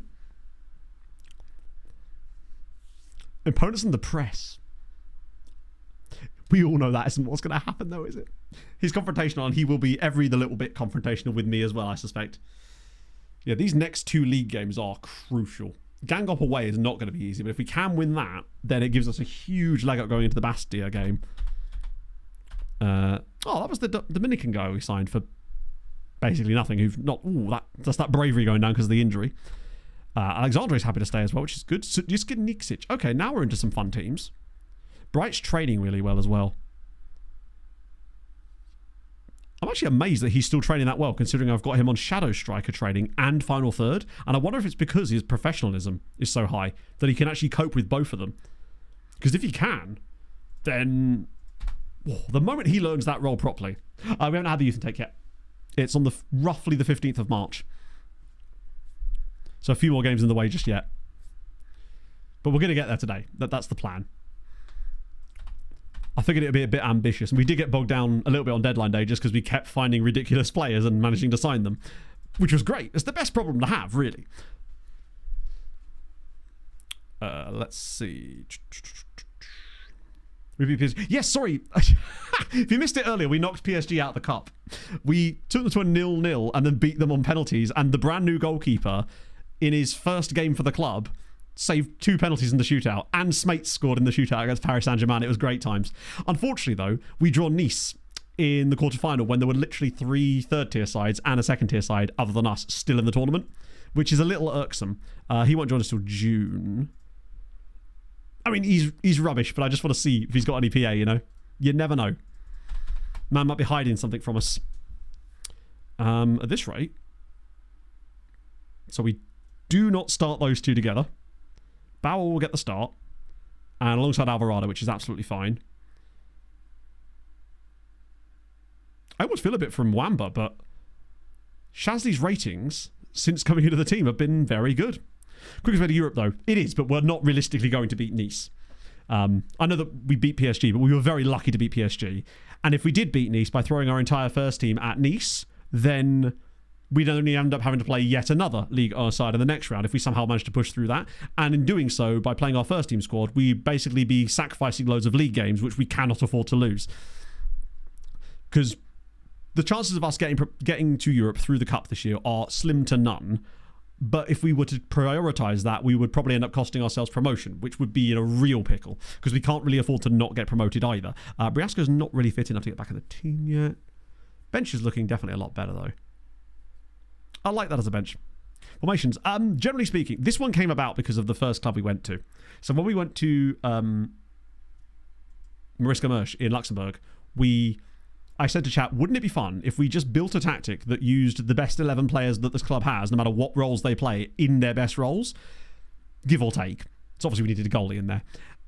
And a version of that is essentially what we came up with. And I insisted at that point that we should then stick to that all the way through the save to try and win a Champions League with it. Now, a few changes have happened, but most of the changes have made it look worse rather than more normal.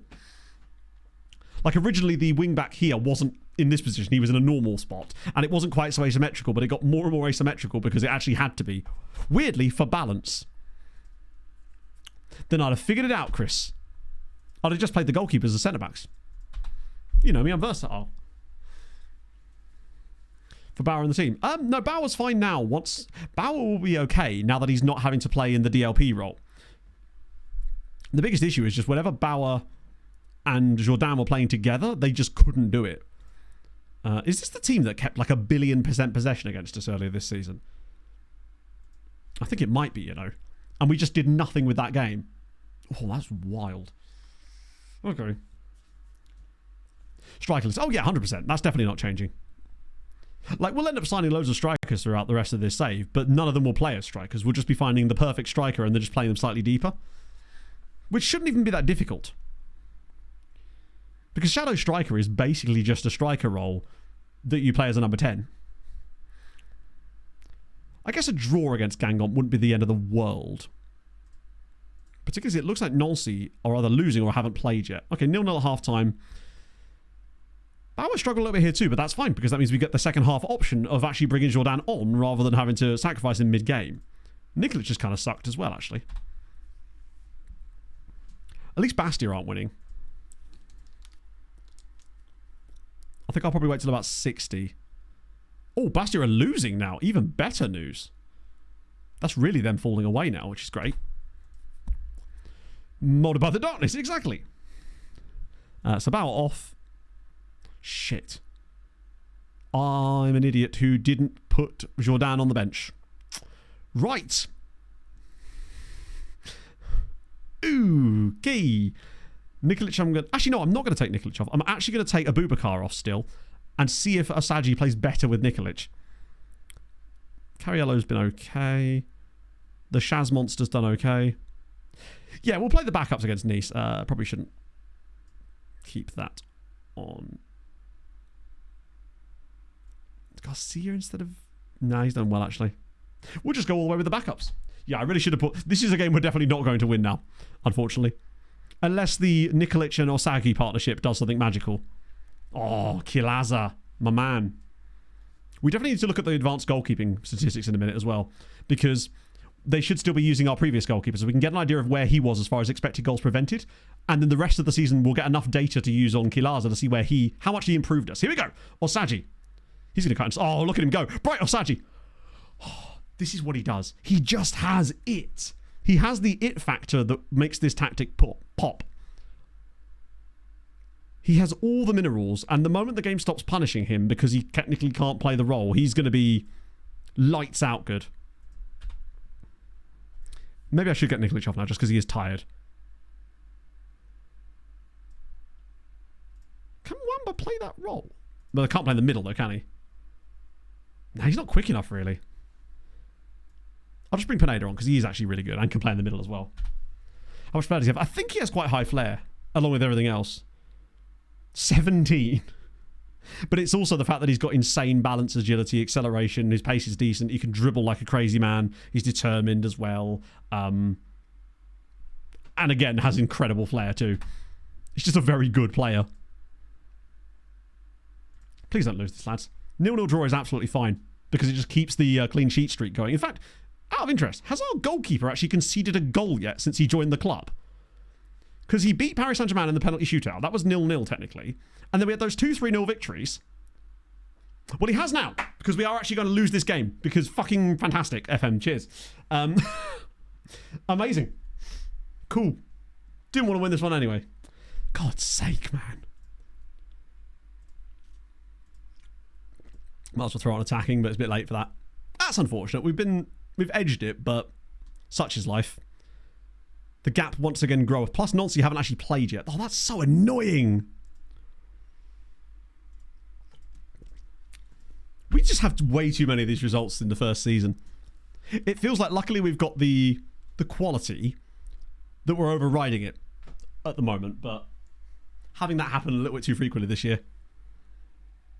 I mean, it's nowhere near as bad as it was in the first seasons with Sochaux or Tenerife. Even Tenerife in that second season. Yeah, did they beat us earlier this season as well? Because I don't think we even played that well in that game. Bastia draw at least, Angers win, Nancy haven't played yet, so the gap could get a lot closer again. That's a frustrating one, particularly as we've got to play Bastia next. Well, technically we've got Nice next, but that's rotation. Might be tempted to do into that one just so we can actually get to what we want today, which is the during a state of the club. Well, buddy, it's February now, so get over it. I'll just keep saying that the whole year. Although I want to be careful in case he doesn't let them loan any more players to me. Because we are probably going to want a couple of Tenerife loans next season as well. If we can. Because we might be able to get a couple of the better guys. Like maybe a Jose Garcia type of chappy, you know? Yes, we lost to Guingamp there. You're right, yes, we lost at home to Guingamp too. Yeah, they were... I think it was them that just kept possession up the wazoo and we couldn't get the ball off them. Normally, when a team keeps that much possession against us, this is not really a big deal because we can just play on the transition. But for something about the way that Guingamp's set up, they've now beaten us 1-0 twice. But it was probably due, given that Kilaza had kept, I think, 3 straight clean sheets since joining the club. That's not a bad record. 1 goal conceded in 4 games. That's the sort of thing that wins you titles in the end, if you could actually score goals. Not that we had a lot of chances in that game ourselves. Wasn't like we were absolutely battering down the hatches. Well, that would be the opposite of that, wouldn't it? Yeah, so we had 0-0, 3-0, 3-0. But we were just conceding too many little cheeky ones. Although there was 0-0 there. But let me check the data hub, see if we've got the proper data on keepers now, actually. Here we go. Petrangeli. That's not him. Petrangeli. That's the wrong one. It's this one I wanted. So yeah, he's prevented 2.32 expected less than... So it's not like catastrophically bad. We're not talking Onion Lukic here at Laval, who's at 8.44. But also, we're not into these lovely territories like Mr. Sebastian Stellin, who's at 4.17. I wonder if our guys have played enough games yet to even be on... I don't even know if there's a way I can figure that out with with the new boy. I don't know if there's even a screen we can see that information on. It might be on coach report or player performance. Just check. No, it's this all this weird stuff. It gives you different stuff. I mean, it's good. We might be able to see actually. Goalkeeping defensive. No, we don't want offensive. We want goalkeeping defensive. Expected goals conceded per 90 minutes. 0.57, and he's conceded 1 in 4 games.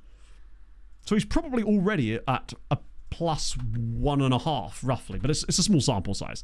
It would only take a 1 random defeat to a decent side, but we lose 3-0 to completely blow that out of the water anyway. Jimmy Nor, thank you for the follow. Oh, I'm getting parched, which means I might have to dip into my Mumfluencer drink. What arrived and was very delicious. I had one over ice on Sunday evening, and it was just a lovely vibe. I don't want to drink them all too quickly, though, because I can't be asked to buy another pack of them, because they are a little bit expensive. Like, it was even more expensive to buy them on Amazon as a giant pack than it was to just get them from B&M individually. But unfortunately, they were out of them.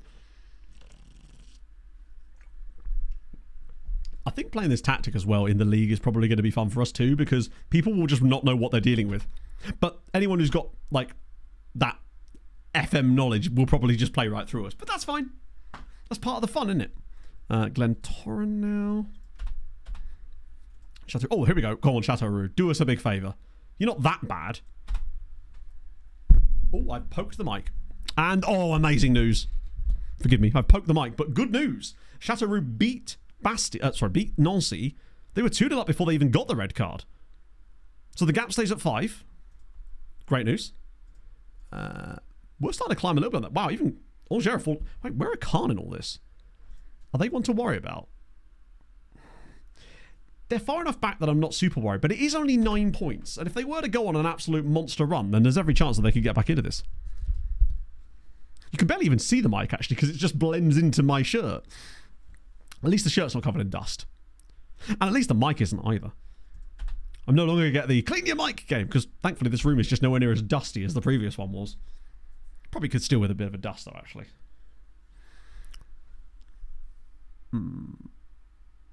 Okay. God, I hate the fact that this, like, bottle just constantly sticks to this rubber coaster. Half the time I pick the bottle up and the coaster's just there. Yeah, Jordan on the bench. Very well, on this game, it doesn't really matter because it's Nice, and I'm going to be rotating the squad anyway. And I'm probably going to insta-result this game just to make sure we can get through to the youth take, because we've still got there's still like another 3 games in between. Because we don't care about Nice. We know we're going to lose anyway. Oh, I know we knew that against PSG, but this is a little bit different. I guarantee you they'll beat us like 5-0. Oh, Bodder. Oh, wait, no, there's a guy. It's 2 guys, actually. Both 16, so it's the brand new youth intake. Inge Henning Horberg. Got a bit of speed about him. One to keep an eye on, perhaps. And this guy, Tom Stian Haffel. Again, it's so hard to judge. They're not... See, this is the difference between these guys and that Binder dude. I feel like these guys could easily be really good footballers one day. As could the Binder guy. But the Binder guy just looked a little bit more developed for the age profile. Right, Nice in the cup. Full rotation. Although half the time that isn't even full rotation. It will just put a lot of first teamers in. So Petrangeli's back in. I could put Kilaza in, though. Shazzy stays in the team, because of course he does. Jordan actually stays in the team too. Pineda and Masaoudi. Yeah, screw it, go on then. Still no debt. That is really strange. That I have no explanation as to why not, because, like... wrong example there. But, like... That's our profile there. And... Speaking of debt, holy shit, Nice are in £162 million of it. In fact, most of that, though, is because of their negative bank balance. They're at minus 150 million. Are they in trouble? This feels like administration waiting to happen. Draw and win on pens. Hey, if it happens, it happens. We'll just have to keep insta-resolving until we get what we want.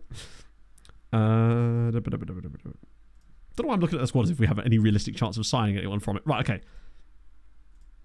I actually reckon we'll lose this really comfortably. But if we do, obviously we were to get through another round of the cup. I wouldn't insta-result that, because then you're starting to get into, like, actually could have a go at this territory. But I think this will be a relatively routine, like, 4-1 defeat where we get a random goal from someone like Messaoudi out of nothing. Did I put Manu Kone in the team as well? Christ, the man's 36 years old and has chosen to retire. At least it's a debut for someone like Oscar Neestrup. Why do I keep calling him Neestrup? He's not... not Dutch. Only 2-0. Okay, so Messaoudi had an absolute shitter. Eric did okay. Again. Display completely... Not... They can't, like, completely liquidate, if that's what you mean. The closest you can get to that is that they keep going into administration so much that essentially it buries them so far down that they can't get back up again. We have seen some teams go quite far down, like Preston, for example. The last time we looked at Preston, they're in the National League relegation spots right now. Huddersfield are in the same league as them, and so is Wickham are actually in the division below, although they were looking slightly better. So I'll actually check in on them in a sec. So Union Berlin still somehow managing the mid-table with all this going on right now. How's their debt looking? Given that they're insecure, probably not well. It's got worse. Although it might just be that they've lost money in terms of their bank balance, because it was around 170 million before, so it's probably not actually any more debt. I wonder if it's just because Lukaku's just been bringing through some absolute dreadful players, maybe? I don't know. Their head of youth development is Romelu Lukaku. It's just nice to have. He is evasive and driven, so he's still not a bad Hoyd to have. Should be interesting. They're interesting, but I wouldn't manage any of them, because remember, these sides are all in like the National League. There's no way that we drop down to the sixth or fifth tier of English football in this save, because one, it's England, and two, that would just sort of defeat the point. But let's have a look, actually, see how those guys are getting on while we're on the topic.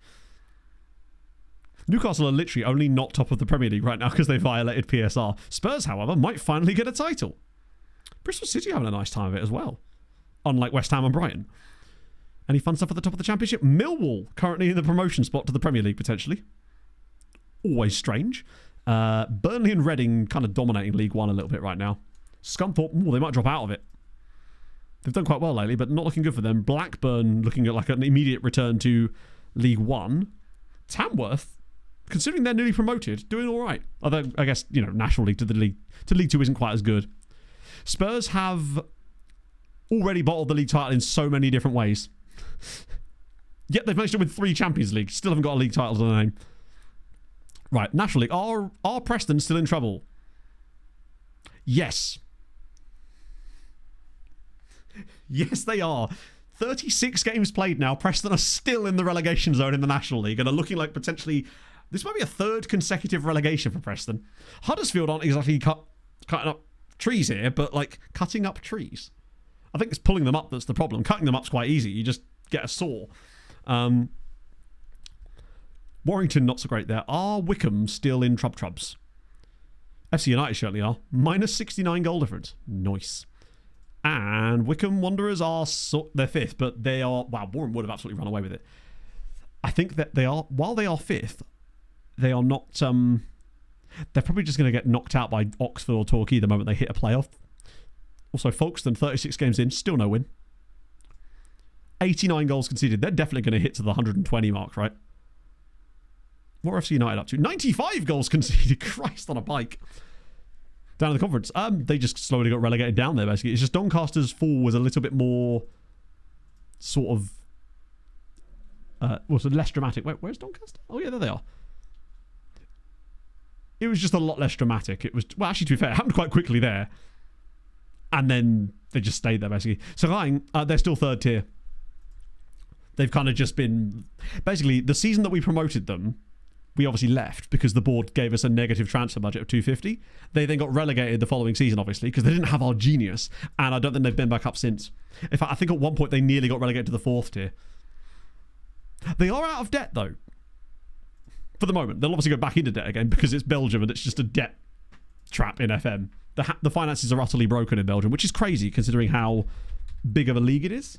Emma Hayes in this league is not in the save at all. The closest we can get is Elia Pavesi. That's who you meant, right? Yeah, no Emma Hayes in this save. She doesn't always gen in. Cardiff have been like a yo-yo club between League One and the Championship mostly. The only reason I really know that is because they've had a lot of Patreon regions at the club. There's so many things in Belgium that are just really, really low. I hate the fact that the Croquis Cup, for example, you don't get any prize money until the quarterfinals. And even then, it's crap. But there's just no way for the smaller clubs in Belgium to stay alive in FM. Or in real life, obviously. But like in FM, it's especially bad. You basically have to get lucky and make a player sale. And even then, it doesn't sustain you because you're just constantly losing money. We had to do it with like making our own pre-season tournaments that we would then take money for by inviting big teams and then taking the gate receipts from the games that those teams played against each other. Little pro tip for you there. You can earn a lot of money doing that. Well, not a lot of money, but like... But the other problem is when you're down at that level, even being a selling team isn't good enough because you don't get any money for the players because you're in the 3rd tier and the only clubs you're really selling to are like bigger Belgian sides. This is a massive scout report. I might adjust the frequency of scout reports outside of transfer windows because I'm worried that we're missing out on players due to only getting it every like 4 weeks, and it might be maxing out and not showing us when it maxes out, but instead just showing us every 4 weeks. So I don't want to miss out any players. I can remove from the shortlist now because you changed clubs. That's old Chanai. Any high value guys? Okay, cool. Get rid of the dredges at the bottom. I think we're still working through some of the Spanish lower league guys here, to be fair. That list of players seems to just be endless. I think... these are the guys that we started getting reports on from the end of the window, wasn't it? Looks like most of them actually haven't turned out to be that good, but that's okay. We expect that. Wow, there's a lot of guys that are just bopping right up against being potentially alright, but aren't quite there. Huge extras. Well, that was the only way we really stayed to survive. We managed to get lots of like 50% of next sale clauses in Belgium, and that was able to sustain us a little bit because we were then able to sell them for like a little bit more cash. Because obviously when the player joins the new club, they're worth a lot of money. Wow, we know nothing about any of these dudes, but that's okay. None of them have super high CA. Actually, a couple of them do. Živny, Wojtek Schmiel, and Stechik. There's a couple of Czech guys that could be quite a tasty gander once we get a bit more information on them, though. Foot Python, thank you for the follow. Antonio. See, this guy... I like him. I feel like he would also be trouble. When you press acknowledge, because I misclick. It ain't that deep. I just misclick. That's the reason I didn't press that instead. Particularly as some of them I actually don't mind getting again. Actually, to be fair, if we left the club, it would sort of reset that, wouldn't it? Either way, I misclicked. I just get into the habit of clicking one thing. And also remember, those guys aren't coming around a second time. Those are players that we're requesting scout reports from. They're just not very good. Let's see. Yeah, this dude here would get very angry. He's temperamental, outspoken, volatile, all the bad. He would be a very angry boy to deal with, I would say. Which is usually a reason to avoid, but I'm still going to keep an eye on him because he does have good potential, apparently. Let's see. Literally, he's going to be the kind of guy that rocks up to training with knuckle dusters on both hands and on his feet, just in case things really go down. But probably worth us shortlisting him for the time being, at least, right? Red competitive streak. I know. If anything, that's suspicious. Never mind, he's got an orange competitive streak. It's nearly as bad. He's still going to murk a dude, but you just won't see it coming. I feel like if he just had anything more than 5 dribbling, he would be quite a fun player. Is there anyone good in here? Oh, you're on the shortlist anyway, to be fair. You're on loan from someone else. Although, actually, I want to just look at you. 19, on loan from Rook. He just... if he had the pace and acceleration flipped the other way around, he'd be quite useful. Volovic. This was the Belarusian guy that we were vaguely interested in. I don't hate him, you know.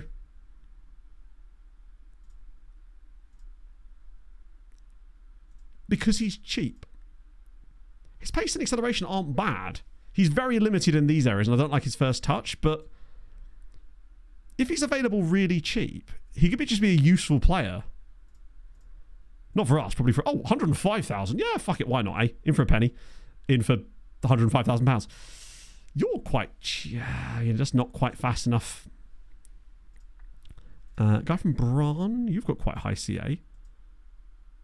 Ooh, God, he's... I hate players like this. Not a shadow striker. Well, not yet, he's not, no. No one's a shadow striker until you train him to be a shadow striker. He has the pace. So, I'm alright with that. I say has the pace. He's nearly butting up against the pace. And he probably could gain a penalty. So, at the end of the day, not every player has to be a guy that's like, hey, this guy is going to revolutionise our first team. But at that price, I can't really say no. Nuclear sign. It does a bit, doesn't it? I guess it's supposed to be like, I don't know, 3 dudes? Long-term CDM. Like, this guy's got... If just ignore the physicals for a second. If we had good physicals, this guy would be elite good. But, yeah. More of a shadow striker. I'm confused as to why he's more of a shadow striker than the other guy when he's literally a lot slower than him. But, hey, each to their own. This guy's never going to be quick enough to be a shadow striker. Like, the other guy was butting up against being fast enough. This guy's got no hope of being quick enough. But I don't dislike him. I just worry about his work rate. Look at this CDM. The problem is, I suspect that he's expensive. At least his at least his wages is low. If he's closer to like, I don't think I'd pay more than $1 million for him. And I get the feeling because it's Bran, they would probably want at least 2.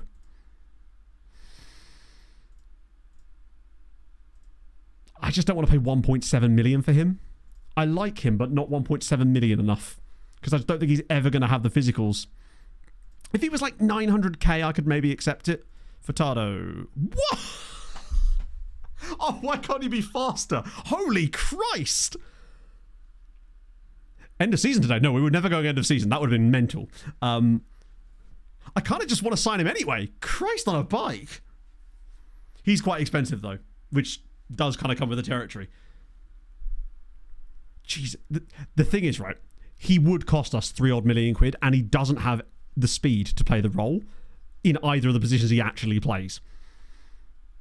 He's like this close to being a usable player, but I just don't think I could justify the price to go with it. If he was like 500k, then totally, I would do that, but he's too much to spend on a guy that I don't think is realistically good. Hello, Big Dollop. Okay, now this is a Norwegian I'd be much more interested. He's 21. It's quite good, though. Oh, God, I got suckered in by his quality before I saw the age profile. Relatively cheap still. Do you know what? He might still pass. The issue is that he can't play the role, but that wouldn't take long to train. But he doesn't have any tackling ability, and I think he'd get swamped too much. Like the way I'd play him is be a DLP, but I just think that he's missing too much of the defensive stuff to really be viable as a DLP, and we'd end up using too much of whatever he's got left to actually train him there. Amadou Thiam. See, he's almost the same. Arguably, he's actually better. Like, worse passing, but great vision, good positioning. He's a bit injury prone, though, and he's 23. Competitive streak, 23. He still has bad consistency at 23 as well. That obviously hasn't improved too much. What about you? Kjell Magne Zetterlund Nilsson. He's fast. And he can dribble. And he's got good adaptability. Height, fairly professional. Loves big man. Oh, he's 22 as well. I've got to stop looking at these players until I see their ages. Not that I wouldn't sign a guy like that, but I'd need them to be like much more well-developed than that. Klimis Rokas, he's also 23. Model citizen, which helps. Which is probably why he's developed so nicely, but I don't think it really suits our style. I don't know if he can play as a DM. Who's using him as a DM? The game seems to like these guys. But this guy can't run, presumably. Oh, nah, he pretty much can't run. The moment I see Ngonche, I'm like, I'm out. Tinoko of Osijek, he's only listed for loan, though, and he's 20. And he's slow. I feel like we're finding better players using the agent thingy. Skoppel, we looked at this guy before, didn't we? Better tackling. His physicals let him down a little bit, but he's only 18. He's very injury prone, though. Ah, this was Fuldorf. This was that CM that we actually did kind of like, right? We just didn't have full knowledge of. Oh, Kazakhstani dude. He's slightly far. Ah, the pace is not there. Okay, we've definitely looked at Arvid before, right? What about FC Copenhagen, Stuttgart, and Valvik? I like Fuldorf. I know he's 20, and he has got a touch of the injury proneness, but he's got okay tackling. He can pass like crazy. His first touch is delightful. He's fairly professional, media friendly, so he's reasonably professional. Tries killer balls, but he's got the attributes for that. See what he looks like as an inverted boy. The work rate's good actually as well. Consistency. Yeah, but he is only 20, so it's not like make or break for me at that stage. 8 pace. It's not great, but he does have good acceleration. So at the very least, to be fair, don't check injury history with injury prone. It's irrelevant. Their injury history isn't even that important. Injury prone is a number rated between 1 and 20. It's the likelihood that the player is to get injured. So how many times they've been injured in the past is immaterial to how much time they're going to get injured in the future. Unless it's a recurring injury. And I think the game actually tells you if that was the case. Pressure forward and target forward and assist. I don't really like playing... Generally speaking, I wouldn't combine a target forward with a deep lying forward, because then what's the deep lying forward lying deep for? Because the guy ahead of him is a target forward. And what's the target forward providing headers and stuff for at that point? Let's just have a look at him as an inverted wingy back on defend for the time being. Oh, I like that. But like, we can have a look at his injury history. Hey, he's broken his spine, chat. He also had a hip injury as well, Christ. With any luck, maybe he'll get all of his injuries out of his system. 20... Too high. Yeah, it was over the other side of the chart. But yeah, no, their injury history really isn't that important to me. It's, are they injured now? What's the injury if they are? And what is their injury proneness? Which means he's fairly susceptible. So that's probably like, what, 14 maybe? It was just a little, what's a little broken spine between friends? Ooh.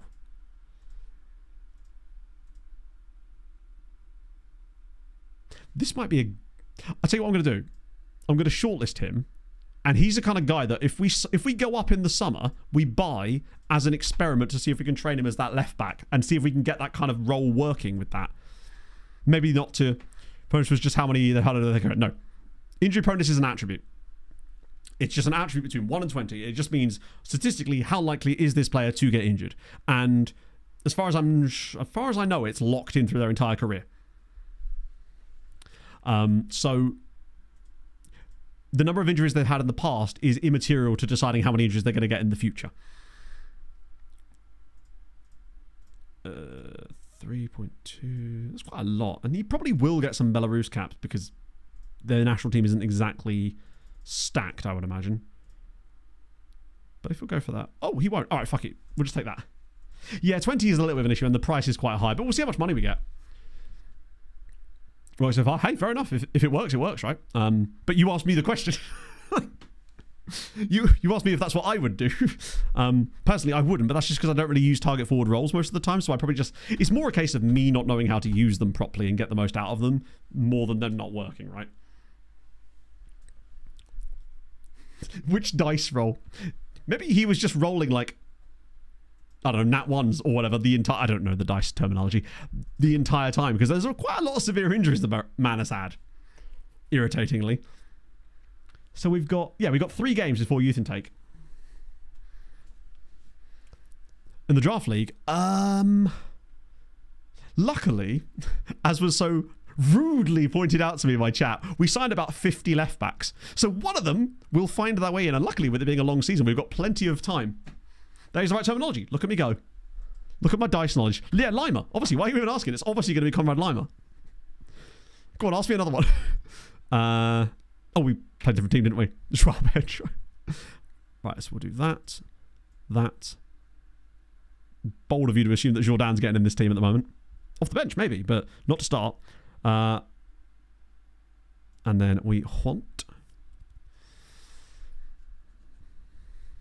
I kind of want to risk starting Bright because he just looks so good off the bench. Yeah, Jourdain will definitely go on the bench. Oh, he actually is there, to be fair. Briasco, Alexandre, Vargas, Lutalamio, El Shazi's straight in there now. Mwamba is the right wing. No.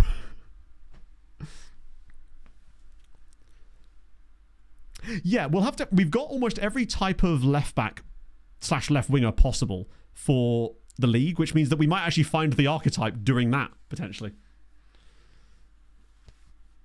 Half from Norway to Serbia. Oh, yeah, totally. Well, that guy we were just looking at was from Norway.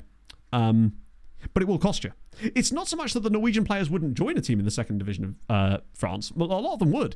The issue comes from the fact that Norway tend to demand a decent whack of change for some of their players. We're not going to be able to pick up guys there for like 200k. Like guys like that have got real quality from teams like Bodo, we're going to have to pay 3-4 million pounds for them. And so they'll be 100% willing to join us, but our budgets at this level are not quite high enough that they're really in our shopping window unless they're like ridiculously good. That's sort of the prohibitive part of it for us, if you like. More fish for the Norwegians. They've got loads of fish. How dare you?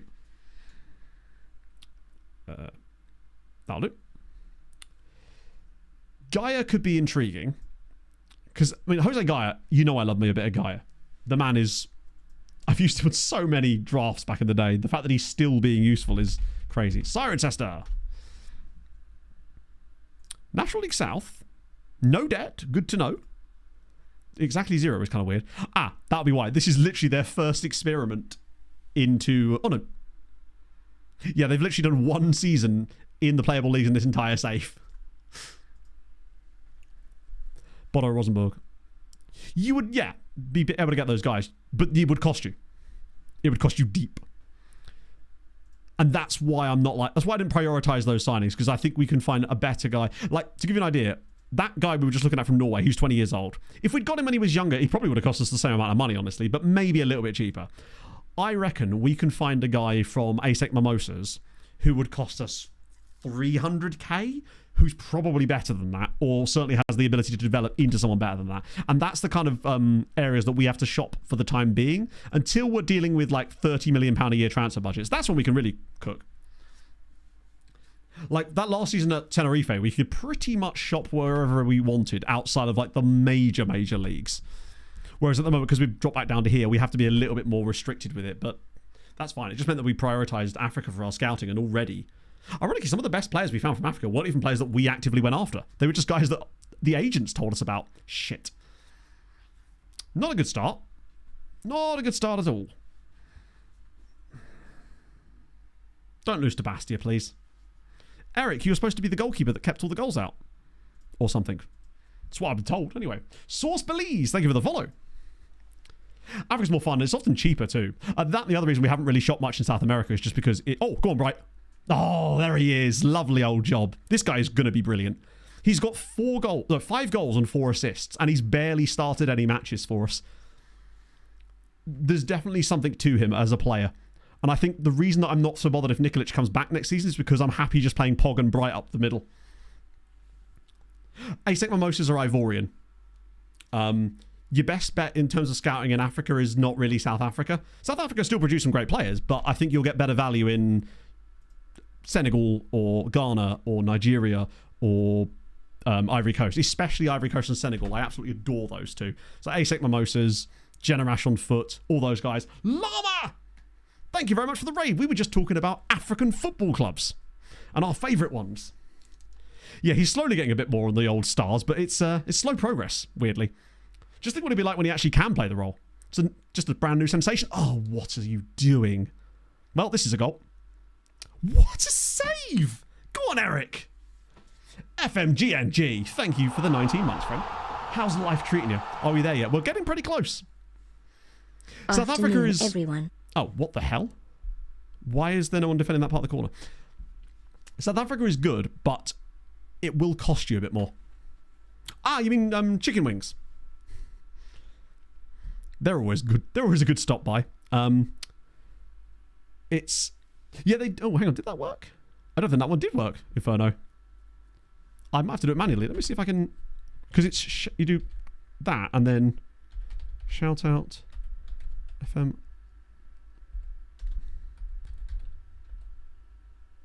There we go. It worked. That face when you have to do your job. I actually saw a guy wearing a Mamelodi Sundowns shirt randomly in a train station in London when I think I was going to a gig with Pog. And I spent literally the whole train ride after I spotted him trying to figure out what shirt he was wearing. Because at first I was like, that looks like a Mamelodi Sundowns shirt. And it turns out it was, but it wasn't like one of their normal shirts. It was like a special edition one that they'd released. It was a very specific retro shirt or something. Okay, 1-1 is fine. Nikolic has kind of struggled again. We don't like that. Particularly not with Nancy winning as well. Albeit only 1-0. Yeah, Twitch Mobile is just a disaster. Oh, not again. Please, please, please. Ooh, good little tippy there. Honduras and Nicaragua and El Salvador, you usually get a couple of guys. We had a guy from Marathon in the last... I say we had, as if he ever played for us. He didn't. But collectively, he was ours because we just used to love looking him up in the save. He was brilliant. Ended up at Liverpool along with this Bolivian dude who was absolutely incredible. Whoa! Okay, Briasco, you're going to want to take it down a notch or 12. That was violent, but you did get the ball. Right, come on, Shaz Monster. Show me a bit of that quality. Show me that 16 crossing. That's what I want to see. Or just pass it inside. That's fine too. Wait a minute. It's in! It's Bauer! 10th goal of the season for Heribert Bauer. This would be a big win. If we actually beat Bastia, this would be huge. Like, I know we've had some good results lately and some weird ones like the Gangot one, but actually beating a team that are directly below us in the league would be huge. I didn't even see Bauer shoot there. He's just in the perfect place. Go from picture in picture and click back to the full screen. It freezes. Amazing. Twitch are blessing us with yet more glitches. Always good to know. Way better than men's. Agreed. No, this has been my campaign for the longest time, Red Leicester, that the women's national team shirts are so much better than the men's ones most of the time, and yet they don't release half of them in like a men's cut or a unisex cut or whatever. And it's like, are you deliberately trying to not get customers? Like, what are we doing here? I wanted to buy the German one from the Euros with the like Black Forest all over it. Fucking amazing shirt. But couldn't get it in a men's cut. So annoying. The Japan kits in general are great, but yeah, agreed. Tansman, it is. Oh, hello. Bauer again? Oh. I'd have expected him to bury that. Lovely pass, though, from whoever that was. I think it was Alvarado. Great work. Yeah, I wanted the Fulham women's kit as well. They never even sold that. Just so irritating. Literally, people cowering for their lives in the crowd there. Shasley could do with a little rest, I think. Now, we've got Mwamba on the bench. What a dream. And I guess Boobs is on. Jordan is on. And these are some good substitute options we've got ourselves. We'll keep that last sub just in case Alvarado starts to struggle a little bit. Lovely. But yeah, the whole Tansman thing. If you look up Tansman, you'll actually find a load of guys called Tansman. We think it's a bit of a glitch in the game because we've got a guy in this save that's got that. And someone, I think it was Don, in fact, had like 6 dudes with the same name. All called Tansman. 60 quid, Christ. Football shirts cost a lot of money, don't they? Nice we worked there. Oh, what? Why does that keep happening? Fucking hell. Just play a pass with the correct amount of... Are you incapable of playing a simple bastard pass? Is this like a season 1 punishment thing? Just player unable to produce sensible pass? It's always that same thing. For crying out loud, man. Oh, I guess a draw's not the worst thing in the world. It keeps them behind us, but it's a shame because it was a chance to grow a little bit more of a gap with Nancy not winning. Ah, man. Typical us. Angers win again as well, which pushes them further clear. And it's another game that we deserve to win that didn't because of a stupid passing mistake like that. That seems to be, since we've joined Sochaux, the biggest way that goals have been going in. And I don't know why. We conceded... And it always costs us points. We had that game earlier today with... it was the 1-1 draw where we dominated them and they scored that chance before. Ah, dear. Basically, I'm prioritising the attributes that would essentially be the same ones you'd want on a Shadow Striker, with the exception of maybe in better passing. But he doesn't play like a striker because obviously he starts. The reason I like it is because it means that when you've not got possession, he's sinking a lot deeper, right? He's doing a lot more off the ball, and it means as well that he's much more difficult to track by defenders because he has a much deeper starting position. So he can kind of just make those lovely runs. It's the same reason that our CMA does a similar thing. So they're never really they're looking for the Shadow Striker, and all of a sudden, Country Music Award straight through the middle, and that's where Heribert gets most of his joy with his double digis. 5 target forwards. 5 is not enough. I'm disappointed in you. You need at least 7. Technically, I think the most you could ever play would be 5, right? Because you'd have to have 3 strikers who are all target forwards and then the wide target man either side. I don't think there's another role you can really use at that point, is there? More annoying drop points, but as long as we're in the top 2 and we're just sort of plodding away, then I'm not super bothered. I am bothered. Can you tell I'm bothered? In fact, so bothered I'm going to go get myself a sparkling ice.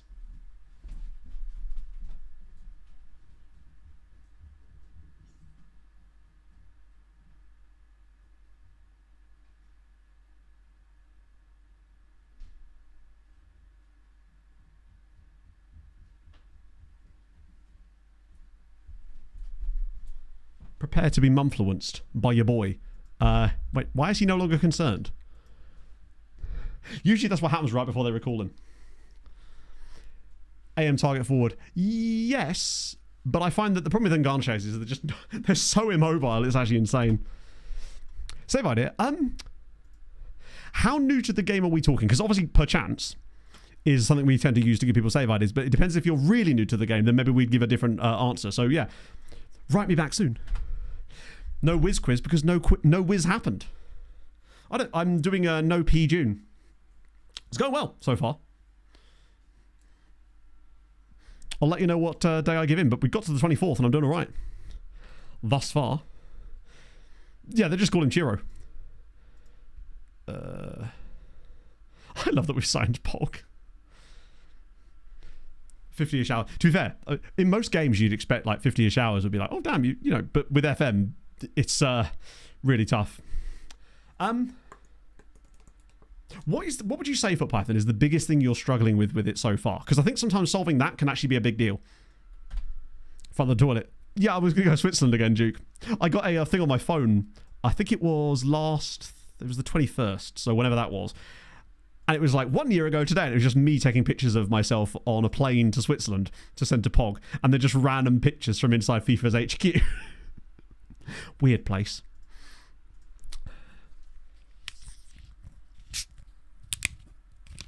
Bit of ASMR drink bottle opening there for you, chat. Love to see it. This stuff is the thing. It's the thing of dreams. It is the most refreshing beverage I think I've ever come over. That is not what I meant to say. Come across. That doesn't make it any better, but it kind of does in context. I reckon this with a bit of gin and some ice would be fabulous. Let me tell you. I think that happens to a lot of people, Foot Python. What would you say so far is the most enjoyable save you've had, and what made you stop playing it? Because people have different reasons for enjoying things and different reasons for not enjoying things. And I think if we can figure that out, we might be able to send you on the right path, potentially. Look at that. A+. We love to see it. Mouldy under 19s? What on earth is gin? What on earth is gin? I don't know if you were right for this chat, my friend. I'm just kidding. More drop points. Love to see it. Not that it really matters for us. The Sochaux with a kit. That would be expensive. Just a little out of my price range these days. Although we'll see if the shorts content and the stuff on YouTube continues popping off, maybe we'll have a chance. Got to pay for that new PC somehow. To be fair, I am very glad that that's starting to happen, and I'm really grateful. The last week has been incredibly fun, and just reminding me the fun and enjoyment I can actually have out of content creation. It's been incredibly, really nice. So thank you for that, chat, for being a part of that. I'll get you guys again. The end of this season, if they've not got contracts, it looks like they're all coming here, and I'll be, oh, I could sign me, and I could play alongside Pot. It's going to be great. Hopefully it's Alicante. That would suck, Had no actually. idea Twitch subs didn't roll over. Have some of Jeff Bezos' dollar. Thank you, Jacob, for the 2 months. So Twitch subs normally do, but because of the way that because of their Prime subs, you have to manually do it each month. I constantly forget to use my Prime as well. I use mine on Huckleberry Finn on Sunday because usually when we raid, I'll just check, but sometimes I just completely forget. Mum influencer, yeah, man, it's good shit. Would recommend. Try it out. The game can be so overwhelming. Yeah, I mean, what I would say is, I presume that if you were at Heracles... Oh, no, you can get sacked. What am I talking about?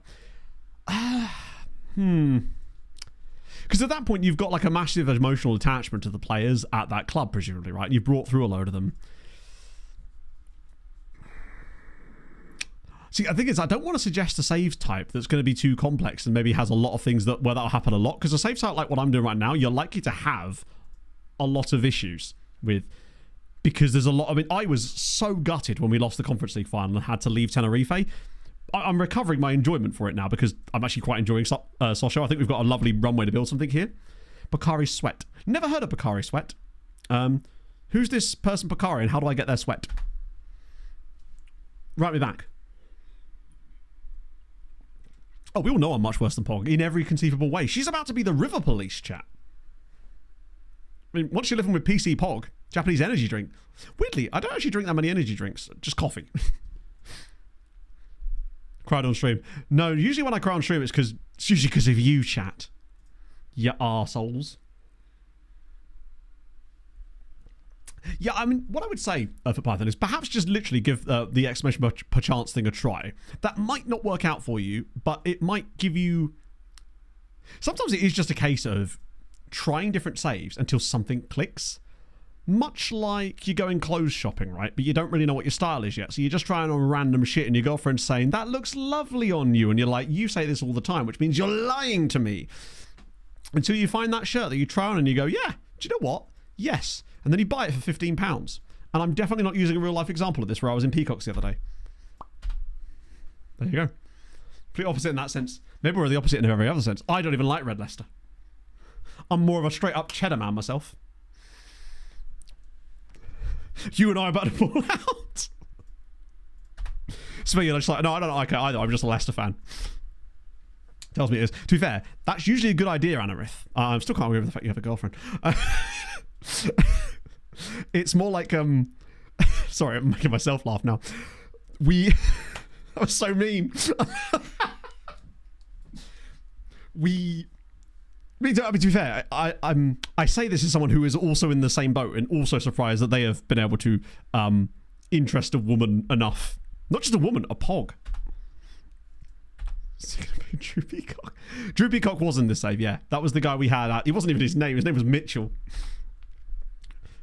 Surely down this hill. Is that a hill that someone could perhaps like roll cheese down by any chance? Asking for a friend. Damn, we're actually making good progress. We're genuinely going to make the youth intake at perfect timing. See, I know what I'm doing. I've streamed before. Once or twice. Oh, my back is not doing a good job today. Because I can't put the desk down and do sitting stream because the camera angle might look a little bit weird today because of the whole issue last time. When I sit down, it's so much worse. I look like I'm a child at his dad's computer when I put the camera, the desk down. But let's achieve the one thing twice. I've had it in pizza at times, which was odd, but that was okay actually. Nazi lose again. Great news. God, if we just hadn't dropped points to Bastia. This is the thing. Bright Osagi. 7 appearances in Ligue 1. 3 starts, 2 goals, 3 assists. Oh, this isn't where I parked And he's my got car. 3 goals in 3 games in the cup as well. The value is really looking lovely as well. I've just got to keep trying him out there, haven't I? Just like, learn it quicker. Be slightly faster. I reckon we just send the same lineup again. Well, they might put Shehu on the... Then again, we've already got a centre... We've already got a fullback on the bench. I don't need another one. Other than Sven. Obviously, that's different. Oh, yeah, he was like 800k. He was definitely our best signing in January for sure. Jesse Combat. What? That is a username. Thank you for the follow, I think. Jesse, thank you for the 15 months. That's very kind, sir. I look forward to hearing Pog recalling about her time on the Hypons, stopping all of those dangerous, squashbuckling Ely pirates are ravaged by. Yes. Oh, is Jordan not on the bed? Shh. Oh, he is. We're good. Ooh, scared me for a second there. Yeah, I'm looking forward to Pog's Tales of the Riverbank. She's done all the DBS stuff now, so it's basically she just has to wait until that stuff clears. She sat there last night and she's just like, do parking tickets count? I was like, I mean, probably, but also like, I don't think that's really going to be a disqualifying factor here, my love. Unless they were river parking tickets.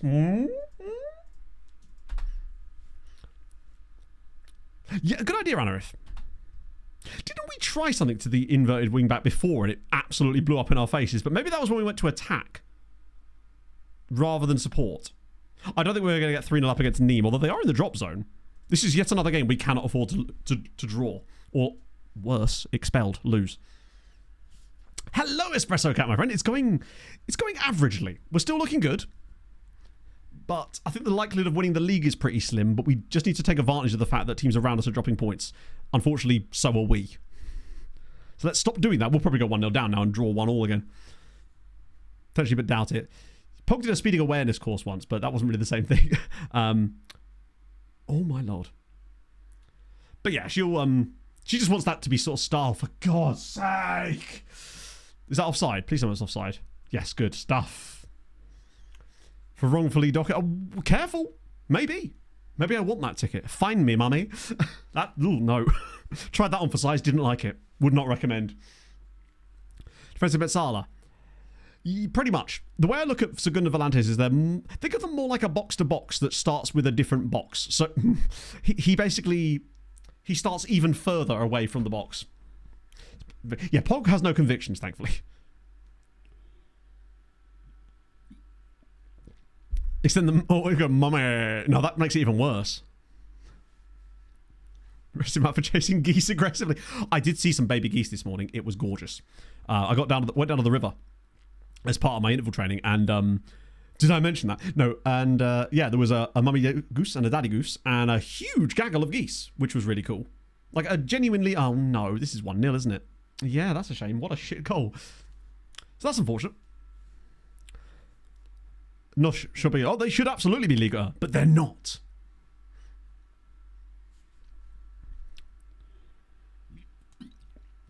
I haven't got the goose-based water feature yet, Outcasts, but Pog has definitely agreed in... We've agreed personal terms with the goose-based water feature. Plus, I'm taking Pog to B&M at the weekend in Cambridge so that she can look at lights and stuff for the back garden to make it a little bit more bright and nice. And she wants to get... What is it? She wants to get some bar stools. Because obviously... Basically. Right, now we're losing to a team in the relegation zone again. Can we, like, stop that? When I've specifically asked us not to. It's got 1-1 written all over it again, hasn't it? One of these games that we just... Oh, go on. Oh, my God, man. Yeah. Not great. It's going to be a long day, innit? It's going to be a long old day. The board expected us to be in the playoffs, which is obviously comfortably going to happen, but my expectations were higher than that. I felt this team was good enough to get automatic promotion. And really, they should be. We're just having a bit of crappy luck lately. Like, statistically, we're the best side in the league, and Angers are overperforming, and we're just not. We just keep ballsing up chances. Maybe I shouldn't have started Brighton. I think I should have kept him as a substitute and just keep substituting him on until he eventually loses it. Not loses it, until he's finally got that role. Oh, nicely done, Briasco. Come on. Second half turnaround. We got this still. What are we doing?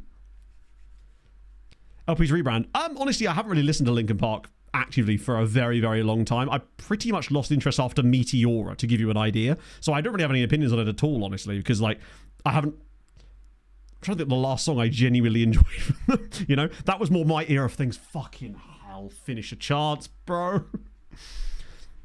Like, those first two albums were my childhood. Well, I say childhood. They were like my musical awakening. That and Limp Bizkit. It was like 2000, well, literally 2000 kind of time, basically. But yeah, after Meteora, I wasn't really as interested. The songs just didn't click with me. Fucking hell. Oh, we're going to lose again, aren't we? Admittedly, Neem have actually been better today. They've actually done some good stuff. Admitted, but as well, like, their goal was probably about 1 XG. Unfortunately, I don't, Jacko. I haven't actually had to deal with that stuff for a long time. Hybrid Theory is goated. Meteora's got some underrated bangers on it. Like, on the Hybrid Theory side, like, Place for My Head is probably one of my favourite Linkin Park songs ever. We're going to lose this 2-0 now, aren't we? They'll just whip this in. The keeper will flap at it. Here's a fun fact. How on earth, one, have I predicted that, and two, has that not gone in? From here. BTRFC, thank you for the follow. Just as well, that's kind of justice for the one that we didn't get it in. How on earth has that not gone in, though? Nikolic off for...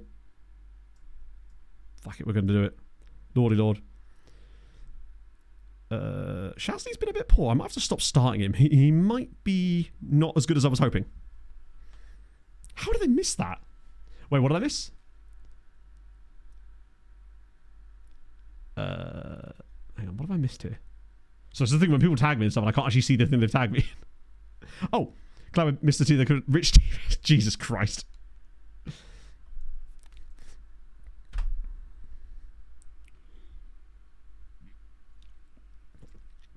We just have this weird habit of just playing like crap in these games.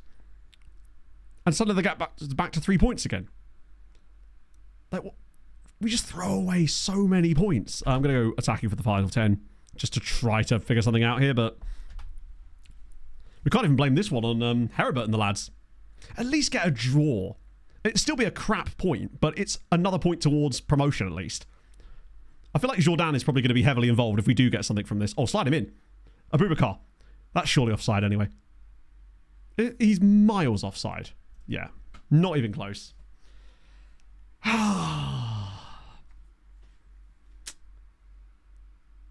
Frustrating team. But what I would say is, I suppose, technically we're supposed to be like the 5th best side in this league. Like, on paper.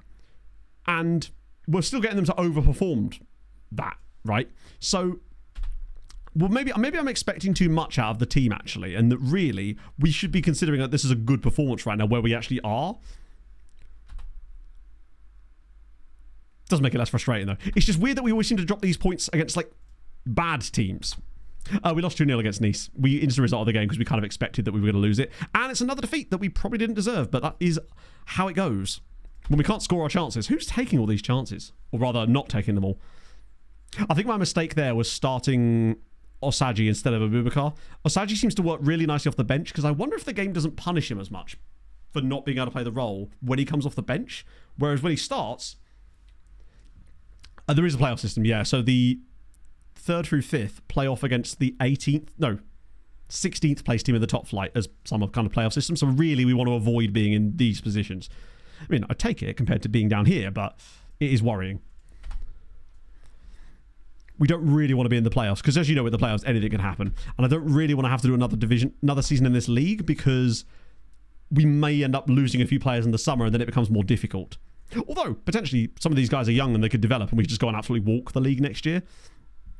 But when we're playing as well as we are, generally speaking, I want to see us take advantage of it. Like, this is the thing. Angers are plus 13, whereas we're plus 1. So we're doing what we should be doing. They're just massively overperforming. I wonder where they're doing that. Is it goals or is it defensively that they're doing it? And are we maybe missing anything crazy there? So we've conceded a few more than we expected to. So yeah, they're just scoring way more goals than they should be. As are we a little bit, which is not quite to the extent that they are. God, but look at these guys. Christ. So I think this here is due to the fact that our goalkeeper, for most of the first half of the season, just simply wasn't up to snuff. Not that we had a choice. It's not our fault that our actual goalkeeper was sold outside of the window and we literally couldn't replace him. But I think we're going to hopefully see some improvements upon the new guy's arrival, but now I'm starting to get a bit worried about that too. But he simply hasn't played enough games yet for us to get any real data on it, I don't think. I don't think it'll show up on player detail, will it?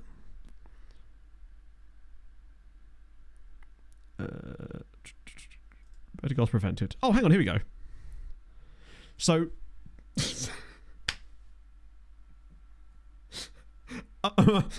amazing news, chat. We've had 4 players playing goal this season. The one guy that actually was playing in goal for us most of the year isn't even in this list. Sven, however, is. Just what I had to do. Was it, Paul? Oh, let me think. Was it clear up poo in a fitting room? You might think I'm joking, but that's about the outrageous level that I'm expecting here. So Pilaza's at 0.29. Gutierrez had us at 0.82 before he was so rudely sold. The other guy isn't even registering on here, which is a bad sign. March 15th is roughly when our youth intake going to be, so round about there. So that's the league. In theory, Thursday night, but that's just what I know so far. Where'd you guys get £1 million? Wasn't that who you played for before? Yes, it was. I paid 190k for him. I'm going to sell him back to them for $1 million. That's a weird. That's wild. Better that. Oh no, we want 1. Oh, it's Twa after that as well. Better than right back important deadline day. Depends on the role you want to use him in, but yeah, probably. Wait, 50. Ah. Wow, he has such low PA. He's really well developed right now. Like, this guy is really good. Tackling's a little bit sus, but not bad. You could get his marking and positioning up great. He does like a little bit of speed, but he's a very good fullback. I think Shazzy's probably maybe better. I don't think he's maybe better now, but Shazzy's definitely got the future on him potentially. Draft him on YouTube. I don't believe so yet. I didn't actually upload the draft, just as I don't know if that was going to be a thing. I might actually upload the games themselves, though. Brought the toilet and overflowed. Oh my god. Wait, is there like a customer toilet there? Or is this like a staff toilet? Time for a new job in it. Pog just keeps... I think Pog spends most of her days fantasizing about what she's going to do. The staff one? Oh, that's even worse. Also, why is this your job? Surely the person who blocked it should do it. I mean, it's kind of like an extension of Smelt It, Dealt It, no? That's horrifying. Pog comes home every day now and just tells me the tea with a smile on her face because she's just like, I don't care about these people. And the more that... And they seem to have really ramped up their dickishness lately. I wonder if it's because they are so, like, confident in the fact that she won't go anywhere. And it's like, oh, it's going to be brilliant. When she just hands in her resignation and leaves them in the lurch, the most... Like, in the worst possible way. It's going to be tremendous.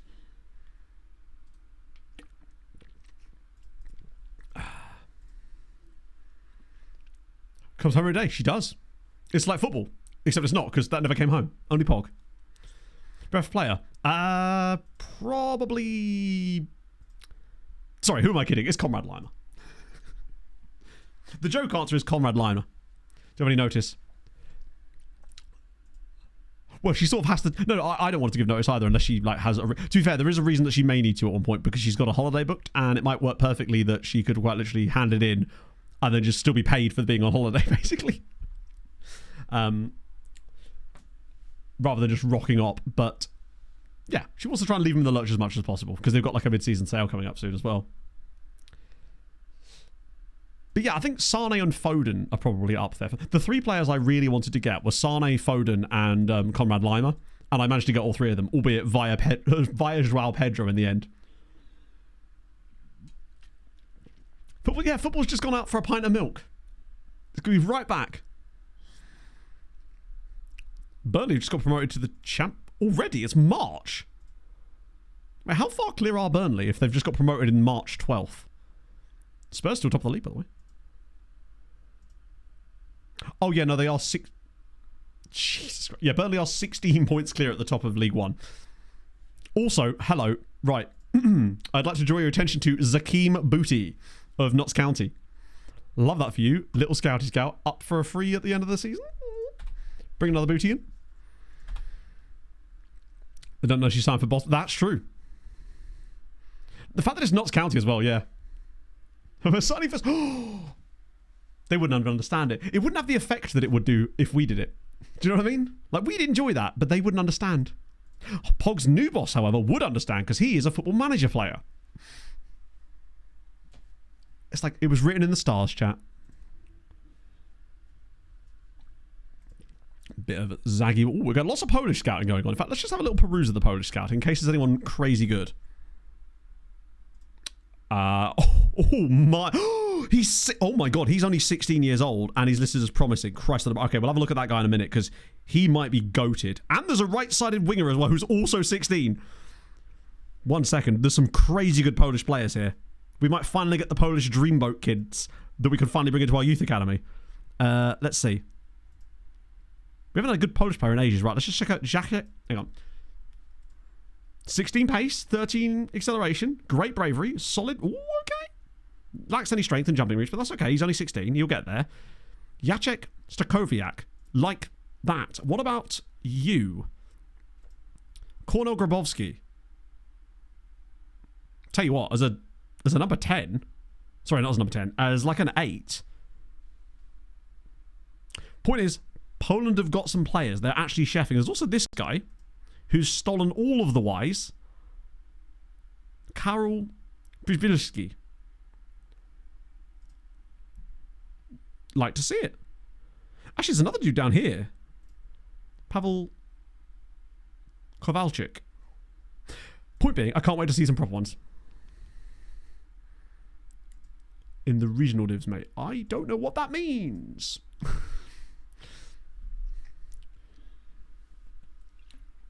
What regional divs are we talking about? Oh, the booties. Oh, that was the only booty we had identified. Unfortunately. Other than Regan, of course. But It's time good, has changed. You came in summer. In winter. There's apparently... The save is now full of booties. Regan, obviously. Alex, Roger Booty. Great. Gabby Booty. Immense. And then John T. Sewell for some reason. PJ Mannix, thank you for the follow. All the booty. Possibly Cry About Heat. Just didn't make any sense. Gabby Booty. For a second I thought it might have been a lady manager potentially. Regan has got some... I think he has now got all his badges, right? Yeah, Continental A license. He's not a bad coach. He's not a great coach, but he's not a bad coach either. No General Booty, sadly, no. Yet. Never say never on things like that. Can he do... Oh, yeah, Continental Pro license, right? Yeah. I always forget about that. I didn't know there were letters before A, but turns out, in fact, chat, there is. Pro. So if your name starts with Pro, get to the top of the list, baby. Right, okay. Neor. My least favourite character in Winnie the Pooh. This should be winnable, but then those last two games... Bargi's signed for Barca. Has he really? Huh. And that was the last we heard of him. It's like, stop buying all the Wonder Kids. Save some for the rest of us. It feels like they're getting snuffed out and, like, sucked up earlier and earlier in world football now, to the point where there's never this cool player that's like 20 years old and still playing for one of those teams. You're like, damn, and then they make an impact. 2 million. Tigger is 100% the best, agreed. And that is a wonderful thing. However, Winnie the Pooh he does be having some banging lines. I just randomly the other day saw it was just a TikTok compilation from the Winnie the Pooh movie. Man has some bars. Like, nothing is impossible, I do nothing every day. Amazing. Why is he in a cage? Works only in context, of course. Right. Wait, you're suspended? We need a bit of Eeyore Melman. Oh, yeah. That's unfortunate. I mean, Boob's back in again anyway, so it's not the end of the world, but... an underrated philosopher of our times is Winnie the Pooh. Who do we fancy? This is why I wish we still had a 12-man bench, honestly. Let's get Sam Abali in. Why not? Boobs is back. Never a bad thing. Okay, wait, hang on. I thought there was a guy called Tony Charlton who was just French. Jackie Langor is good. Right, come on. Last game before we get this youth intake cracking. Please win this one. Just, for the love of God, just win a game. I beg of you. It's by Bruno Mars. Maybe. Did Bruno Mars list A.A. Milne as an inspiring factor? I'm not familiar with the work. Michelangelo. To be fair, being both an artist, sculptor, and Ninja Turtle is quite the it's quite the achievement. Booting him, we could. I mean, the guy from Notts County is gonna be useless, given that he's playing in like League 2. Then again, there was that Scunthorpe guy. If only we'd gone to Brest instead. They still top flight? Because that was another team I'd kind of earmarked from the start of this save as an option, just because, one, fun, but also they're just in a fun situation in real life too, which makes their story kind of intriguing. Right. Just have a good game. We seem to have too many of these games lately where we'll create like 1.9 XG and lose 1-0 or draw 1-0 when they've had none. We've got to be putting these chances away. And when we do score goals, it's things like this. Like, we'll score a set-piece chance instead. You see to Victor Roque Malcolm. Exactly. That is now the Brazil frontline, right? Ignoring all nationalities. I think at least, if nothing else, we're bumping up the price of Lothar Lamio. We might be able to sell him for like £8 million in the summer. So if we do not get promoted, I think we could still reinvest by moving some guys out of the way and going again. Come on, Patrick, please. I beg off. This man. Own reserve team in the cup quarters. That feels... They didn't do what I did in Finland, did they? Where they accidentally cup-tied their entire first team to their B team. Because would not recommend. The thing is, I feel like Nikolic or Osagi both bury that chance, but Abubakar is just completely incapable of taking those moments for us. And I am a little bit worried that that's going to cost us again, but if it does, it does. Just push him in the back, no biggie. Wait, is he going to book him for that? Oh, no, I mean, he probably should have done, honestly. More chances have gone begging for us. At this rate, we're basically just surviving on the ineptitude of other teams in our league. No, we're not. Nancy are winning again now. Just scrape a 1-0, I beg of you. Go, just have the ball ricocheting off Briasco's testicles. I don't care, just get the dub. Like those last two games have just been so irksome. That Bastia one with the stupid back pass. Actually, that feels like another way we'll concede a goal here. Just another one of those random back passes out of nowhere, because we're dominating quite a lot this match so far from an attacking standpoint, which means inevitably their first opportunity is going to be a go. I'll be over here. We're not out of the woods yet. Probably should have been a goal. Ay, ay, ay. Stop being stupid. Their badge is like dangerously similar to ours, so they just throw a bit of yellow on there and they'd be indistinguishable from each other. His Andres look good. Maybe I should stop starting Al Shazli all the time. How many Pierres? I wonder if... What do you reckon, chat, is going to be the most common name of a... Fucking hell. Oh, bloody hell, man. This league. Just fucking Jesus Christ. Lads, can you actually try to get promoted? It's like, how many... There's a guy on the line! Do anything! Oh, well. Team nationality. generally speaking, I'll sign players a lot of the time because they have a fun nationality, like just a nationality you don't always see. We are just... This team is annoying the tits off me. I mean, they're not really, but like, they are. It's like, just do your job. Oh, this isn't where I park my car. Also get huge chances they should put Wales every game. They do, but my point is, we don't. Or rather, we do, but we just don't ever take them. That's the issue. Like, we'll give them like one chance a game for our opponents, and they'll always score it, basically. Although I must say always score it is a bit generous when you consider that they did miss that absolute sitter a moment ago. They'd scored off the corner from it anyway, of course. But yeah, we are going to need to pick that up a little bit and stop being so average. And I still believe that we will end up eventually just ending up second because we've got the points in the bag at the moment. And, oh my life. Right, that's it. Win the ball. I reckon we'll get a nice equaliser here. We can push again. I can bring on... Jourdan, and I actually do reckon we win this game 3-1. This is where we break the cycle a little bit, where we actually start to pick it up a little bit. We are missing Bright as an option off the bench, sadly. Oh, go on. Drop it through. That is unbelievable from Patrick Abubakar. He just cannot do that with any kind of consistency. 1-1. Back. That was so nice. Well played, buddy. Okay, the prediction's holding. Like, he picks the ball up basically just inside his own half. He basically keeps faking to pass to somebody else. Like, this little here, little nip back inside, just keeps taking more touches, and just look at that, pops it past the keeper, no pressure. That was a really nice goal. But he will get one that will be, like, directly in front of the goal, and he'll fail to score later. But the defending wasn't great, but he's kind of helped there. Make a lot of changes. We're not really making a lot of changes, though, really. Fact is, I'm kind of happy with the training schedules. I find that basically when we first take over a club, there's always some weirdness in the first season, no matter what, probably because of background cohesion. But I don't want to risk the training schedules for it. Oh, because the development out of them is just so good. I'm willing to accept that there's going to be some like teething problems whenever we first join clubs. This is way less bad than it used to be. Remember first season at Serraing? That was painful. And then the teething problems we had with both Le Chouinge and Tenerife, until it finally clicked, it just took a little while. And obviously this one wasn't as bad because we had a full pre-season, but there's been a bit of squad churn, which I think has definitely upset that slightly. So my hope is that as this new lineup of players build into the rest of the season, we'll probably start to get a bit of consistency back going into the final few matches. I'm still standing by my 3-1 prediction though. I think this is the game where they start to turn it around a bit more. Briasco, slide it through. I mean, he should have squared that, but it doesn't matter because Florida Man has scored. Sochaux 2, Niort 1. Okay. To be fair, I did keep the faith. I predicted the win when we were a goal down. That was glorious. Cardiff Drax went okay, though. I think at that level, there was just it was so easy to make impacts with Cardiff Drax because it was so low down the leagues. We basically signed our way to consistency with Cardiff Drax because we never really got any consistency of players because we were just constantly signing free transfers and changing the squad. I actually think Cardiff could have gone even better had we had a consistent lineup. Mets are actually beating Angers now, which is good. Cardiff Drax were fun.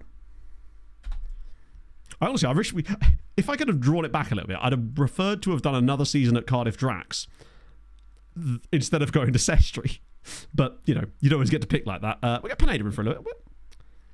And I'm also feeling a bit of Jourdan. I don't want to overdo it with the changes, but Shasley's nervous, so we'll get Mwamba in. Nice. Welsh talent. Which insane Welsh talent was that? Oh, please no. You just can't, can you, man?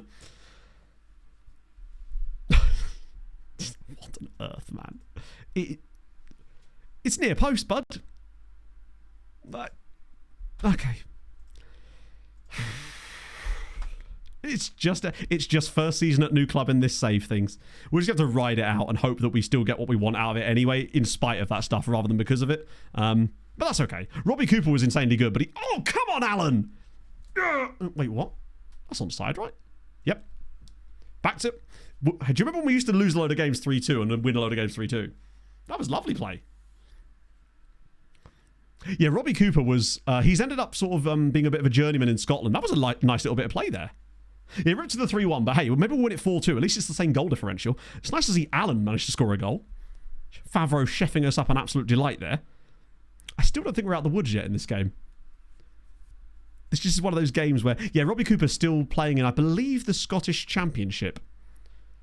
So Aberdeen never worked out for him. Then he had a couple of clubs that didn't quite work out until he finally found a place that he could call his own, basically. Angers have turned it around against Metz, but the point is this would send us back again to 5 points clear. Do you know what? Well played, lads. Good turnaround. Briasco was excellent in that game. The defending was still very suspect. Both of the goals they scored were set pieces, annoyingly, but to be fair, they should have scored the goal that they had right before that anyway, so it's not the end of the world. Please, though. Like, they finally turned it around in a game where perhaps they were looking like they weren't going to, so I'm happy with that. It shouldn't be this difficult, but if we're going to make it difficult, at least have the wins, right? Only can't have the league. Sorry, was someone asking about the league again? Did I miss something? Forgive me if I missed anything. 7 key passes is very good. I suspect some of those might have been set pieces, but still. But against the Chelsea... Oh, God. And he was never heard from again until he was released and then went to another club and had to restart his entire career. Can't we just leave these players alone for a little bit? Just let them develop. Right, Bibicola Costa triggering claws. Do I want him to do... I mean, we might not have a choice, actually. Nikolic is the 3rd highest scorer in the league. Muntadas has certainly fallen off a little bit. Oh, well, it's because he's been kicking up a fuss. Wants to leave because the club got... Brother, that was ages ago. Get over it. Jeez. Right. Youth intake should be on the 15th. My roster. I actually don't have a link for that yet. No. I probably should do that. I'll build one for when we actually start the game. Then again, at that point, it doesn't work. It's not even in the Discord, is it? Because the only picture of it in the Discord is just every single position is Conrad Lima and then Tim Krul in goal. Is Keith Andrews actually going to become Brentford man? That seems like a really bad appointment for Brentford. Which is obviously funny for me, but... And I just despise Keith Andrews. But that seems like a really strange appointment. What do you reckon? A couple of PAs? As long as we get one player who's 5-star PA, I'm happy. Set piece coach. Yeah, but like, I wouldn't trust that man at all. Just ever.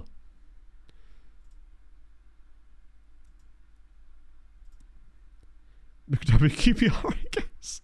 It seems like a weirdly not forward-thinking piece of recruitment, I guess, from Brentford. Like, it actually surprises me that they would do that. Damien Duff as assistant, but I'd rather just put Damien Duff in charge. Damien Duff, hasn't he done really good stuff with Shelbourne? Just give it to Duffy. Here we go, youth intake. Should be Thursday. It's not going to be Friday, suspect. Most likely it's Thursday. The only reason I haven't been able to tell people is I don't know, basically. The information I have so far is that it's likely to be Thursday. Basically. And it isn't tonight. So it's probably going to be Thursday, I would say. But it certainly won't be Friday, so it's probably Thursday. Fico Pico? Hopefully I've said that correctly. Well, with Keith Andrews, I just hate him. Every time he used to commentate on Fulham games on TSN back in the day, he's the only commentator I've ever heard that was actively anti-Fulham, and I had no idea why. He was like embarrassingly bad as a commentator in those games, like to the point where his bias was like really obvious, and I've never noticed that before about any other commentator. So yeah, I can't stand the guy. Anyway. Oh my God. Oh, it just gets better and better, doesn't it? It just gets better and better. Yeah. So what I'll do if it is Thursday is I will do like a 3-hour on Thursday and then the evening one. So much for the 5-star youth intake. Doesn't mean they're not going to be good. And we've got some great names. A Rwandan for a start. There's some absolutely... This guy's called Ahmed Hassan. Oh, an American.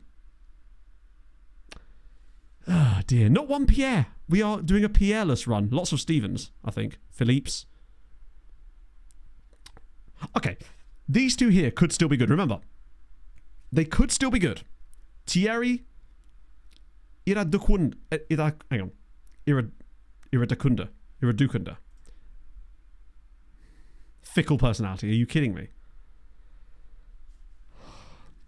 Compared to those being very good. The fact is, we're still French second tier. We would expect a better youth intake than that. Our academy players are not that good. They're good, but they're not that good. Given that we are so high up on the French system of recruitment, we would expect to be getting better youth intakes than that, which means we might get one next year. But yeah, he ain't it. He's fickle. He's okay. He's never going to play for us, let's put it this way. Let's have a look at Prince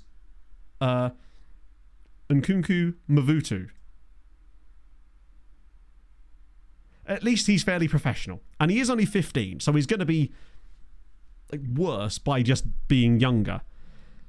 But he ain't great. Determination, no growth. Determination doesn't factor into growth, really. Determination is an attribute that affects way more the way players... It's not... Basically, determination is nowhere near as important for growth as people think it is. He's not bad. And he does have fairly professional, which is actually important for growth. So that's okay. It could be worse. What about Pablo Foucher? Mercenary goalkeeper. No. Yannick Gross. Amazing hair. You get 20 out of 20 on hair points. He's not the slowest. I mean, one of these guys could have like secretly incredible PA and we're just really wrong. Who is our head of... No, our head of youth development is actually quite good, isn't he? I would say he's probably quite... He's likely to be fairly close to being correct on a lot of these players, unfortunately. Lorik Kayembe Shimanga. Great names across the board. Like, if nothing else, we've got some spectacular names. Jean-Marie Wolf. He's alright, actually. I mean, he's not, but like, he's probably got no PA. McKendry. Solid. Do you know what? McKendry's actually got some okay starting points. Consistency's low, but he's 15, right? Where was he born? Medford, Massachusetts. Any others? Yannick. Is there any more Yanis? Francois Muller. He's alright, but nothing for the future. Least twatty. Least twatty. Me when assigning who I'm going to sack first. I'm going to go for the least twatty. Don, you've made the cut. Jonathan Mays. Yeah, see, most of these guys have probably got very similar CA, but maybe these guys will have better PA. The lowest star guys do look better. Basically, it's because they've got 1-star CA, and some of these guys are actually considered worse than that. At the moment, they're just saying they might have a better future, right? And for all we know, one of them might actually have okay PA. Where's Mays from? Good question. I'm going to say Jonathan Mays. Jonathan Mays. He's giving New England vibes. I'm feeling Connecticut. I'm feeling Bridgeport. Plantation, Florida. Okay, never mind. I don't know. I could just picture him walking down a verdant, not even verdant, like an autumnal path. No, he's from Florida. It's Florida, man. I can speak Spanish, though, to be fair. Love to see it, Jonathan. Right. That's where he was born, Plantation, Florida, apparently. Ah, dear. He doesn't look he's not very well tanned, is he? Right down the highway. No way. Could you go pick up Jonathan on your way? If it's all the same. That is disappointing. But what it does set us up for, at least, is look at that little run there. It's a bit icky. But, you know what? 5 points clear still. 9 games to go. Is it 9 games to go? Well, that's the exact number of games I expected us to play today was 9. And we did. Which means we can easily knock out the rest of the season next stream. We'll get FM Christmas because it actually doesn't fall on the same day as Youth and Take for once. There's good stuff. We did beat PSG incredibly. We played a rotated side, took them to penalties. Our new goalkeeper on his debut saved 2 pens in the shootout, and Svenny scored in the shootout as well. Crazy times. So, as things stand currently, it's looking like Thursday is going to be the day for big old loveliness. And by what I mean by that, because that was not particularly very well descriptive, is that's likely to be the league in the evening. If that is the case, what I'll probably do is a 3-hour stream on Thursday in the morning, so go till 2 o'clock, because we'll be back for like the entire evening as well. There's a higher league side. Oh, is that how that works? I didn't realise that. And then we'll figure it out, basically. That's the plan with that. But again, I'll let you know in the Discord if anything changes. I was hoping we'd know by today so I could, like, confirm it myself. But there you go. Little while. Step as a manager, what is your opinion on the best point allocation for badges? Generally speaking, right, I would just whack it all on the maximum. Because unless you're doing a journeyman, obviously, and you want to start really low. So we started with nothing. Whack them on the maximum. And then... Depends what type of save you want to do, but most of them don't matter too much. I would say it's important to have things like discipline and motivation quite good, though, because it will stop players from falling out with you, but over time you'll be able to get over. I don't think it matters that much, basically, unless you're starting really low, generally speaking. Thursday evening would be good. Double stream Thursday. Well, it will be a double stream Thursday, most likely, but I just wanted to let you know that if it is, it's most likely to be a slightly shorter stream in the morning, just because if I'm streaming like 4 hours in the evening as well, because there's a lot of games to be played, it can get a bit much, particularly as I want to be able to do the big shot with Pog in between and grab some dinner if we're back at 6 o'clock. That's going to be a long old day, particularly as I wanted to work on Friday as well to finish off this video, which is nice. It's nice to be in a position where I'm like excited to make content, right? That's what you want out of life. Who are raiding? I'm thinking I might raid this chap here, Kieran Wright. I've not heard of him before, so forgive my ignorance, but it's always nice to try and raid new people from time to time. I usually just look for people just out of what I'm looking for is people that, you know, they've established themselves a little bit, they've got a face cam and stuff like that, just little stuff that means that it's sort of they're taking it seriously to a certain level. But yeah, so we're going to send you guys over to Kieran Wright. I'll see you lovely people on most likely Thursday morning, but you never know, it might be randomly pushed up to Wednesday night, we'll never see. Oh yeah, no, I'll still do both. I'm not going to stop my own streams because that's the content that you guys are actually like consistently turning up for, right? So I would never I would want it to be supplementary to it rather than instead of. That's basically the way I like to think about it. It's extra stuff. Oh, the double chin came out. Oh yes. I took some more thumbnail pictures earlier because I was like, oh, you look all right today, Matt. You'll have to see it. Yeah, if you're new to the content, drop a follow. I'd appreciate it. I'll send you lovely folks over to Kieran. Obviously, there'll be short stuff going out on the various platforms over the next couple of days as well. So do, you know, drop a like on one of those at sometimes. It does help it. It's more just for the algorithm, if anything. And I'll see you guys very, very soon. Enjoy the rest of your day. And yeah, have a lovely, lovely evening. Hold your gun, capybara.